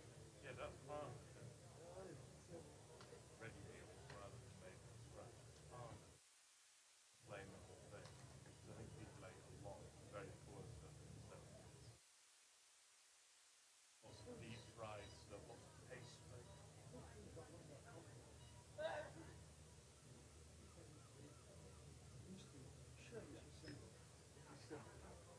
Arguably less interesting. We ate a narrower range.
Welcome back from North Marine Road, where we've had the tea break, which doubled up as a break between innings because Yorkshire were dismissed for 340 in total. Jordan Thompson, the last man out, for a well-played 54. Adam Lyth, of course, the feature with his 111. Finlay Bean also made 46 earlier on, and plenty of other little chip-ins as well along the way. I think it's one of those scores where, if you were being hypercritical, you could have said at one stage they look like they're going to get 400, but then you can counterbalance that by the fact that they gave chances that weren't taken by Durham, so on a different day they might have got fewer. And probably, given the conditions yesterday morning in particular when the toss was made, if you'd offered Yorkshire captain Johnny Tattersall that 340, then I would think he'd have been fairly tempted to say, yeah, go on then. will take the 340 and we'll have a bowl at you, please. They're going to get that opportunity now. There's a bit of doom and gloom about the forecast later on today and overnight and early tomorrow now. So just when you think it's safe to guarantee a bit of cricket, bank on a bit of cricket, who knows the way it'll go and the way the Yorkshire season has gone. They've lost loads of overs to the weather. Are you suggesting we might even lose some tonight? Well, What's it saying? possibly. Depends which app you look at. Yeah, depends which app you look at. So it's going to be Ben Code, as you would have expected, with the choice of ends to come down the hill from the Trafalgar Square end, which means Matthew Fisher will be opening from the Peaceholm Park end, at which he's had some previous significant success. 4 slips and a gully, just one man in front of the bat on the offside. Matthew Revis had extra cover mid-on, man in front of square on the leg side, and a long leg away down the posh coffee tent. As Cody's in, ball just back of a length, and bowling to Alex Lees here. Of course, Lees and Michael Jones, the opening pair for Durham. That one thudded into the thigh pad, and there was no run. Lees, I'm not sure how many times he'll have played there, but I'm sure quite a number. Plays pretty well. Could stand him in good stead against his old teammate Code here, who's in, and now he's pushed up to mid-off and there's no run. There'd have been a bit of crossover between these two in terms of Yorkshire careers, probably maybe first couple of seasons, something like that, of Ben Code's career. Alex would have still been around before moving on to Durham. Yeah, I remember seeing Lees play here in his final season for Yorkshire, and he was in, his head wasn't in a very good place, I don't think. Code in again. Lee's solidly behind it. Pushed to mid-on, no run. He's gone on to England Yeah, he's gone on well. honours then, since then. He was, he's struggling for runs. It just wasn't working for him, and it was almost tough to watch him out in the middle there when his game wasn't there, his head wasn't there, and he got through it, but I don't have good memories of that. Code then. Past O'Shaughnessy. Oof. He's driven that back at the bowler for a moment. I thought he'd got an outside edge on it, and it was probably on its way to George Hill at first slip. That's exactly what I thought as well. It just looked, didn't it? I think the fact that it was a little bit in the air as well, it just had that look as a. Oh, here we go. Notice how closer the slips are standing than they were for the Durham bowlers. Here comes Code again. Down the slope, and Leeds solidly behind this one. Drops it out into the offside, no run. Lyth at second slip. Buoyant after that 100. Finlay Bean at third. Finlay Bean also keeps wicket, of course, and certainly looks a good grabber. I think whether or not he goes on to keep wicket for Yorkshire. Certainly got a good slip fielder in and among once again, and Ryan Rickelton is at fourth. Jordan Thompson in the gully as this latest Code delivery straight is turned to leg and fielded there by Steckety. No run, so a maiden surprise from Ben Code to open the Durham innings. He's almost becoming Pato-like, isn't he? with his accuracy. And Steve Patterson, of course, always reckoned to open with a maiden over, and usually did. Matthew Fisher. So it will be Fisher as we suspected. I'd fancy him from the Trafalgar Square end. Maybe Code gets first dibs up there, and Fisher, after he's had his opening spell here, will come down the hill as well. You, Deutsche, what end would you have him on at? Fish. I think this is a good way to start, actually, DT. So, number 7 on his back, runs in, bowls, and Jones is able to just leave that Through to the keeper, no run. Plenty of experience playing here, Matthew Fisher, I'm sure. Probably a bit of club cricket as well as his professional and second team experience. Yeah, I bet they don't. Bet they don't get too many club players crying off the night before a game at Scarborough, do they? Oh, sorry, got a busy day tomorrow. Sorry, Skip, can you get someone to replace me? Not here. They'll all be turning up for this one. Fisher bowls and excitement there. Tried to force that one square off the back foot. Didn't make contact, but for a minute gave the suggestion he had because his head snapped around and a bit of a skip as Johnny Tattersall took it, and he thought, oh, hello. Did he just feather that one? 4 slips in place, a backward point extra cover. Wide-ish mid-on and mid-wicket bowls again on the middle and off, just shaping away slightly and defended confidently enough. Yorkshire crowd getting behind their team.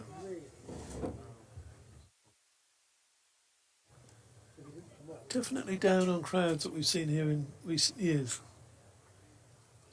JD? I don't know, actually. You reckon similar? Yeah, similar. Did we find out how many were in yesterday? Not yet. That's the question. Fisher bowls and Jones pushes square, thinks about a single for about a millisecond and realises it wasn't there. Still no run. That young Sam up on the balcony. I think it is, isn't it? Yeah. It is. Sam and Adi. Sam and Adi evening. No, Sam Enchanted, isn't it? No singing DT. Fisher bowls and pushed into the offside. Again, he's looking for that one off the mark, and again, he's not going to get it. So, no further on. I've sent the president a text asking if he knows the figure for yesterday. He said he'd come and join us tomorrow. Grace us with his present, I think, were the words he used. Mr. Muster. Mm.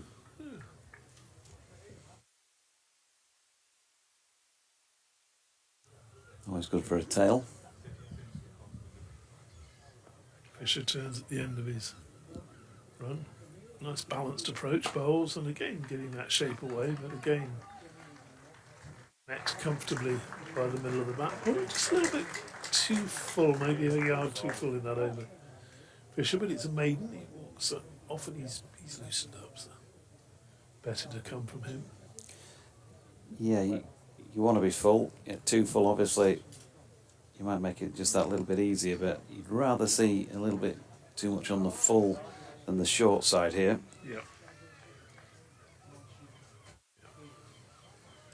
Yorkshire lad to the half to buy my own 99. He bought me a lovely 99 at Worcester a couple of weeks ago.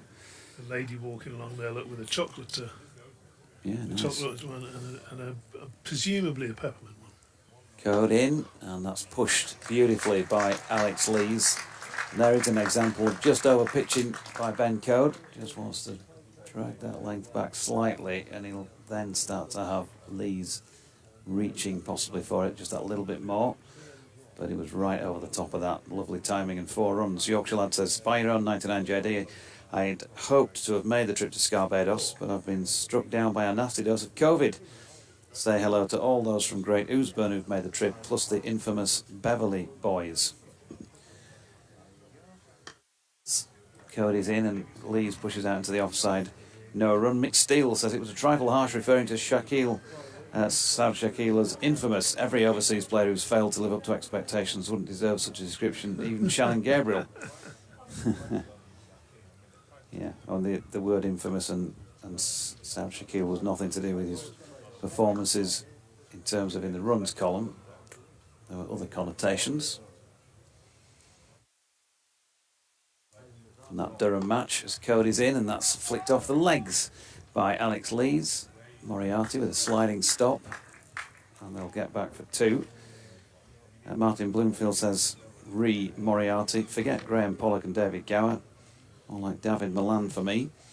David Bates says seeing Tomo's huge 6 reminded me of Fred Truman, who hit the pavilion clock once and put a 6 over the com box where you are. Also smashed a greenhouse in a garden behind the north stand in Woodall Avenue. Is that right, Fred? Aye. Big hit with that. Marvellous. Closer hit 6s over the entrance gate apparently as well. Which entrance gate? One square. Yeah, which entrance gate is a good question actually. As Cody's in again, it's a good length delivery.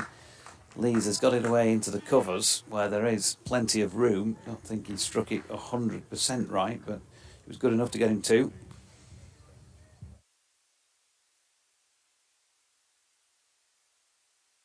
He's hit it over the entrance gate that leads out down by the club offices there.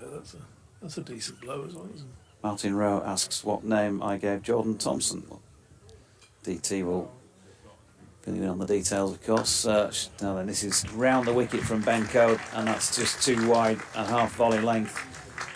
And got what it deserved. It's crashed away for 4 runs through extra cover. Beautiful shot. So Alex Lee's getting going here.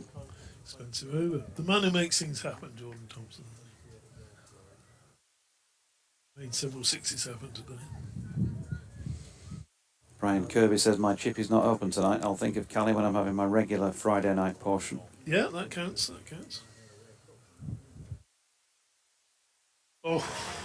Lees with a big haymaker at this one, maybe just getting a bit carried away. And Ben Code with a wry look at his old teammate, hand on his face, as having been hammered through extra cover. The previous delivery, that was one of those so-called moral victories for the bowler. Yeah, you've got to think you've already got 10 off the over. I mean, what are you going for there? That's a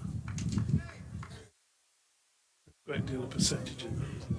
I think there was 10 off the over, wasn't there? Or 8? Was there 8? 12 off the over, so we didn't need that. DT's abacus failing him.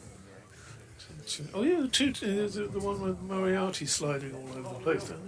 I'm starting to like Dan Moriarty. I haven't seen him bowling yet.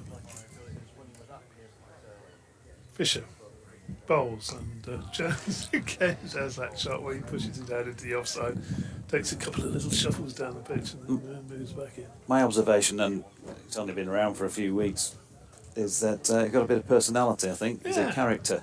Yeah. Moriarty. Yeah, I like him. I mean, we watched his batting and we watched his fielding now. And he's sort of like, I've seen other people do that. I can have a go. And they do a slide, don't they? You might want to let me carry on with this over because I'm due to do an update any second, and they might spring upon you at a moment's notice. Go on then. So Fisher, right arm over the wicket. Oh, it's a lovely flick off his legs there by Jones, who gets off the mark as a result. Full length delivery going through mid wicket for a boundary. So I think we've seen 3 of those from the 16 scored so far. Am I right, Kate? Yeah. 16 without loss. Yorkshire 340 all out. They're just trying to get the radar right, this pair. The big 2 for Yorkshire these days, of course. And the 3rd successive match with them on the pitch at the same time. It's been unusual in recent seasons as Fisher drags one down the leg side and there's no run. Bowled well at Headingley last week. He thought he'd bowled really well at Worcester the week before. I wasn't quite so sure from where I was sitting that he had, but he said last week he bowled 2 of the best overs he's ever bowled in setting up a couple of batters.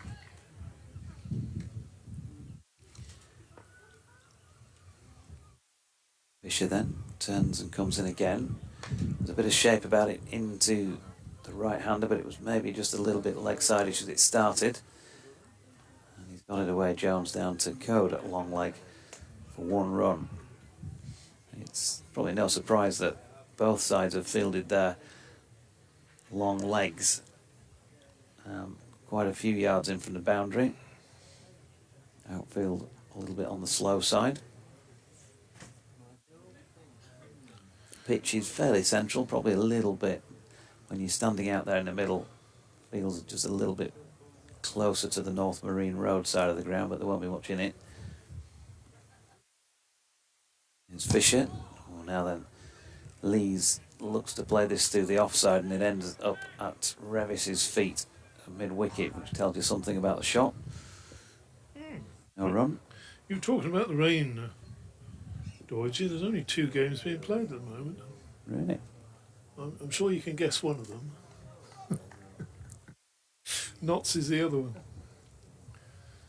Kent 102 for 2 at Trent Bridge. All the other games are rain delayed. Rain at Manchester.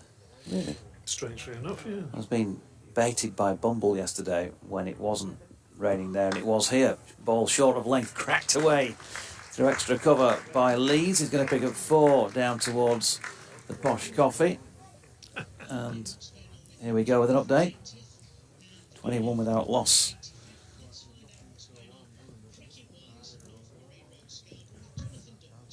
Yeah, Durham batting then for the first time in the match, Richard, and our 21 without loss. It's been a pretty brisk start. 4 boundaries already struck within that 21. 3 of them going to former Yorkshire opener Alex Lees, who of course these days is out in the batting for Durham. He's 16 not out, and his partner Michael Jones has struck a boundary as well. He's 5 not out. Yorkshire's first innings, well, he was in danger of being wrapped up sort of under par at one stage. I was saying throughout that 300 would be something to play with, it'd be a pretty good score. If you've been hypercritical, then they might have looked to have got 400, 4 batting points, something like that. But I think overall, when you consider that it's been a couple of bowling days in the main, and they lost the toss yesterday and were put in, 340 all out was not a bad effort. Jordan Thompson did his stuff today. He sparkled with the tail, 4 4s and 4 6s in his 54. He was eventually the last man out. There were contributions also from Matthew Fisher with 24. A few scores in the teens from Revis, Tattersall and Code. And of course the big story was Adam Lyth completing his 32nd first class 100 earlier in the day. He was out for 111. 4 wickets each for Matthew Potts, who was the pick of the Durham bowlers, and also for Ben Rain. So 340 all out Yorkshire. Durham batting for the first time, and just 4 overs in are 21 without loss.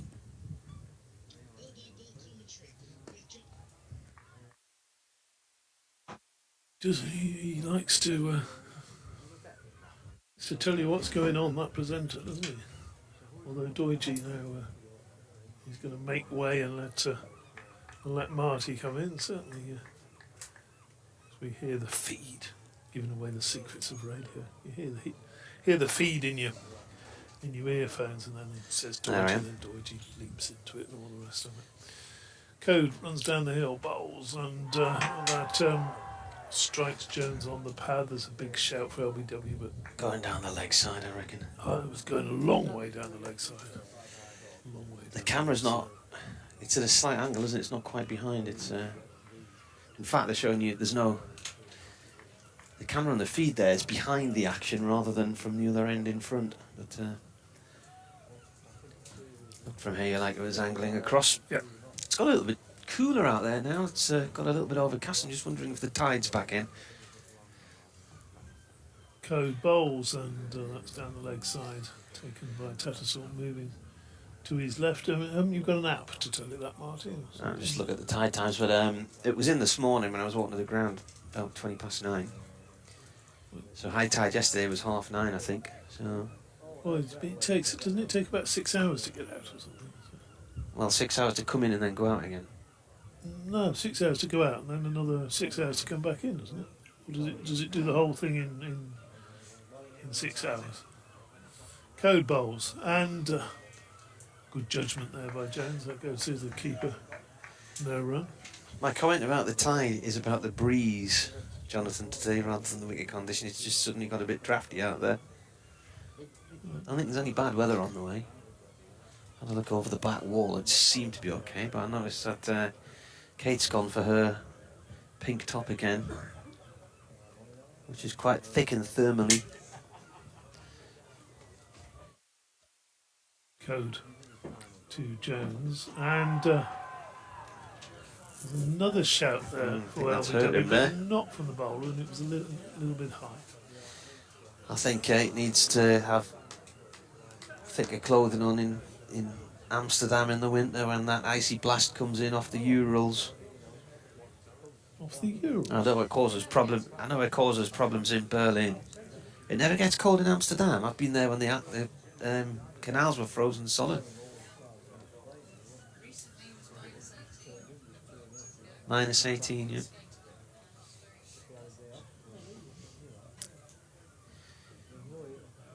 Fisher from our end, the Pizon Park end.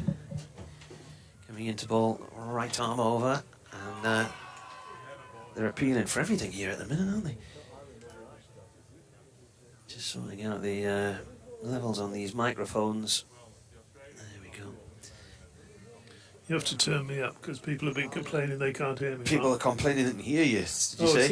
Which one are you? No, I think I'm okay. You're that one there. Well, Well, if you stop mumbling, that bizarre Gloucestershire accent of yours. Gloucestershire. How did you not get a job on Clarkson's farm? Building walls.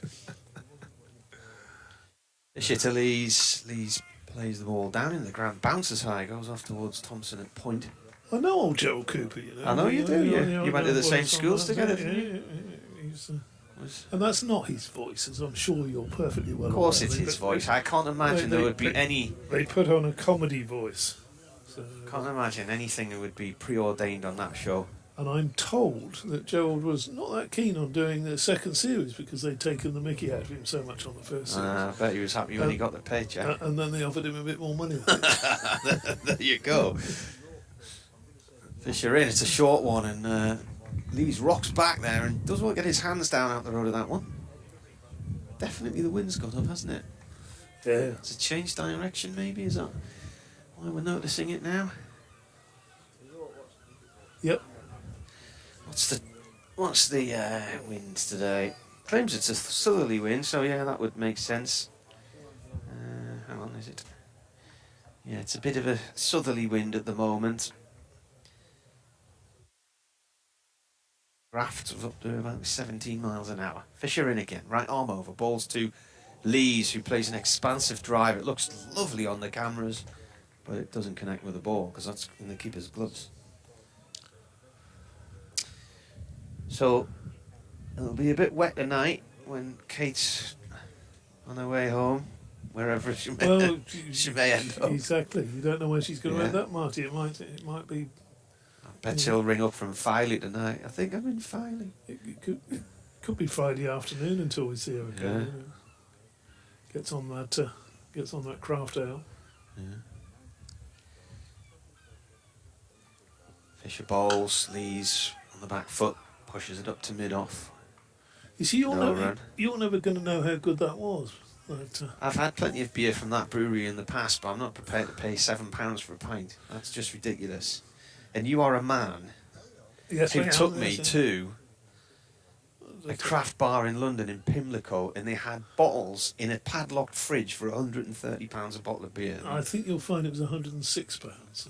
There was one I had on a photograph of 130 quid, which I think was meant to be from America.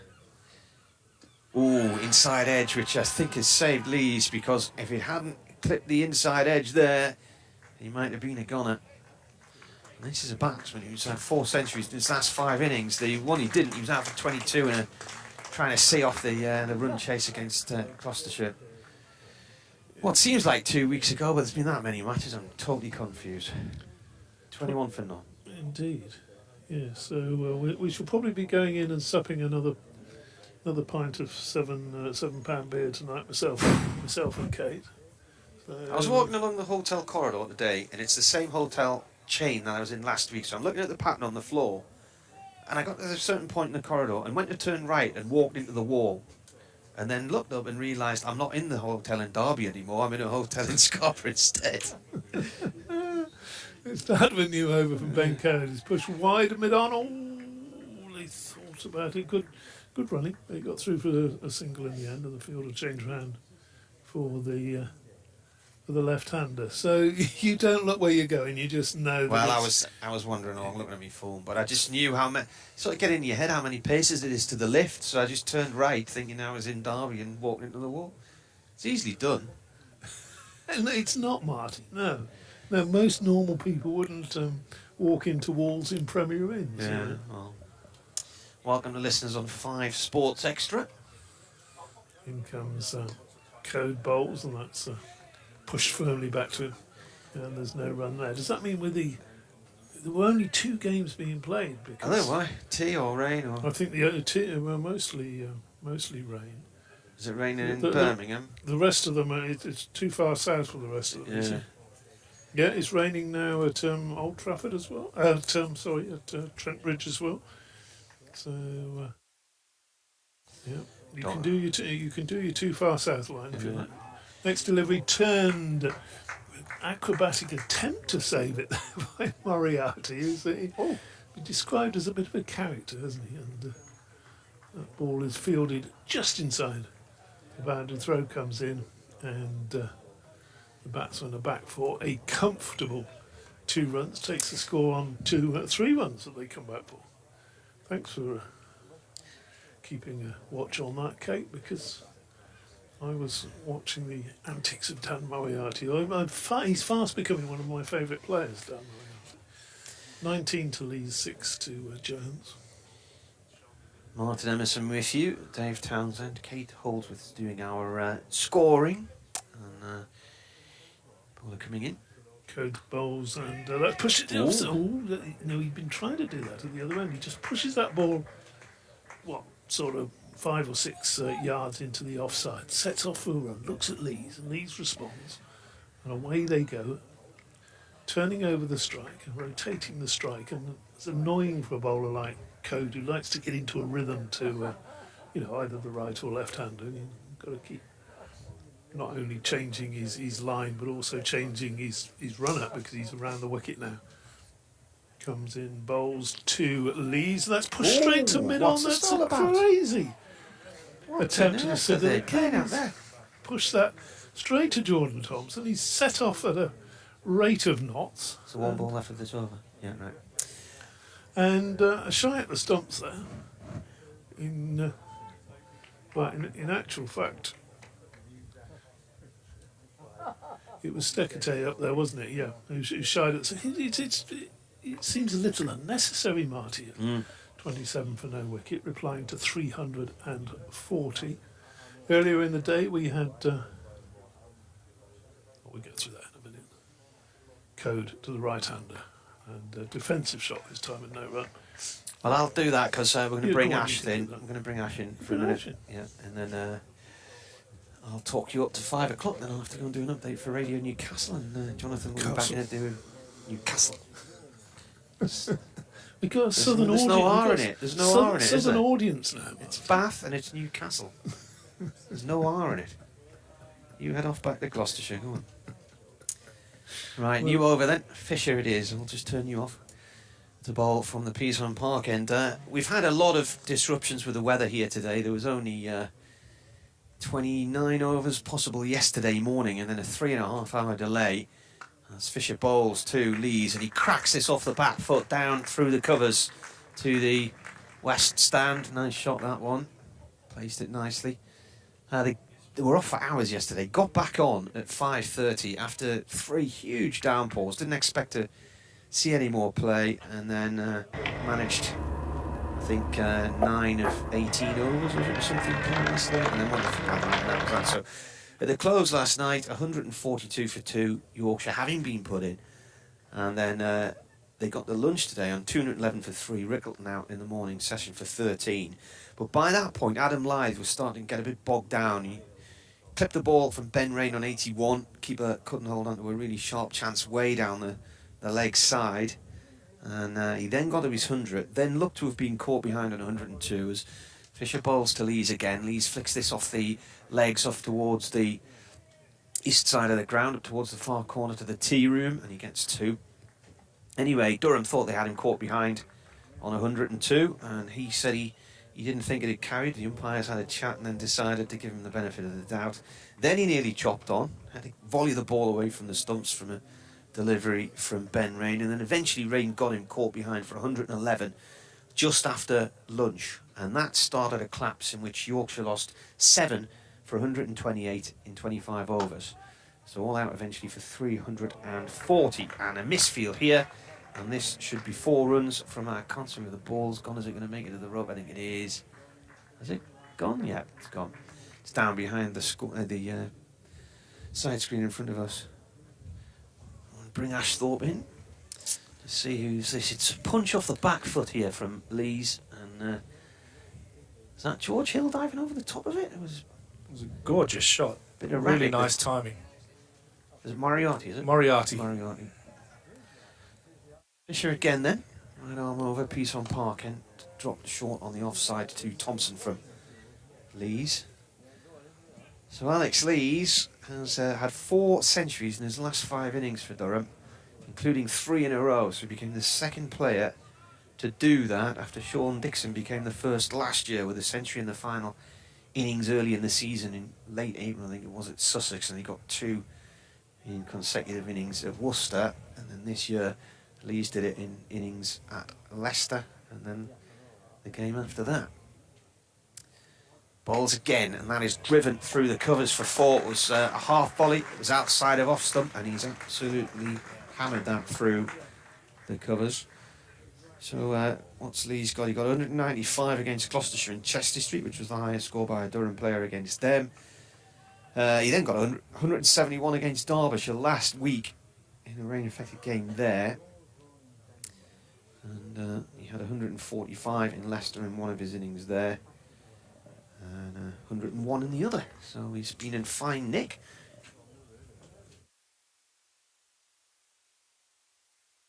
He takes his guard here. Fisher starts to run in, and Lees isn't even ready. He's staring at the other end of the ground, just working out where the fielding positions are. He's on 34 from Durham's 41. Fisher around the wicket now to the left-hander. He defends as it bounces back. How many boundaries now, Kate? 6 boundaries already. Jordan Thompson at the end of the Yorkshire innings, mind, he hit some big sixes. 2 of them went into the backyard of a house on the left-hand side of the ground here, just beyond the pavilion. One of them smacked onto the roof of an extension, hit the wall of the house, came back down with such ferocity that it bounced back into the ground. Another one went over the back wall and into the yard, so they had to get another ball. Another just missed the entrance to the pavilion. So he threw the bat at the ball, and he made 54. He got to his 50 in 48 balls, and 4 4s and 4 6s.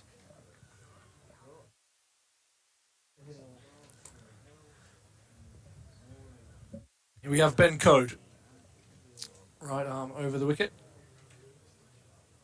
And this beats the bat, an excellent delivery. Lovely line of length, a little bit of shape away from the right-hander.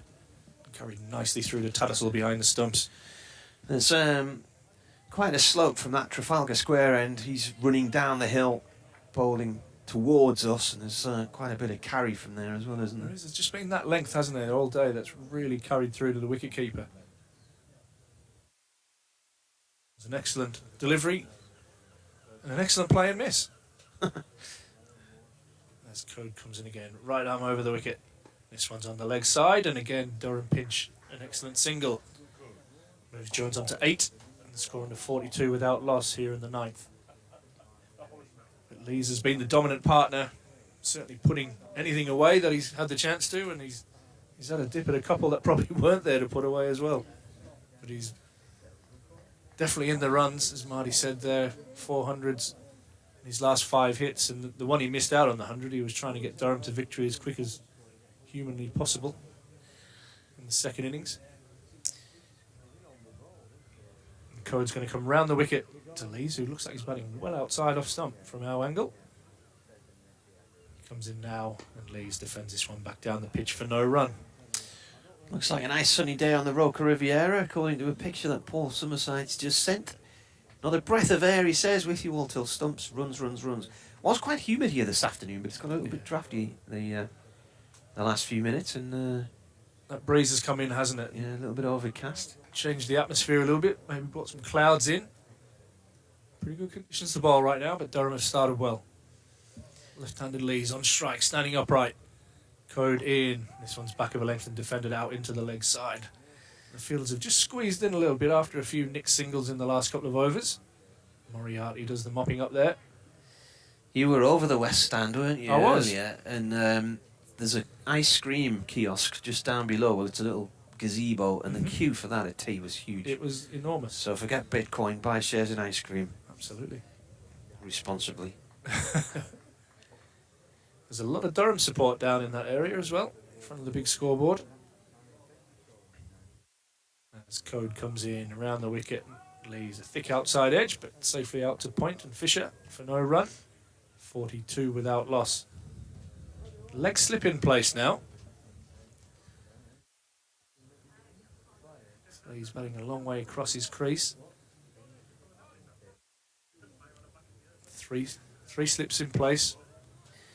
Davey Fenwick says your co-commentator DT sounds like an interesting character. What's his history? We can't even go there. It's classified. Yes. Classified and redacted. As Code comes in around the wicket and leaves. Takes another one to the body. This one drops down on the leg side and that ends the 9th over. Durham 42 without loss. Lee's on 34. And Michael Jones on 8. Ian Clark's from Brailsford in Derbyshire. Message to say we're on Sports Extra. Yep, we know that. Well, what I will say is the first time I met DT, I asked him if he had any journalism training, and he then announced that he used to be a sub-editor on the Daily Express. So make of that what you will. Back in the days when it was in Fleet Street, I think. Back in the day. He's done a bit of cricket writing. He's followed Ireland around and whatnot. And Middlesex for a few years. Well, Bit of Yorkshire. Here's a man full of confidence after his innings. Jordan Thompson. He's going to have a crack from our end. Is it the Peas home park end? Yeah. I've got it. Well done. Eventually. When the day's play's done, or tomorrow morning, you should have a wander around there. It's a lovely park. It's I really will. nice. I will. Boating leg, and there's a pagoda and whatnot. Thompson then in from the Peas Park end, bowling to Jones. First ball is played to point. Been summoned by various groups from the northeast to maybe have a post-match refreshment Have you? in various The places. pub on the corner will be where you head up, I would imagine. Jordan Thompson's 129 wickets in first-class cricket, 3 fifers. Best bowling was 3 years ago, 5 for 31 against Leicestershire in the Bob Willis. He also took 3 for 16 at Chesley Street that year in the same competition. When he's got an edge, and Jones is wafting at one well outside the line of off stump there. He leant a long way, didn't really move his feet. And he's looking back at the wicket to suggest that did a bit on him. And he's gone for 8 from 23 balls. He's got an inside edge, in fact. It has it's angled back in. He's got an inside edge. A tough length to drive that for Jones. Looking to take the aggressive approach.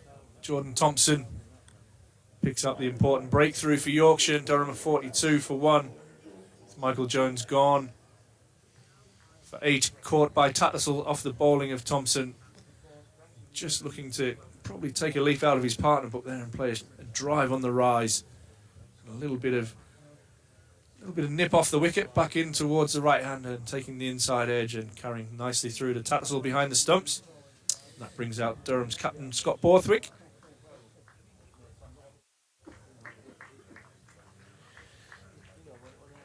Well, Scott Borthwick could do with some runs. He had 100 earlier in the year. It's been a bit mixed in recent weeks, and you'll not want to repeat what happened to him here in 2013 when he was him and Keaton Jennings out for a duck in the first 2 overs, and then Durham went on to make something like 557 with centuries for Michael Richardson and Mark Stoneman and somebody called Ben Stokes. So I don't know what happened to him. Never heard of him. No. Durham won that one and lost here 2 years later. That was their last visit to this ground in 2015 when they lost that game. Scott took 4 wickets at Derby last week. Got right into the Derbyshire order, getting the ball to turn a bit, but today it's all about accruing runs. And Goes into this having scored 370 this year at an average of 30. He's had 108 not out, which I think from the back of my mind was Worcestershire at home. He missed the first game, didn't he, down at Yeah, Sussex he did. with He had a dodgy digit. a finger injury, didn't he? Yeah. Thompson in. That's left well alone. Outside the line of off stump. Where was his 108? 108 not out, Worcestershire, yeah, Chester Street. Strike rate of 90.7. In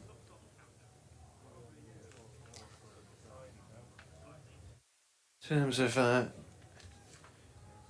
career milestones, this is his 146th first class match for Durham, and he's got 7,500 runs for them. And in all, this is his 206th first class game, because he had a bit of time at Surrey as well, and nearly 11,000 runs. Thompson, right arm over, that's left alone. That pops awkwardly, doesn't it, after that's pitched? That's taken at full stretch by the keeper. It's just that length there, that just back of a length that's really carried through to the keepers all day.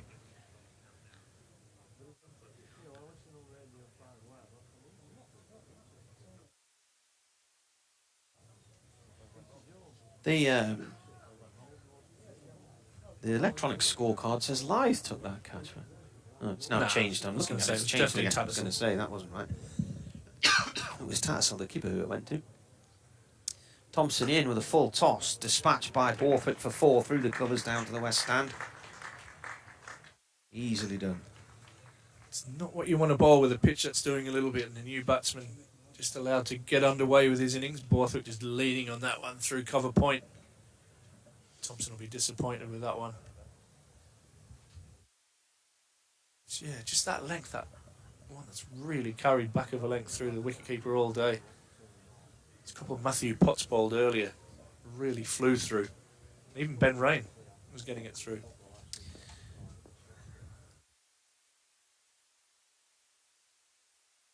And bowls, defending on a length there by Borthwick. Suddenly the sun is shining brightly again, so end of the over. Durham 46 for 1, trailed by 294, so it was 298 when the wicket went down. Yeah, and a successful over from Thompson. His first wicket on the board. Durham 46 for 1. Alex Lee's on 34 and Borthwick just off the mark with that boundary on 4. And yeah, the sun has come out again. It was getting a little bit overcast. Some clouds building up in the distance. The wind still picking up enough to keep everybody interested.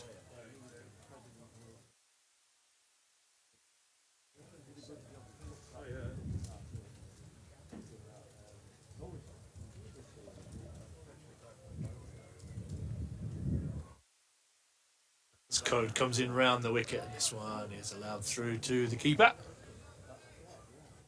Just back of a length there. Leg slips disappeared. To more of a gully region. 3 slips in place. Tell you what, Adam Lyth would have done well to catch that, since it was a thick inside edge off Jones.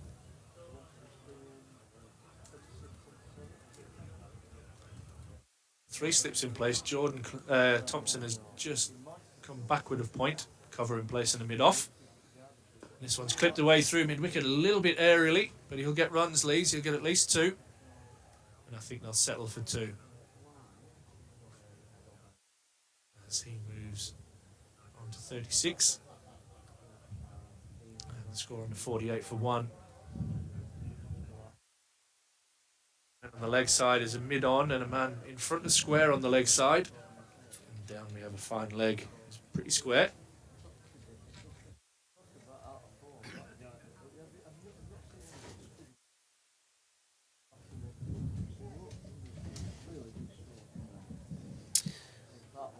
I'm just about to do an update, so I'm going to turn myself off. As this one from Coda's just defended back down the pitch for no run.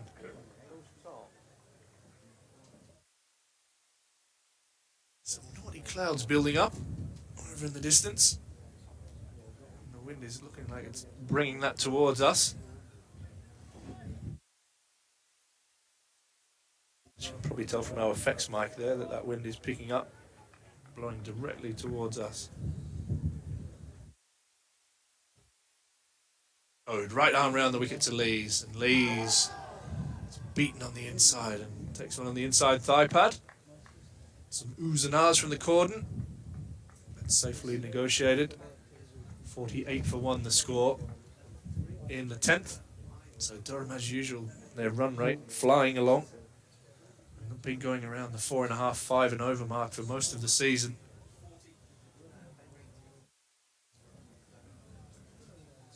Playing a pretty exciting brand of cricket, and that's been led a lot by this man, Alex Lees. Tall left-hander, the Yorkshireman, who's on strike and about to face Code. He defends this one out into the leg side for no run out to Steckedy. It might be pretty soon we see him into the attack. I think he might follow Code after this over.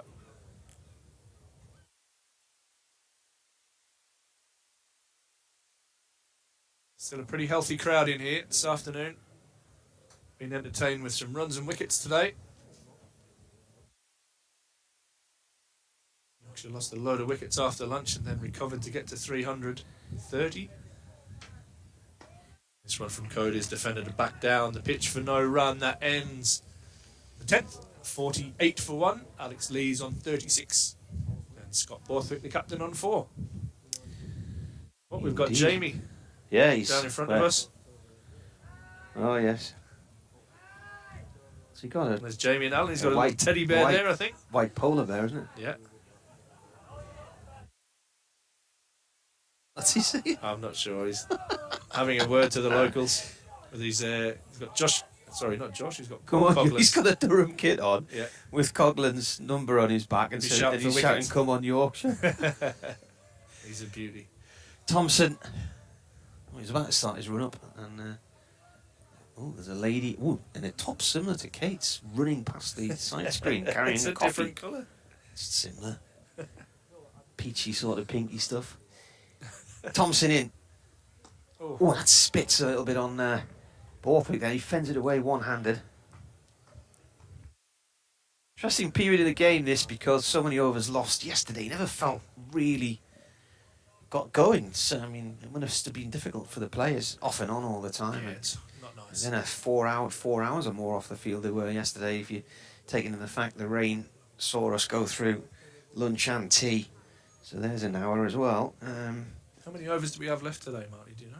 Yeah, I wrote them down when they started at bat, which I think was 42. This next ball's played up to mid-off, no run. So they're 11 now. So 31 to go. Be claiming overs So that's, again. well, yeah. But it's an extra long day, so they were trying Yeah. to claim 104 overs and get 8 of the lost overs back. So once the day's finished, and then calculate how many overs have been lost in this game. I know for Yorkshire, they lost an entire match at Bristol earlier in the year, but Durham, they've had a few overs gone now. Thompson comes in. Borthwick gets behind that one. According to my maths, and I only got a grade 3 CSE, Durham have lost 465 overs this year. Wow. So we had a very wet spring, then the warmest June on record, and now probably one of the wettest Julys, I would imagine. Some more rain to come, I think, over the next few days. Tonight's going to be pretty damp. I think the final 2 days of this should be okay. It's meant to be quite warm tomorrow. Outfield's pretty damp underneath. Yeah. It's quite muddy at this end as well, Yeah. isn't it? Thompson bowls, he angles that one away from Borthwick. That was a cracking delivery. Just one of those as a left-hander that you really want to leave, but if it straightens, you're in trouble. So he's had to play at that. Really nice bowling from Thompson. That just angles across the left-hander. Just looking at his recent innings, he's got a list here. Didn't get a run at Derbyshire last week. 23 and 11 against Gloucestershire. The 11 was 11 not out because Durham won. Yeah. 8 and 16 against Leicestershire in the draw down there. 22 against Glamorgan in a rain-affected draw in Chesley Street. Thompson bowls, and Borthwick forward to that one, pushes it down towards mid-off. Some of the other stats from recent weeks, 'cause of course the T20's been in the middle of all that as well, hasn't he? Yeah. In fact, he didn't play in the T20, did he? No, He was playing not for at all. Durham seconds in their T20 campaign. He did. Got a couple of 57s against Lancashire seconds. Batted beautifully. That was at Chesley Street's ground.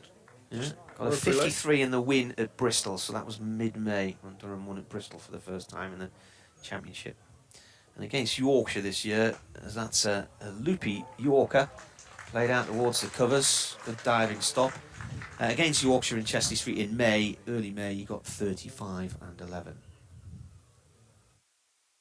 Deficit from some runs.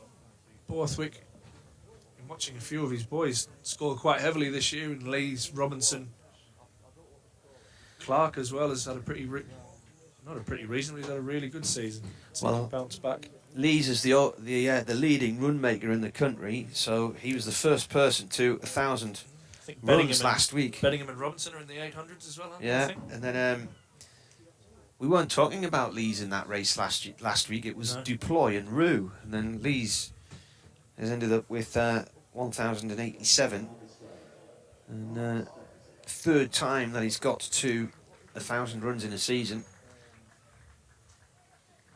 Mark Steckety. What do you know about him then? Not a lot, to be honest.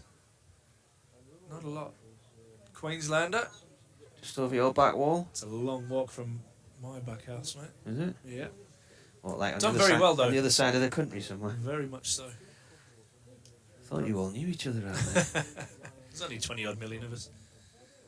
As Steckety comes in and bowls this one, a little bit of shape across the left-hander, and Lees allows this one through to the keeper. I think 2 years ago he was the leading wicket taker in the Sheffield Shield. Yeah. In this most recent Sheffield Shield, he was third. He's been a consistent performer. Pushed kind of for higher runners, but it's a tough core to break through with what you've seen really over here in the Ashes. And Michael Neser, fellow Queenslander with him, ahead of him in the pecking order, and Scott Boland have done well, but he's there and thereabouts. Very, very handy. Made his debut in 2014 against Tasmania. Comes in now and bowls this one back of a length, a bit of bounce, and nicely played from Lees out into the offside for no run. He's got plenty of first-class experience. This is match number 73, and he was initially signed for 4 games. He was at Essex last year as well. He's played for Australia A. And I always like to see which club cricket teams these lads have played for. Where's he at? Do you know? Bexhill-on-Sea he was at. Okay. Be a handy club 2011. cricketer, that is for sure. Comes in now. Pulls this one in. Again, that bounce from back of a length nearly clips the gloves of Lees as he allows that one through to the keeper. Who brought you over? Was it the man who brings everybody over from Australia? Malaysian Hershey? Airlines? No, it had No. nothing to do with... no. Mike Hirsch, no? No, so Sean Burbeck, a former Durham cricketer, he came and played for my club Scarborough in Perth. Yeah. And convinced me as a young nipper to come and have a go. And so he lived with me, and then I lived with him. And then after that, Jimmy Adams actually brought me back across. That one is again allowed through to the keeper, just angling across the left-hander. So that Jimmy Adams, where was he then? He was at Appleton. So you came back and played for Appleton? Yeah. So originally came over to play for Appleton. All right. Yeah. So back in the day, they had overseas amateurs. Yeah, and then so 2003, you got in with Durham as well. 2001, I kind of trialled a little bit and played some games. Then I had to be English qualified the next year when I came back. So I think I've permanently lived in the UK since '97. A long time. As Mark Steckety, right arm over the wicket, and this one's a full toss that's missed by Lees. And through to the keeper. He'll be disappointed that he hasn't cashed in on that loose ball. So a bit of a sporting conundrum is Ash, because footballing wise he looks to the black and whites, and then rugby league wise it's Leeds Rhinos. Absolutely. So quite a mix. I'm a mixed up individual on many levels. Sport is definitely one of them.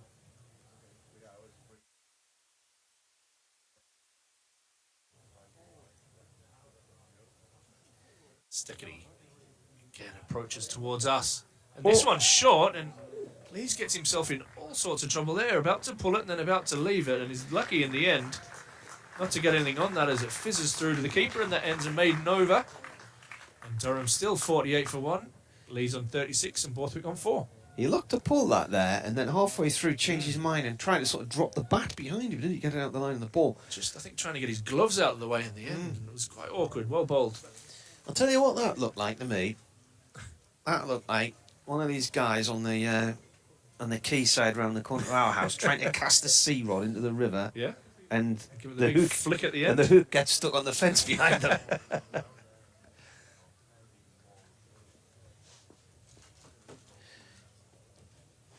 Thompson, new over, bowling to the left-handed Borthwick, right arm over from the Peashorn Park end. It's gone up to mid-wicket, no run there. We need to get one of these monitors in the Riverside, don't we? Well, the what day was it on? Was it Saturday when it never stopped raining? I don't know. You could take your pick from a few, couldn't you? Saturday and Sunday. Yeah, Sunday it never stopped raining, did it? It certainly Especially rained all in day Manchester. Saturday. From driving up from Derby, it rained all morning in Derby and then all night, yeah. And then it rained through Sunday as well. Thompson in. Oh, an attempted cut from Borthwick. He claps down on his back knees. He looked to cut the ball as it went past off stump. He's played and missed. Two guys outside the back of mine on the slipway on the river on Sunday, all day, in their galoshes fishing, like drowned rats. And I kept looking out them out the window, thinking, "What on earth joy is there to be had in I that like today?" to fish, but yeah, I can't find any joy in that. That's all. But you go shark fishing, don't you? That's the difference. Sometimes. In the weir, at the back of the ground at Chesley Street. Hetton Lakes. Hetton Lakes, Hetton Lions, yeah. Hetton Lions Country Park. Do people go fishing there, do they? Yeah, there's a little carp run just off to one of the ponds. Yeah. Jordan Thompson bowls. Oh, wow. I think there must have been a bit of bat involved there, you know, because otherwise there were. I was Pitched waiting for the outside appeal. leg, I think. See where this has gone. Yeah, it has. Yeah, Well, it's and a bit yeah, high, a bit but high, apart from yeah, that, it's yeah. pretty close. I was just expecting somebody to appeal, but nobody did. The Hetton Lions Country Park, which is not far from where you live, is it? It's, No, that's right. That was one of my big exclusives for Cycling Weekly magazine back in the day when I wrote for them, and found out Sunderland Council were building this huge park, which with a huge cycling track around it. Nice shot from Gorgeous. Borthwick. He's picked a half volley there, and he's driven that wide of mid-off, and it's gone right down the far corner of the ground for four. Nicely timed, right out the middle. And yeah, I mean, I remember looking at the original plans with the councils. The 50 comes up for Durham there. 52 for one in 13.4. Yeah, 14th. It's just on the up a little bit, that from Borthwick, but he's played it beautifully and late under his eyes and pierced it through the gap between cover and mid-off for four. Give him a lot of confidence. Yeah, he moves on to 8. 2 scoring fours through that offside. That's a full length ball. It's almost Yorker length, but it's wide of off stump and coming right off the bottom of the bat there. Not dissimilar to the one he's put away there, actually, and it's good, brave bowling from Thompson. Not worried if he gets put away through that gap. Yeah, so Hetton Lions saw the original plans in the town hall, at the civic centre, and watched them building it. And it's not just like a circular cycle track of 200 or 300 metres. It goes for about a mile. Yeah. Around all this, what was Intertwined and a little bit of hill. was Colliery Land, I think, Yeah, it originally, was, yeah, and then absolutely. they built all these lakes there as well. It was quite a nice setup. Thompson to Borthwick, he leaves that one, and about 4 years ago I went to watch the National Cyclocross Championships there on a very bitterly cold January Never in the day. world. It was frozen solid, the place. You often have a wander around there with the boss. And you've got just across the road, really, haven't you, Hetton Lions Cricket Clubs? Yeah, it's just not far over from the there, road. yeah, absolutely. So that was Bob Paisley country, wasn't he? He was from Absolutely. Hetton. Yeah, that's right. Former Liverpool manager. 52 for one here after 14 overs on the BBC. Now look at those two coming back from the marquee. Doige and DT, they've been in there, haven't they? You see them coming around the I back? can indeed. Been getting some hospitality of some description. DT's just Hopefully wiping some crumbs off his chin. Brings me back a Kit Kat. Steckity. Right arm over the wicket to Lees. And again, that bounce from back of a length, but this one's allowed through to the keeper. 52 for 1. Interesting phase of the game here as Durham look to eat into Yorkshire's total. There's probably an hour and a half's play left, according to the amount of overs that are left. John Hutchison's emailed. He says, greetings from rainy Bolton. Well, it would rain today, wouldn't it? The window cleaners have just been. He says, I can't help feel Durham gave the Yorkies 40 to 53 runs at the end of the innings. Stickety again approaches. This one is tucked away into the leg side, and there's a bit of a mix-up. Moriarty turns and throws and misses, and Lees was halfway down the pitch. This was an absolute goner there. Absolutely stranded there. Mix-up between Borthwick and Lees. Moriarty left-handed turn and throw. It was Borthwick's call because it had gone behind Lees, hadn't it? Yeah, and there's a bit of a conversation between the two. Lees has got a hand outstretched there. I'm not even sure if he'd have took off straight away, Lees, there he would have been. I don't think there was a run in that, and No. he was in no man's land when Moriarty had the throw, and if he'd hit, he would have been... He would have been gone by half a pitch. Yeah, heading back to the pavilion with 37 to his name. It's a tough one when you're playing off the back foot and then setting off for a run there. That Uphill. is uphill as In well, the damp. into the wind. Yeah. All of the above. Just at the point the world turns. Absolutely.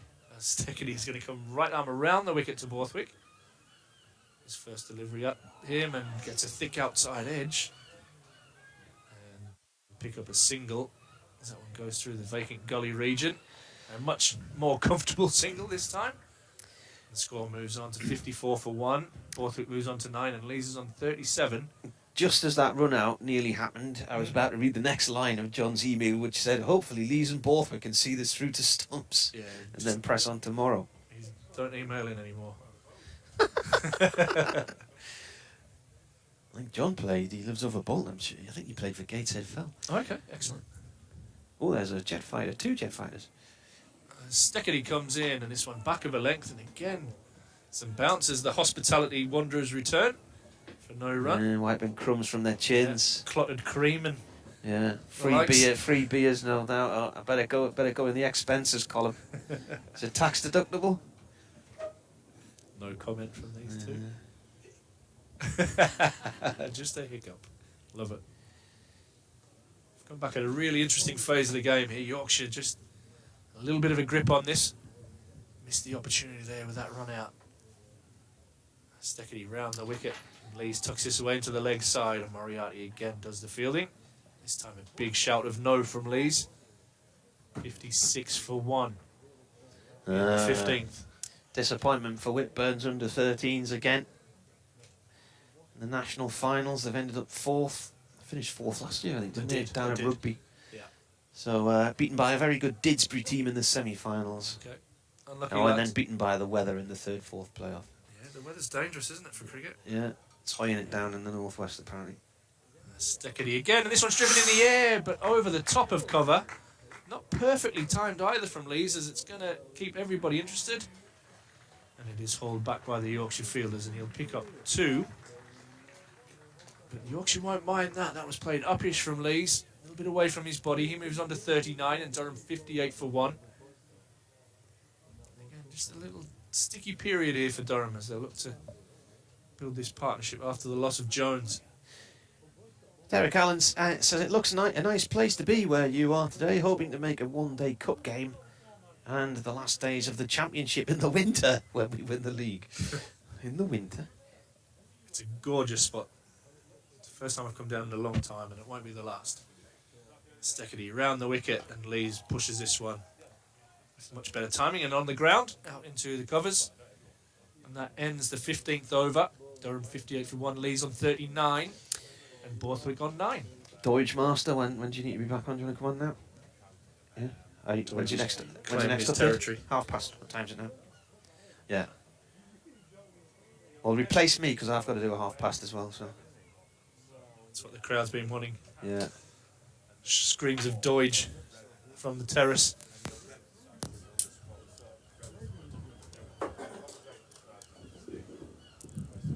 Just like that. He's back. Like that. He's back. Technology at its finest. Do you want to pick up Jordan Thompson? Well, Not I'm pick not him sure up I could at this physically. moment in time, but I can have a go. Peace Park end then, right arm over the wicket, bowling here to the left-handed Borthwick. who lets one go by outside off stump, and there is no run. It's been, yeah, we just, DT and I have just, courtesy of you two taking over for a little while, I've just been afforded the privilege of a slow lap around, so seeing lovely, seeing the match from different angles, yeah, because You get so used to seeing it from this angle, so great to go down the other end and see it from the various corners. It feels a really short boundary actually when you stand up by the tee ring. Yeah. That does look the shortest area, doesn't it? Thompson round the wicket. Borthwick drives through the covers pleasantly. That will be four down towards the west stand, and in fact disappears under the covers. It's the tea room, but our colleague was saying we should change it to the DT room as we went round. Easy sign to make that one. Well deserved. Yeah, it is. It's a nice spot. I've just sat and watched with a few guys from my club up in the over next to the big scoreboard. It's a beautiful view. There's loads of Durham fans in there as well, and they're all chatting with the Yorkshire guys. It's a really, really good atmosphere. Good to hear. And the perfect reason to have games at grounds like this. So it was Jordan Thompson got us a riposte at 4, taking Borthwick on to 13, 62 for 1. And he comes round a wicket again. Now that's not so far from shaving something like the thigh pad, but it's in that category of a good leave. Jordan Thompson's record. Nipped back a lot. Jordan Thompson just struggling here a little bit, going back to his mark. The record against Durham is pretty good, and of course this is the match really, not the match at Scarborough, but up at Chesterley Street in 2020 when he kind of got his proper big break in first team cricket. He's round the wicket and Borthwick drops that out to point, no run, because he'd made his debut at Guildford against Surrey the year before. And as players usually do at the start of their careers, you know, just a couple of games in, out, keep them interested, see what they can do. And then the injury to Matthew Waite in the nets at Durham the day before that COVID season started got Jordan Thompson the leg up into that spot. And of course, we know that he's more than hung on to it since. Yeah, really useful cricketer. Batted beautifully with the tail earlier on today. So we have some company overhead. Thompson is in, and that is wide of Borthwick's off stump, and there is no run. Battling with a bit of passing aviation. Either that or it's a large herring gull. Jordan Thompson's taken 12 wickets now against Durham in his relatively short first-class career still. Bowled 2 of them and 6 caught, including that Michael Jones dismissal earlier, and LBW on 4 occasions. Paul Coughlin, Matthew Potts, David Bedingham, and Ajaz Patel does his trapped LBW. Borthwick on this occasion because he's pushing that out into the offside. And there is no run. Interestingly, only one player that he's dismissed previously, Scott Borthwick, was in double figures at the point he was dismissed. Every other player that he's got out for Durham has been in single figures Got them early. at the time. Best way to go. He's just struggling a little bit here, doing some stretching, but he's made a bit of a name for himself around the world, hasn't he, in some franchise cricket. Spent some time in the Big Bash, I think it was Hobart Hurricanes I think he played for. Did pretty well. More than handy left-handed batter and strikes a nice ball as we saw today. I think he hit 4 sixes earlier in his innings, which carried Yorkshire to a pretty competitive total. I'm sure they would have wanted more when they went into lunch at 210 for 3. I'm pretty grateful to the last few batters. As Steckedy comes in, and this one's back of a length, and Lees hits it out into the offside but doesn't time it. And it's no run. Jordan Thompson actually looks like he's going to come off the field here. See the physio. Got an update to do for BBC Humberside in what will probably end up in about 5 minutes' time. No worries, mate.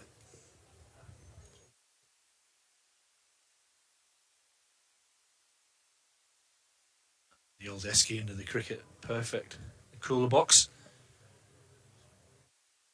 Mark Steckedy, right arm over the wicket. Lees, who drives, but can't beat the man in the covers. Someone bringing the home furnishings with them to the ground. Some serious sunburn going on, and a few of the spectators. We've just seen a couple walking around the ground with a raw back. Yeah, I think an extra half a lager in there is probably just numbing the pain for now, but it's that shower. It's when that hangover wears off, isn't it, Kate? I mean, when that hangover wears off. Steckedy again. This one threatens to cut Lees in half, but he manages to get the bat on that one and push it down the ground for no run. Good start from Steckedy, building some pressure from his end, which is what you want from your overseas players. Marty said Durham had taken maximum batting points on 4 occasions.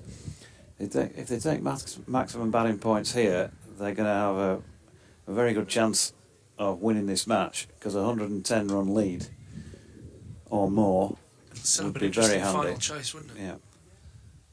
As Steckedy comes in, and this one's clipped away. As Steckedy does a Mark Wood and has gone down on the pitch. Just watching him here as he's still down on the pitch. Doesn't look very healthy there. No, Ben Code so everybody's calling. shouting for the physio. He landed really awkwardly. And an absolute heap on the pitch, and there's genuine concern from his teammates. And this would be a blow as Jordan Thompson's hobbling at one end. Steckedy seems to be fine. Is he going to hobble away from the other? Just wanted a bit of attention. Yeah, nothing wrong with that. You know what that's like, don't you? Absolutely. We just want to be loved. Want someone to care.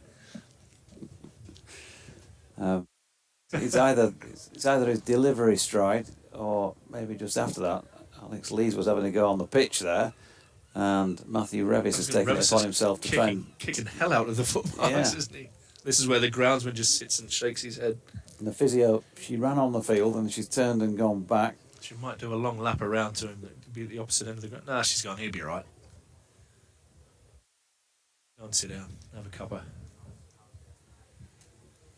But from no injured bowlers to Jordan Thompson wanting to go off. Now Steckedy looks like he's really struggling with his left ankle. He's going to finish his over. And in all that, I think Lee's got a run, didn't he? I was too busy watching Steckedy. Lee's got a run. He moves under 40 and Durham 63 for 1. Steckedy running it pretty freely, right arm round the wicket. And this one flies through to the keeper and he follows through pretty much down the middle of the pitch. Alex Lees is just letting everybody know that that is the case and tapping that down again. Steckedy is actually jogging back to his mark there, so I think he's in a little bit of trouble. Yorkshire could really do without losing 2 of their seamers here. I'm sure he'll be fine. Tough those Aussies, aren't they? Are they? Nah. Steckedy right arm round the wicket, and this one again gets some bounce, and Borthwick manages to negotiate it well. And it drops down a couple of yards down the pitch. That ends another really good over from Steckedy. And Yorkshire will just hold their breath and hope he's okay. Queenslander? He is. Cane Toad. He's a Broncos fan. Yeah, don't like it. I've been saying a couple of times, it looks like he might be built something like a centre. Yeah. That sort of... Yeah. Wiry, maybe a winger? I'm not sure he's wiry, really, when you get close up. The big wingers now, though, aren't they? Here we go with the update for BBC Radio Humberside. Maybe a good chance as well to have a swap in the box.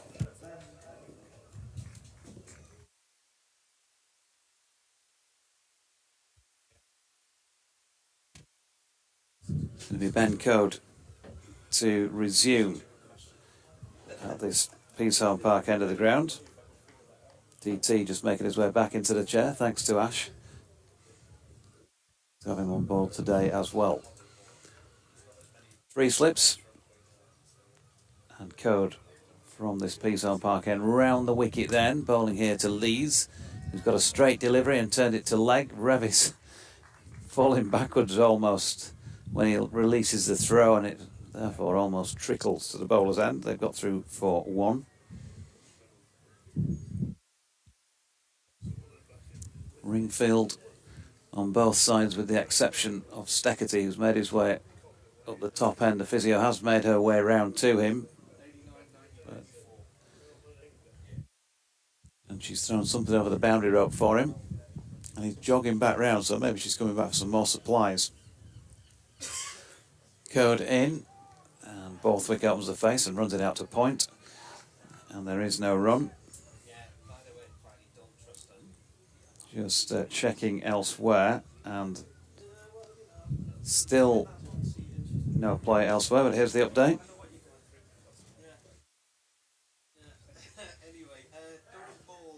Yeah, just a bit of concern about injuries potentially to both Jordan Thompson and Mark Steckety with the ball for Yorkshire. Thompson, the only wicket taker in this Durham first innings so far. He had Michael Jones caught behind by Johnny Tattersall for 8 when the score was on 42. Alex Lees, formerly of this parish, of course, is on 41 not out at this moment in time, and the captain of Durham, Scott Borthwick, not out on 13. They're 64 for 1 in reply to Yorkshire's 340 all-out made earlier, in which Jordan Thompson made 54. And Adam Lyth, I should say, his 32nd first-class 100, 111.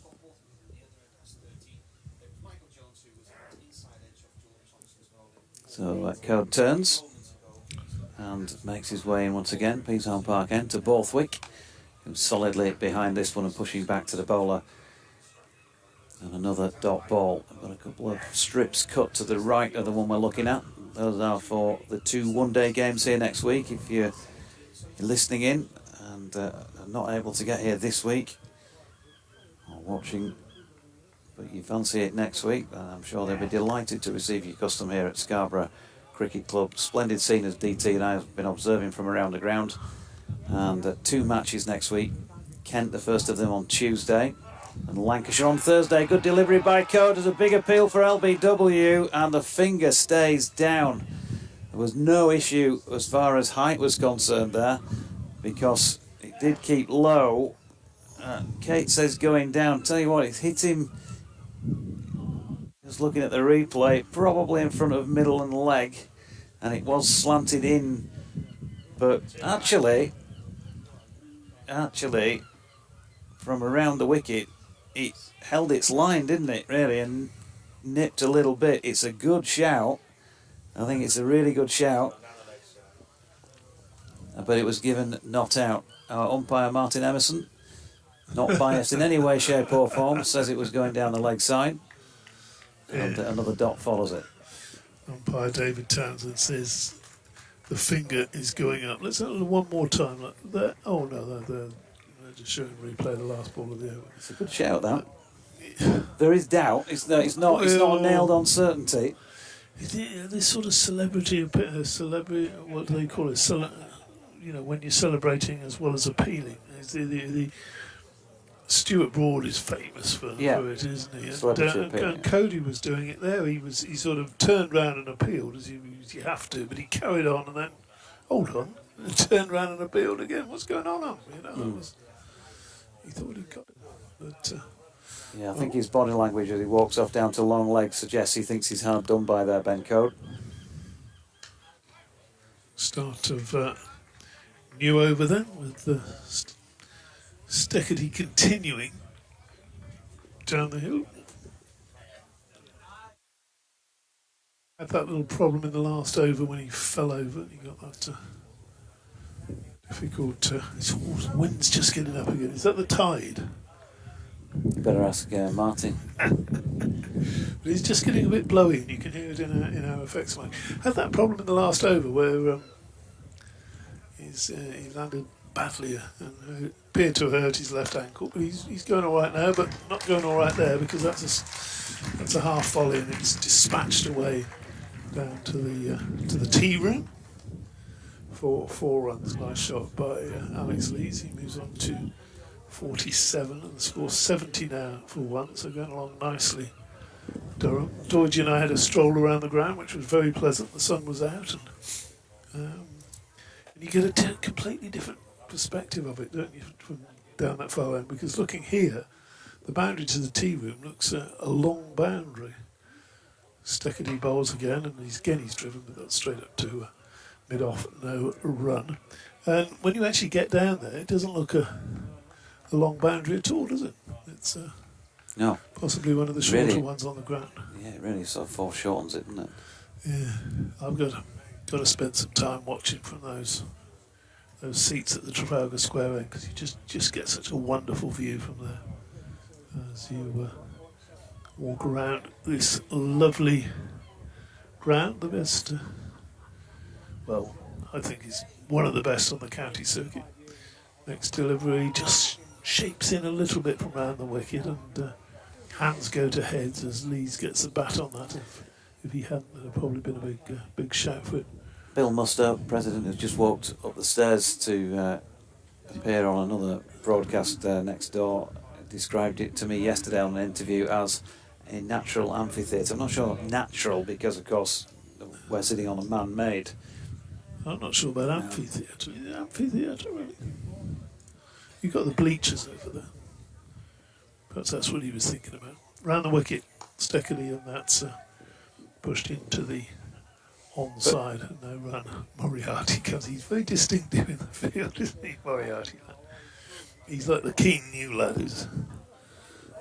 Oh, you know, he's going back to, from mid-wicket right back to deep backwards square. 3 slips, 3 saving, 1 on the offside. Mid-on, deep backwards square, and a fine leg lurking somewhere behind the press box where we can't quite see. Steckley bowls, and that's pushed pretty much to where Moriarty was, and they just jogged through. Thought it was single. So yeah, it's the wooden slat seats. I wonder how much longer they'll survive up there,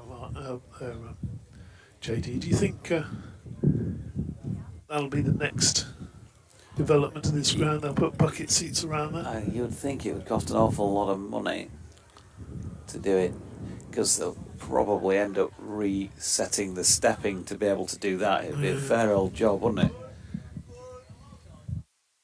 Yeah, I've inquired about that in the past, and I think it's been waved away when I've inquired because of the potential expense. But that would be your next thought, wouldn't it, to continue to bring it into the 21st century? Yeah, it does look like that side of the ground looks like a cricket ground from a bygone era. It just reminds me of, well, apart from coming here when I was younger, going to Headingley on the Western Terrace when I was younger, and there was that sort of feel to it. The bleachers, which we did a bit of research on. Here's Code round the wicket from the Peasholm Park end for the first ball of this over, and Alex Lees, who got 48 runs against his name, but I've seen him play prettier innings, I think, than this, with a bit of an attempted pull, short arm jab really through mid wicket and misses out. The research we did on the bleachers is apparently it comes from America.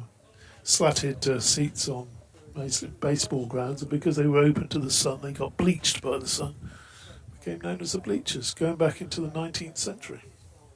Code in again. This time Lees hits one aerially. He's going to get away with this as well. He's got underneath it. In fact, he's going to get more than away with it. He's actually got 6 runs for it. I don't think he timed that one. Felt like it was down near the bottom of the bat, but well, good luck to him, because that takes him to 54 against his former county. He'll have enjoyed that, bringing it up with a half dozen off his old mate Ben Code, and you could hear the thud. I think it landed just at the foot of the sight screen. Kate would probably point me to how many balls he's faced, and 64 balls, and 4s and 6s. 7 4s, and that was his 6, yeah. His Code again, and Lee's solidly behind this one and drops it into the leg side, and there's no run. But yeah, he really got under it, didn't he, from the bottom end of the bat. I think had he timed that, he'd have been looking at probably hitting the press room, something like that, away to our right, in terms of its direction, with a bit more height on it, a bit more length on it really, rather than height. But still worth the same amount of runs. So 54 out of 77, but as I say, for me, maybe not his aesthetically most pleasing knock so far, but he's got him on the board. He's turned that one to Finlay Bean at short mid wicket, and will pick up a single. No, I won't pick up a single. It's a top ball. The one thing we didn't do, Georgie, was to go up into that refurbished West Stand and have a look and see the seats up there. I went up yesterday morning, did you? actually. Yeah, and down to the refurbished interior as well, which is brand spanking new. Here's Code. Oh, there you go. Lee's having a haymaker at another one. That's a good delivery What by is Ben he Code, doing? drawing him into that shot. It looked horrible, didn't it? But What on earth is he doing? just results in a dot. He's a test match batsman. Does he think this sort of Baz Ball approach is going to? Getting back in the England side, mate. Jeffrey Boycott was on the ground earlier. Poor old Boyce must be wondering what's going on. I don't know what's going off out there. He's not the only What's one. going off? There's a Code. There, a little more circumspect in his defensive shot. Alex Lee's final ball of the over, 77 for 1 then after 19 here. Durham. Durham have made a good start. They're 70, as you said, they're 77 for 1, replying to 340. Lee's, as you've just heard, has reached his 50. That over, he had 3 yahoos, made contact with one, it went for 6. Narrowly missed the other 2. If he'd caught hold of one of them, it could, he could have got a nick through to the keeper, but if he caught hold of one, it could have gone straight up in the air. Where is the percentage in that? It's just not there, is it? Not against a bowler who's averaging under 20 with over 200 first-class wickets. Not really a percentage shot. Started a new over from... that's a percentage shot. Yeah, that's much That better. is a percentage shot from Borthwick. Just eases that one through the covers as Steckedy starts a new over. And that was a way to the bleachers side of the ground. And, decent crowd in. Not as big a crowd as we've seen in some recent years here at Scarborough, whether sort of inclement weather's got something to do with it. Steckedy bowls again, and he's driven again, but this time it's up to mid-off. And you see little things around the ground that you don't see from up here, don't you? So much, don't you, Dorothy? You have that walking around the ground, and then just the other side of the boundary rope. Oh, you've got an update to do there. We'll come back to that in a minute. Yep, Yorker on. Listening to the strains of Chesney Hawks at this moment in time. You are the one and only, DT. You have to do the Cali hand with that. So here comes Steckety from the Trafalgar Square end to Borthwick, who pushes that one out to point, where Jordan Thompson does the fielding. There is no run. Stand by.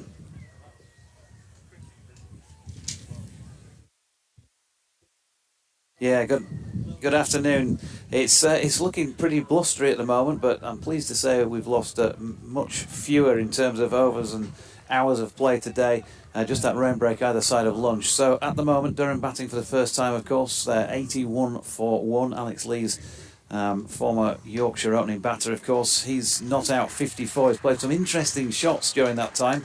Got under one in the previous over and really did loft it. I thought he might have been caught when he first hit it, but actually it ended up carrying the boundary and hitting the base of the sight screen just down to our right at this Peasholm Park end of the ground. He's been joined by his captain in more recent times. That's Scott Borthwick, who's not out 19. The one wicket to have fallen was taken by Jordan Thompson, and it was that of Michael Jones, caught behind by Johnny Tattersall for just 8 when the score was on 42. Now a reminder, earlier today Yorkshire were finally dismissed just before 4 o'clock after 87.5 overs for 340. Adam Lyth had completed his ton this morning. He'd been 75 not out overnight. 111 he eventually got, his 32nd first class 100 and his 4th against Durham.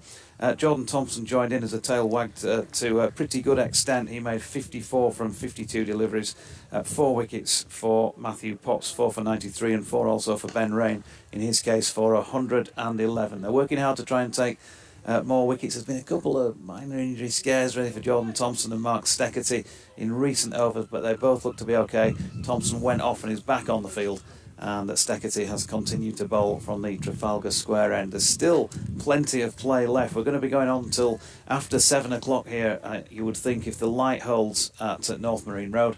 At the moment, in our first innings, Durham are 83 for 1.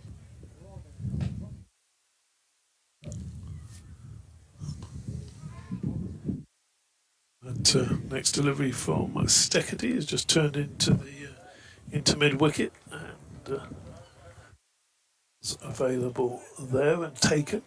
Just pause for a minute there in case there was a question coming off the back of that report, and I didn't want to talk all over it. Towards you, the magic of radio. don't get to hear your feed or what they're saying to you in the studio. 85 for 1 then. 54 to 54 to Lees. More shots from Lees in that over. 21 to Borthwick, and the light isn't. It's like, is it my imagination, or was there, when we were down at the far end, the light seemed to be a bit better looking this way? I don't know whether that's trick of the sun or disappeared now. Light cloud overhead. No chance, I would say, at the moment of rain, but a chance that the umpires might be getting those light meters out. Not yet. Code starts a new over from the Peashorn Park end bowls, and that's properly defended. And the other thing with playing shots like Lees did in the last over, not that shot, perfectly defensive, shown in the maker's name, but it also got the bowlers bouncing in thinking, is he going to have another go at this? You've got that, rather than meeting it, oh God, here I go, put the effort in and he's played it back to me. You're thinking, oh, hello, I've got a chance here, he's giving me a chance. And it sort of lifts the bowler's spirits a bit. Ben Code, elbows pumping around the wicket, bowls to Lees, and Lees plays properly again. So no run there as he pushes that to mid-wicket.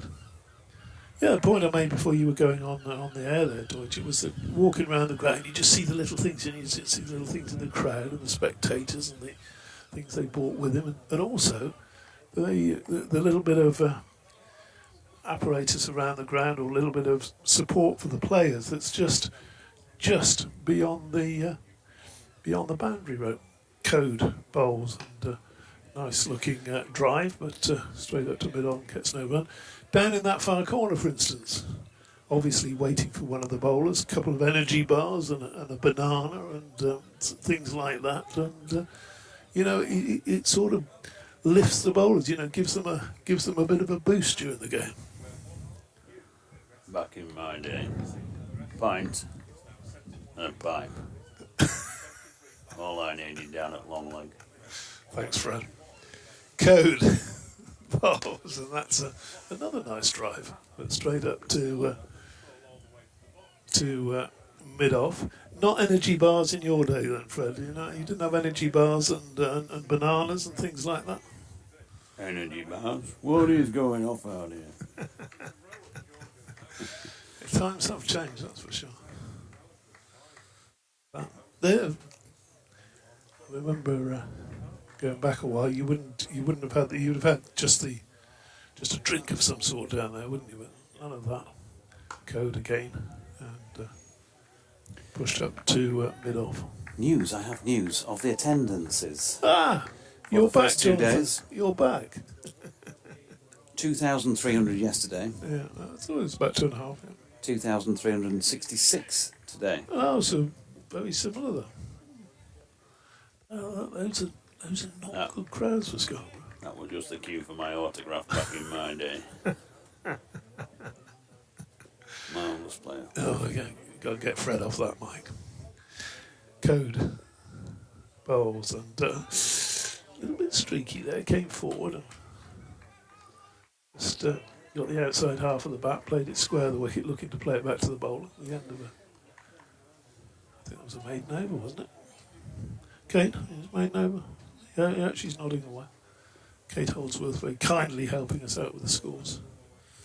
54 then to Leeds. He remains 85 for 121 to Borthwick. I don't think she's watched a delivery yet in the entire match so far. She's just She's head down with these very fine pens. Must be 0.3, is it? Something like that? 0.5, 0.3. Wonderful. Let's see the tip. Matthew Fisher going back on at the. I think we've gone out of kilter, haven't we? Because I was calling this end and you were doing that. But anyway. Yeah, Fred came in and sort of disrupted us, didn't he? No, I don't want to disrupt him out there if I'd have been bowling. No. Disruption. Meaning of the word. Fisher with his white sweatband on his left wrist. And the Trafalgar Square end. He's got his wish to bowl down that little incline. Yeah, got that bit of bounce as well.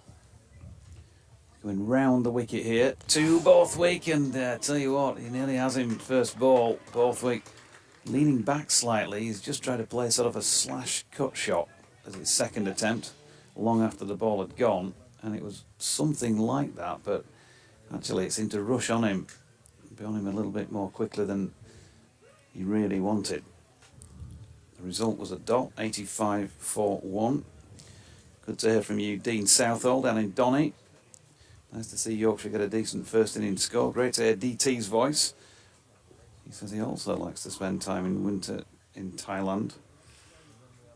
Lovely to see the feed from Scarborough. Fisher in again. Borthwick just rushing onto him once more. Turns that, hits him on the thigh pad and drops into the leg side. No run. There was a lot of concern, DT, about your voice level earlier on. Was it? Yeah. Oh, was it? The correspondence. A lot of concern. They wanted it turned down, did Did they? you not raise it? You know, the microphone maybe not working quite as well as we'd like, so can you not just, you know... Well, I think earlier it was okay, wasn't it? Now it's been okay. I think Ash Thorpe turned the set around. Fisher in again, it's dropped into the offside, and once more there is no run. I just took a photograph when we were standing to the left of the sight screens at the far end of the tea room side of them, simply with the word fabulous and a few dots. And Ryan Sidebottom has chimed in with the little expression, miss these days. Yeah.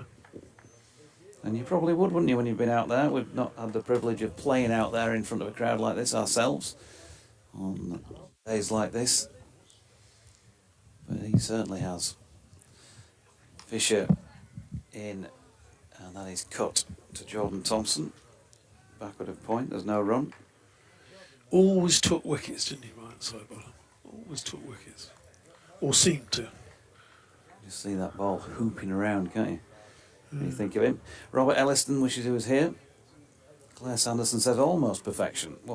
What is perfection then? Oh, dear. He just can't please some people, can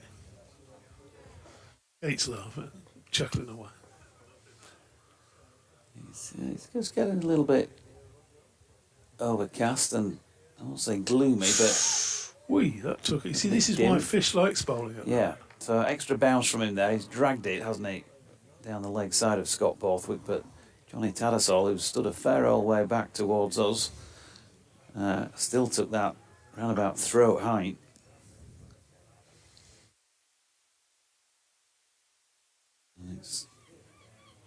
We've seen him before, bowled so well here, Matthew Fisher, but I don't want to get too carried away with that extra kick off the pitch. Try and use it to your advantage. The field have been brought in close on the offside. Now that's a better short ball. And Borthwick doing a bit of limbo to get underneath it, through to Tattersall. 85 for 1 at the end of the over, 54 for Lees, 21 for Borthwick. I'll have another BBC update to do for Radio Leeds, but you will hear that in about 6 or 7 minutes' time. That's the thing, isn't it? With those short deliveries, is that you get the batsman on the back foot, and he's ducking, he's expecting the short ball, and then you put one in at a length ball, and you know there's a real chance then of a bowler or an LBW, because he's not going to be coming forward automatically. Is the advantage of having that bit of pace that Fisher's got. Code running up the hill, labours up a bit, really, doesn't he? Pushes up towards mid-off, and there's no run there. David Bates takes issue with my suggestion that Fred would have had a queue of 2,300 for his autographs, because he says he didn't do autographs, especially for young lads. He only signed if you'd bought his books. Fred Truman, was he talking about? Really? Code bowls, and that's pushed to mid-wicket, and there is no run there. I never heard that about Fred. I mean, I'll tell you who didn't. Who didn't sign? Tom Graveney. Really? Oh, three of us kids. We'd have been about 11 or 12 years old. We waited for a time. We'd been very polite. Followed him to the car park. He's put his bag. Autograph, please, Mr. Graveney. It's just ignored us and walked away.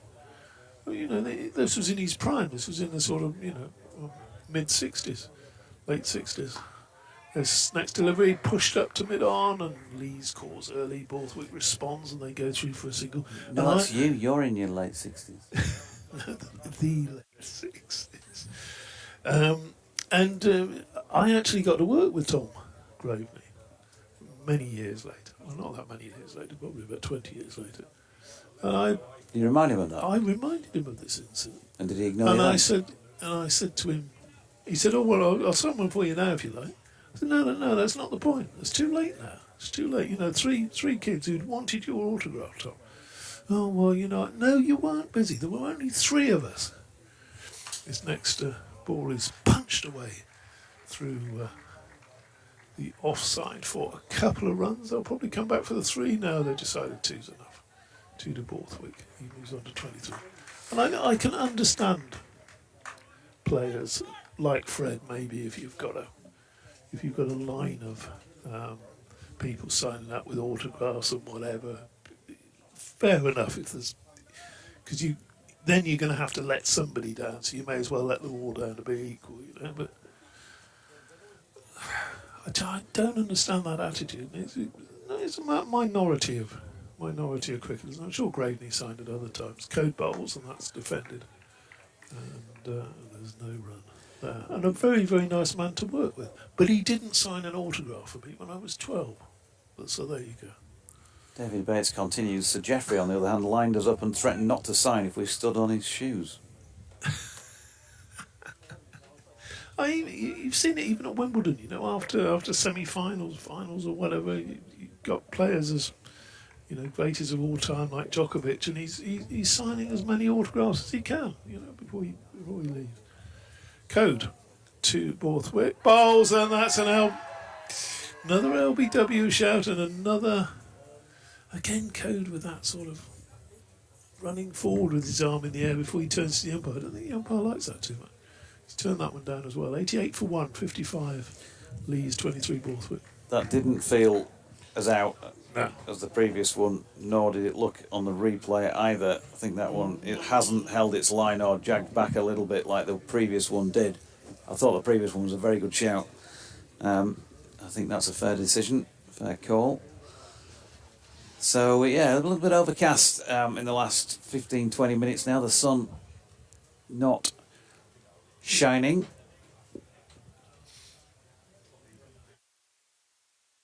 And Kate just showing us Matthew Figures got bizarre bowling figures. She says 5 overs, 3 maidens, none for 23.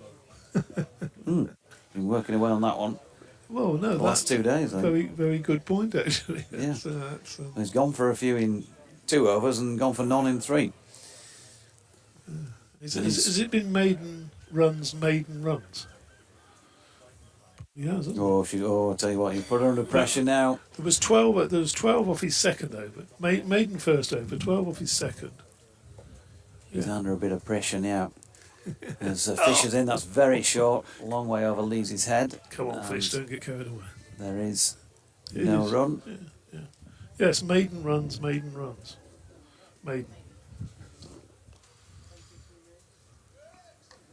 Well, plenty leaving now. Definitely dwindling in number. the attendance. I thought there would have been more than 2,366 in, I have to say. That surprises me. DT's more or less nailed that without putting a figure on it, saying not as many as there used to be. Short ball, no ball, says Steve O'Shaughnessy. Yeah. No. If you're going to bowl that, Matthew Fisher, you've got to think about that length. That is an effort wasted for me, the last couple of deliveries. Yeah. It's the last 4 balls he's bowled now, isn't it? That have been, there were two bounces at the end of his last over and 2 at the start of this. That's better from Fisher this time. It's a little bit further up the pitch. I wouldn't say a good length ball, just back off. Goes past Lee's on the rise through to Tattersall, but it was much more what you'd like to see. Is that what this modern term hard length means, George? Was it just sort of... You don't know what a hard length is? It's... you always used to say back of a length, didn't they? Indeed, which I still do. Oh, probably safer with that. Here's Fisher, fuller in length this time. That's a very sharp piece of fielding at short leg by Matthew Revis, because Alex Lee's struck that pretty firmly, I think, along the deck. He's about 2 strips away, just in front of square. Nearly knocked him over, didn't he? Be glad Revis to be in there, isn't he? Usually have a little fellow in there, big smaller target. Yeah. Well, he's getting breezy. Wouldn't surprise me if we get a bit of rain at some point here. Definitely getting considerably breezier as Fisher is in and Lees drops that into the leg side, no run. The way the light is going here, I'm sort of fearing that we might not get to the natural end of the intended end of the day. 26 overs, not 26 overs remaining. I need to update my laptop. Oh, Marty's got an app for that. How close are we, Marty? Now, how close are we with the reading it? Oh, I can't hear it at the moment.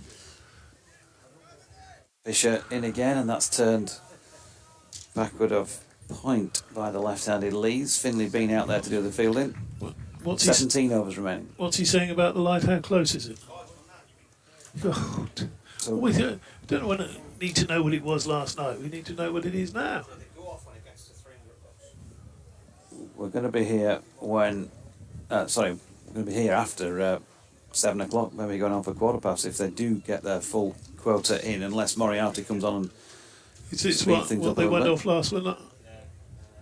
It's roughly what they went off on last night. So. That's the Martin Emerson meter reading as Fisher is in again down the leg side of Borthwick, and well taken by Tattersall to complete that over with Durham on 91 for 1. Yeah, a couple of... I think we understood that. What's that? So the light meter goes from 0 to 1,000 lux. When it gets to 300, they go off. It's 300 here at the commentary box, which is what Marty measured it at yesterday when they went off. I guess the measurement is taken out in the middle, though the umpire's going by that one. So definitely not sure what variation may be possible there. Definitely got a little bit darker, hasn't it? Ray of clouds coming over. Don't think they're rain clouds, but we'll see. Code. Elbows pumping, comes in bowls, and that's pushed up to mid-wicket. We might get a little bit of less buffeting from the wind if we could shut the door, actually, because it won't be blowing right through. Oh. But I wouldn't want to get up right now because I'm due to do an update. Okay, Marty's good. Any moment. Good man, Marty. Ben Code.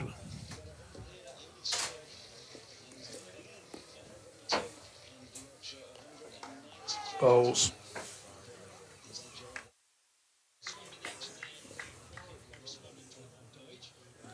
Update time now for BBC Radio Leeds. Yeah, thanks, Louis. 91 for 1 Durham first time around here. They've lost the wicket of Michael Jones, caught behind by Johnny Telesol off Jordan Thompson when he had 8 runs to his name. Alex Lees, of course, former Yorkshire opening batter, is out there. 56 not out. It's been an interesting knock for him. There's been plenty of boundaries involved. Probably not his most aesthetically pleasing knock, but he's got him on the board.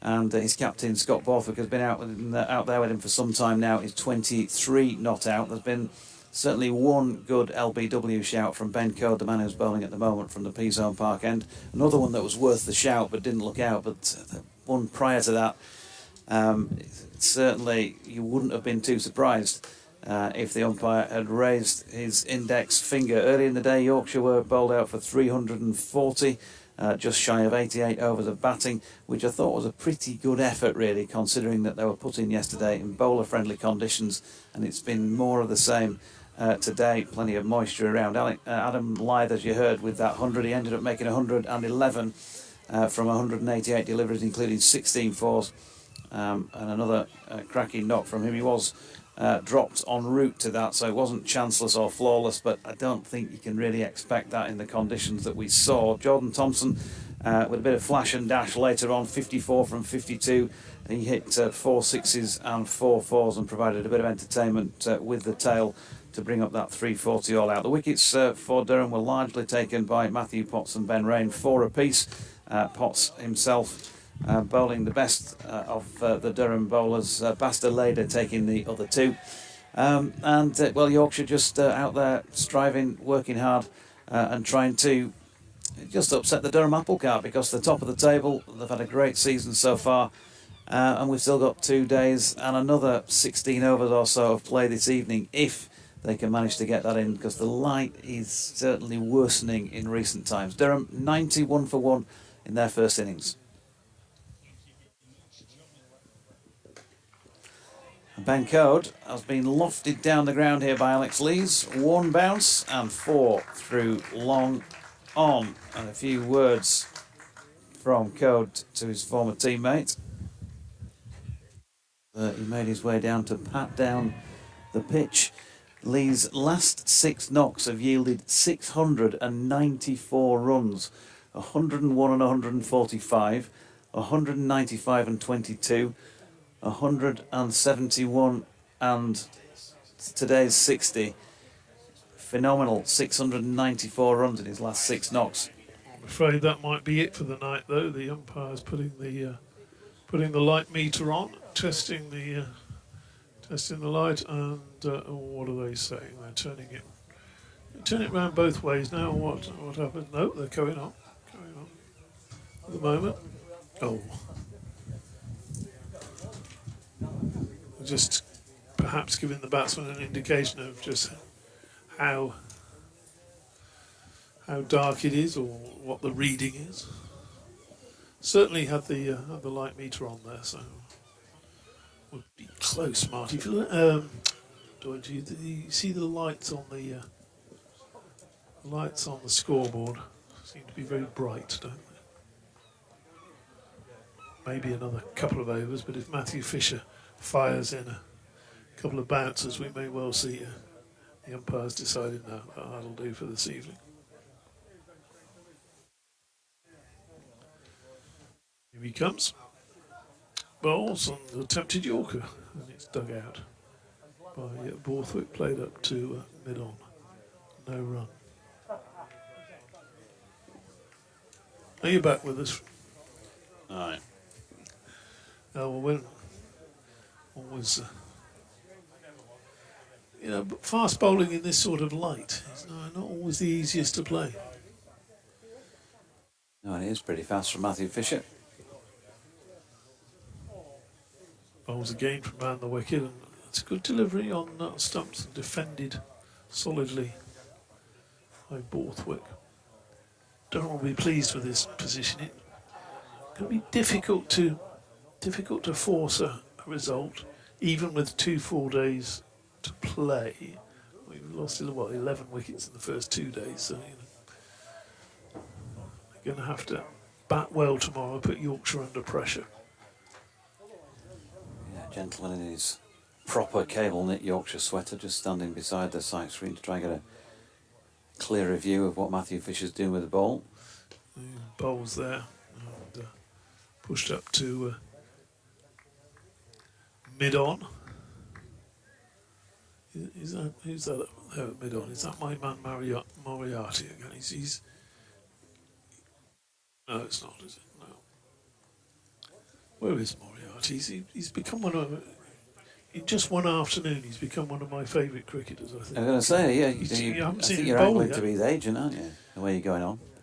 I haven't seen him bowl yet, the lad. But his efforts in the field, his enthusiasm, and when he's batting at the number 11. Next delivery from Fisher, and Borthwick has a swish at that, and Borthwick sort of saying that I'm not sure I saw that, and he's now gone down to have a word with Lees. I think there could be a bit of come on, we've gone past 6:30. Time to go and plan for the evening. So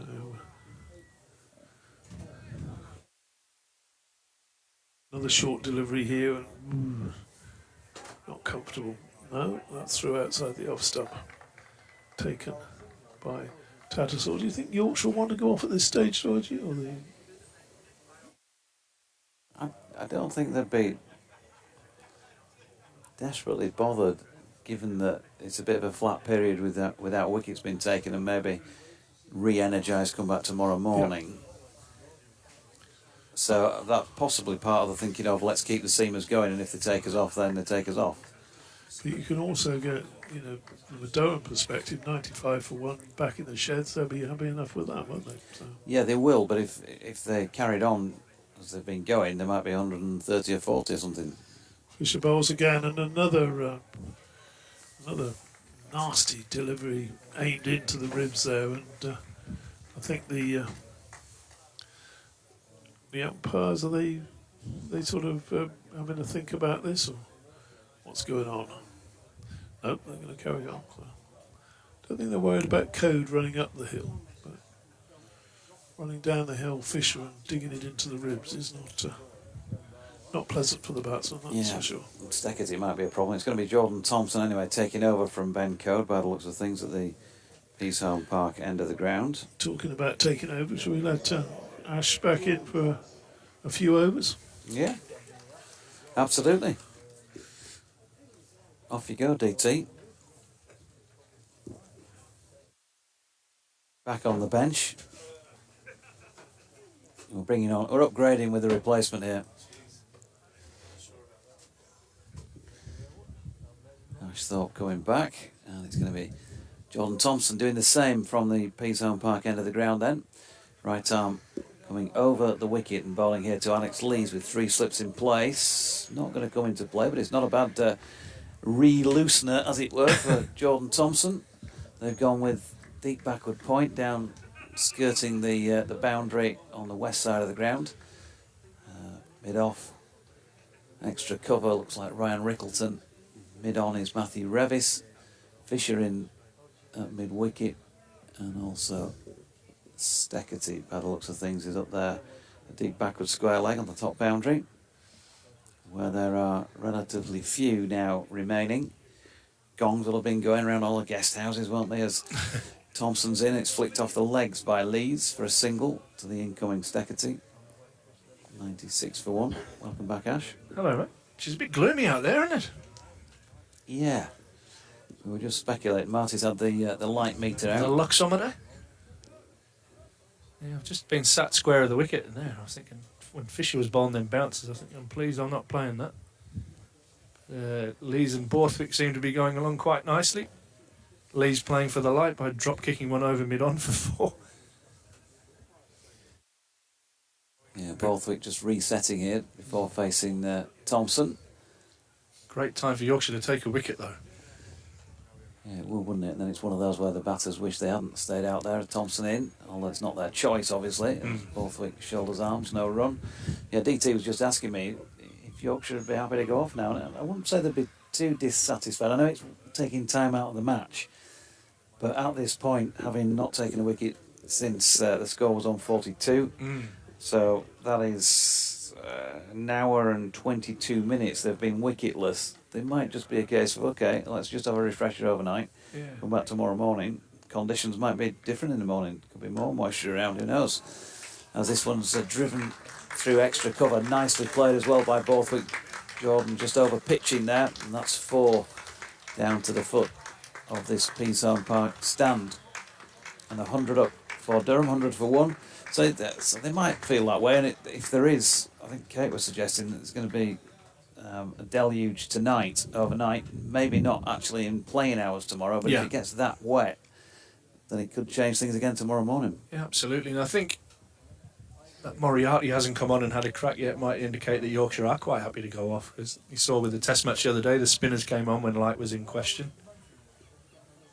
I'm not sure Moriarty's in the thoughts of the Yorkshire captain right now. Thompson has the ball back in his hand then. In once more over the wicket. The ball just a little bit of early shape in towards Borthwick, then holds its line off the pitch. It's the late swing that does that little bit more damage. The batters will tell you. I wouldn't know. Yeah, real interesting phase here as Durham look to try and get to the close. 1 down, Yorkshire trying to pick up that extra wicket to take into the evening break. But it is very gloomy. In fact, probably as gloomy as I've seen first-class cricket played in, to be honest. Here is Thompson, wide of off stump. Borthwick is happy to leave. End of the over. 100 for 1 with Borthwick on 27 and Leeds on 61. And Chris, who was just sitting down the front, according to Marty, has just messaged him from up the road where he's cycling home, saying it's much brighter. Okay. Not so far away. The umpires are getting help together. the match here, though, does No, it doesn't. The umpires are getting together again. The old light meter on top of the stumps. Get the feeling that this might be terminal. Tries to lay the light meter on top of the stumps. Yorkshire field is getting the position, as are the 2 batters, to be fair. I think they're quite happy to keep going, which is good for the nice little crowd that's still here. Like you said, there's a few disappearing from the terraces. Well, they'll miss the soup by now if they're not careful. All the bread rolls have been pinched. Bread, the best slabs of butter have gone. Have to sit on that horrible neat corner that they didn't want to sit on. Instead of that best 1-bit window. There's lots of fish and chips being bought from the one of the vendors around here.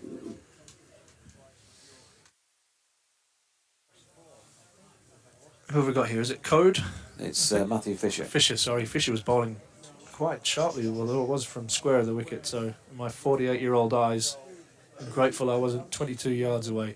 So Fisher right arm round the wicket and continues the short ball barrage as Lees just sways out of the way and allows that one through to Tattersall behind the stumps. Deep third man in place, 2 slips, a cover point and a mid-off. So lots of gaps around. And around to the leg side, we've got a deep backward square and a short leg in place, mid-on, and a fine leg. As Yorkshire try and find this breakthrough before stumps.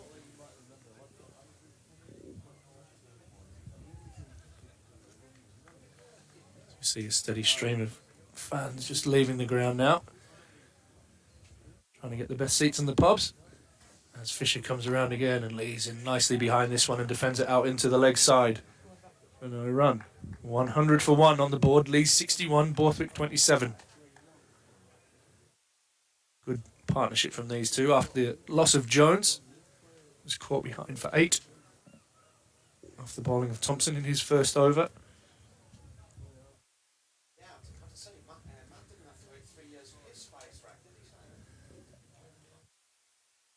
Marty having a different conversation in the background threw me off a little bit, but nothing unusual there. Has Fisher, right arm round the wicket to Lees. This again is defended out into the offside, but Lees says, I'll get down the other end, thank you very much. And he moves on to 62, and the score on to 101 for 1. It's the Chester boys. All looking to leave the ground and get the best seats at the pub also, by the look of it.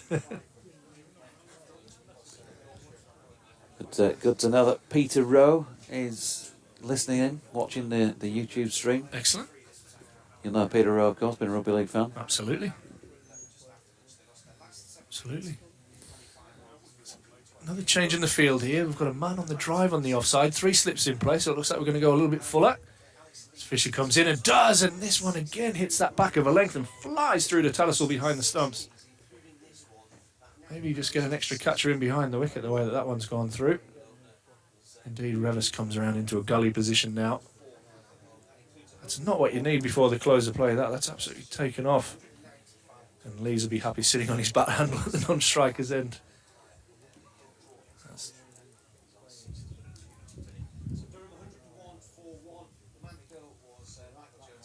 Just tinkering with the field a little bit. So we're going to have more of a 5th slip now than a gully.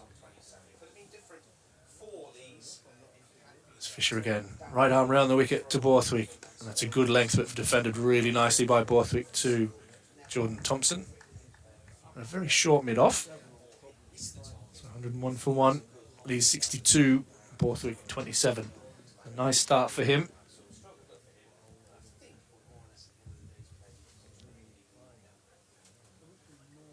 In the gloom, as Marty's just said on his update. She feels a tiny little bit brighter than when I first came in, to be honest. Yeah. It's not saying a lot. The numbers on the scoreboard are pretty bright, but it definitely seems to be a little bit brighter, which would indicate we're going to get some more play, which would be great. Again, just a bit of tinkering with the field as the man from mid-on comes across, and we're going to have a really strong cordon. We've got 3 slips. We'll go with a 5th slip and a gully and a backward point. A short cover and a man at short mid-wicket. As Fisher comes in, and this one's defended back down the pitch. And that ends the over, 101 for 1. West Indies 1984-esque, wasn't it, that field? Just needed the one round the corner on the leg side. Are they going to carry on anyway? No checking of light meters at this stage. They're happy, aren't they, I think? So yeah, good to have you with us, Peter Rowe, formerly of Bradford Northern will be. Bradford Northern will be the most famous of his clubs. Championship winner with Northern back in the day. Top man, loves his cricket, umpires. It's good. It just so many people are into the cricket, aren't they? And the stream and now is given a little bit of that extra platform with our commentary going out onto the streams as well. It's opened up access to a lot of people who were unable to get to the grounds, which is brilliant. Jordan Thompson bowling short of length here to Alex Lees, who has got plenty on that. But there is a man posted out in the deep square on the offside, which is where the ball went. Moriarty doing the fielding. 1 run. 29 overs complete. It's the kind of light, isn't it, where I think if you've been batting for a while, you're probably quite attuned to it, but I would hate to go into bat now.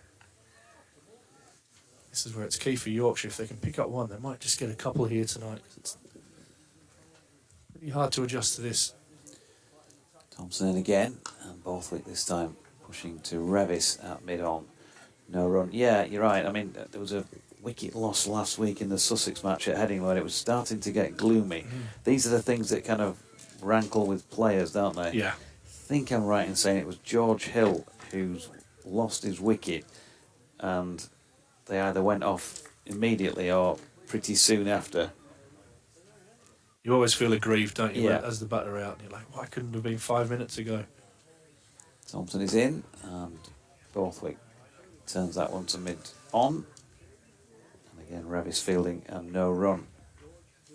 So it just feels like it's developing this into it's a battle, isn't it? And what you'd expect, really. Top of the table side, and a team that were beaten by them previously, and a team that feels a bit aggrieved that they've not got as many points on the board as they should have due to the weather, and want to maybe a bit of a point to prove. I had a chat to Otis Gibson the other night, and he was saying exactly that. He feels that they've played better cricket than is reflected on the points table. Thompson coming in again, and cracking shot off the back foot. That's cut and bounces up into the hands of Moriarty at point, causing me to lose my mobile phone there. David Ward coming around from BBC Radio York, I think, to ask me. Picking up something with Marty, I think. Going on the show.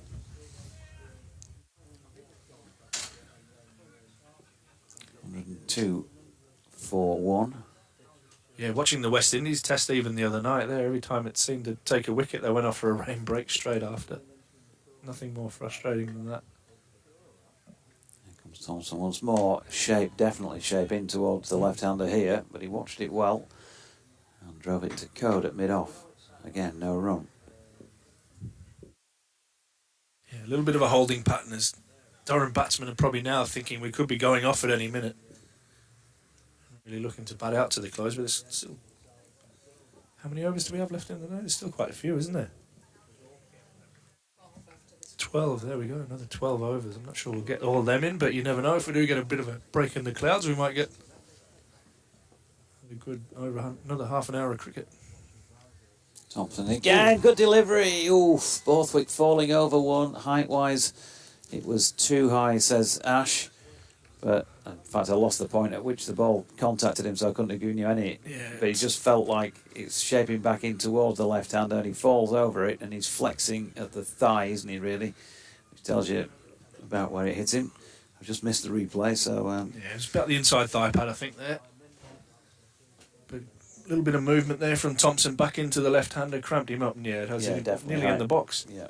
Actually, it's actually Borthwick just stretches off a little bit, maybe to get the bottom of the box.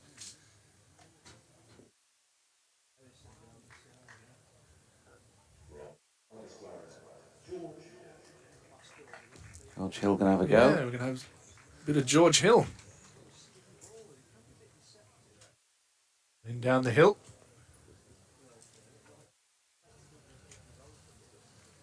The umpire's just getting together again and having a look at the light.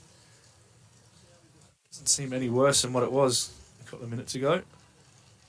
George Happy to continue. It won't be as quick as Matthew Fisher. Yeah. George's recent analyses. Well, hasn't taken a wicket since the Gloucestershire game at Headingley, the first of this block of 4. None for 27 since then against Worcestershire, none for 7 and none for 10 against Sussex. Did you take some wickets at Durham?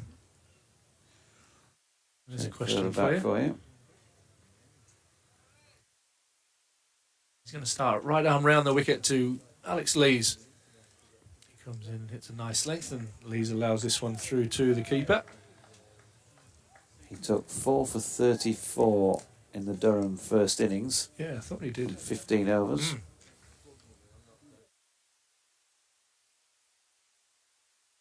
A good game with the ball. Yorkshire close to getting home on that one. Durham scraping home. It was by a wicket in the end, wasn't it? The big eighth wicket partnership. He took another wicket in the second innings as well. He comes around the wicket, and this one is an inside edge from Lees out into the leg side. Again, no run. Yeah, just referring back to that conversation with Otis, he was frustrated by that game in particular that we talked about, and then some really strong positions that they'd been in, but the weather had cost them. So he feels a little bit aggrieved that probably falsely perceived on the points table. As Hill comes in, and this one beats the outside edge, back of a length, and nicely through to Tattersall behind the stumps. It was one of his victims, Alex Lees, actually, in that first innings. LBW for 15. And he then more or less cleaned up the tail. Matthew Fisher got the last wicket, but he took wickets 7, 8 and 9, George. Having a spell there. Lees is batting miles outside off stump. Hill's bowling extremely wide on the crease as well as he comes in now, right arm round the wicket. This one comfortably played by Lees off the back foot out into the covers for no run.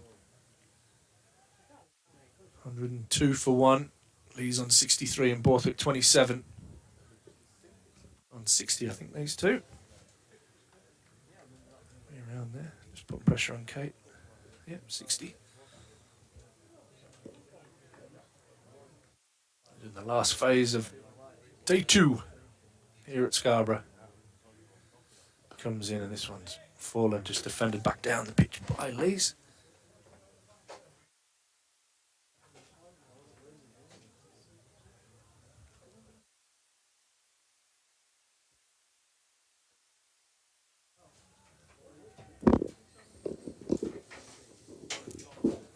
DT now joins us.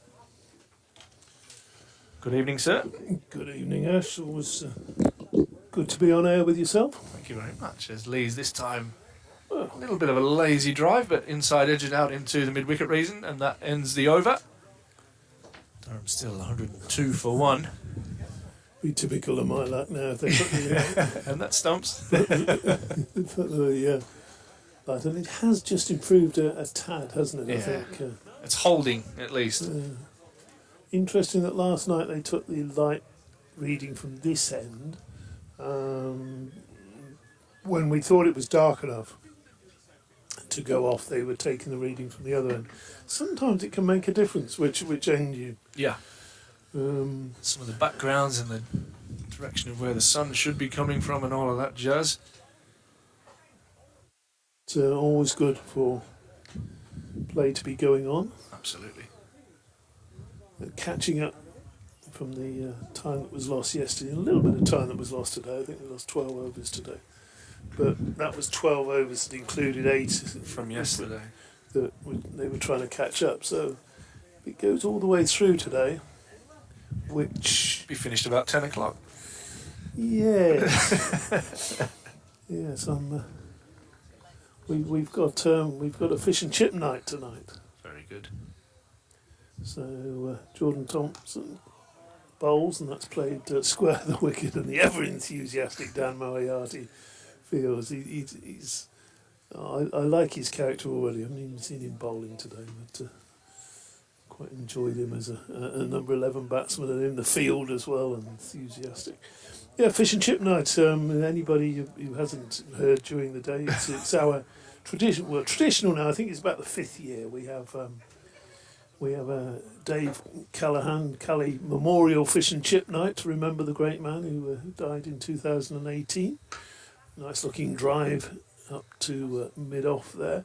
And the idea is very simple. It's that you go along to your local chippy and you get a fish supper and you raise a glass of tea or a glass of Coke or a beer to the great man. And just remember somebody who gave us so much on this service particularly over the years and everywhere else he worked as well, and a lovely, lovely bloke.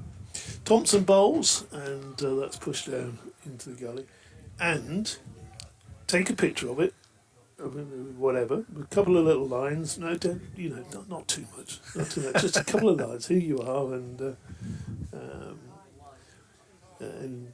share it on social media. Send it on social media to either myself at DO_cricket or at Marty Cricket or Doidgy as well. So you'll be Jonathan. I think he's at Jonathan Doidge, isn't he? I have no idea.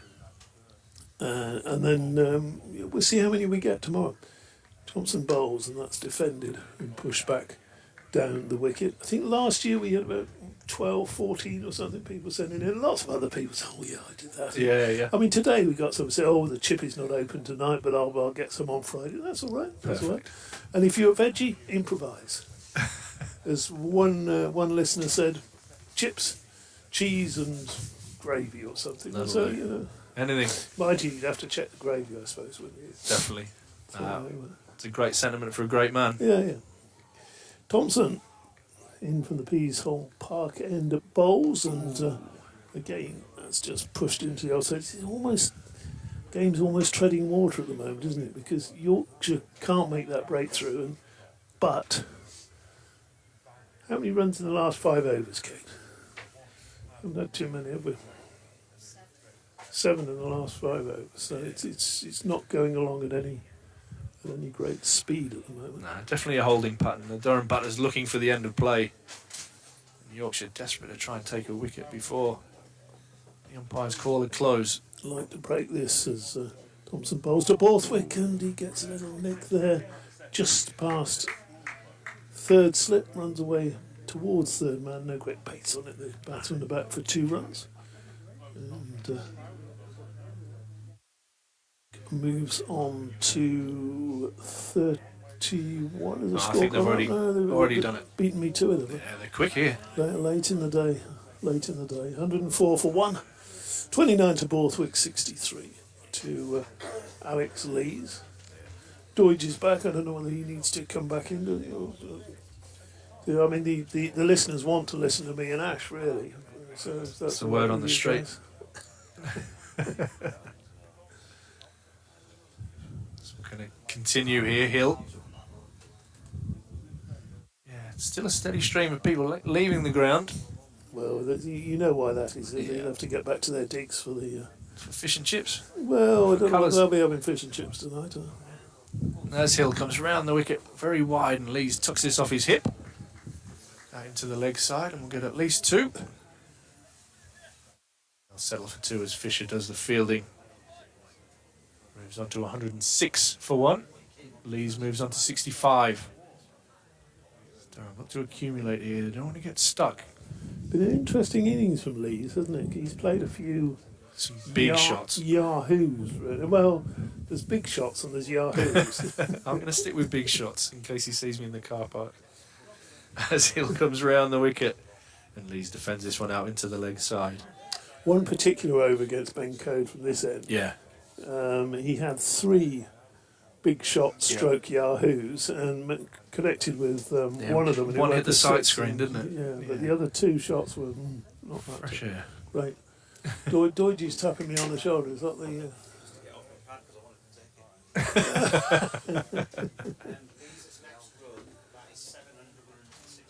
As Hill comes in, this one's defended out into the offside for no run. Did you hear that little stat from Marty? Marty has given us a stat that Lees' next run is 700 in the last 6 innings. Including this one, which is obviously... Yeah, he's been in a rich vein of form. Getting listeners of random descriptions, even former Durham cricketers are listening, some with less hair than me. As Hill comes right on round the wicket and Lees drives this nicely to mid-off, but will get no run. You just worry about your hamstring, Chris Rushworth. We'll worry about the comms at this end. How's the Warwickshire game going anyway? Is that finished yet? No, well, I think Warwickshire might win it. They were really? They were ahead. They were 189 for 4 or something. So okay. Game's moving forward as Hill comes round the wicket and Lees allows this one through to the keeper. Last time I looked, they were off everywhere. Yeah. So, which was a big show. The others are all far too south, Martin. Haven't heard that one before. That's on the Marty bingo card, along with Roca Riviera. Yep.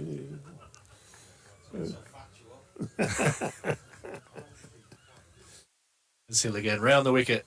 Lees defends nicely back to the bowler, and that ends the over. Durham on 106 for 1. Lees has moved on to 65. Borthwick's on 29. He's going nowhere at the moment, the game, as you said. Yeah.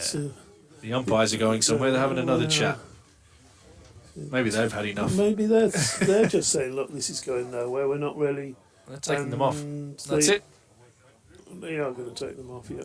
I think that's...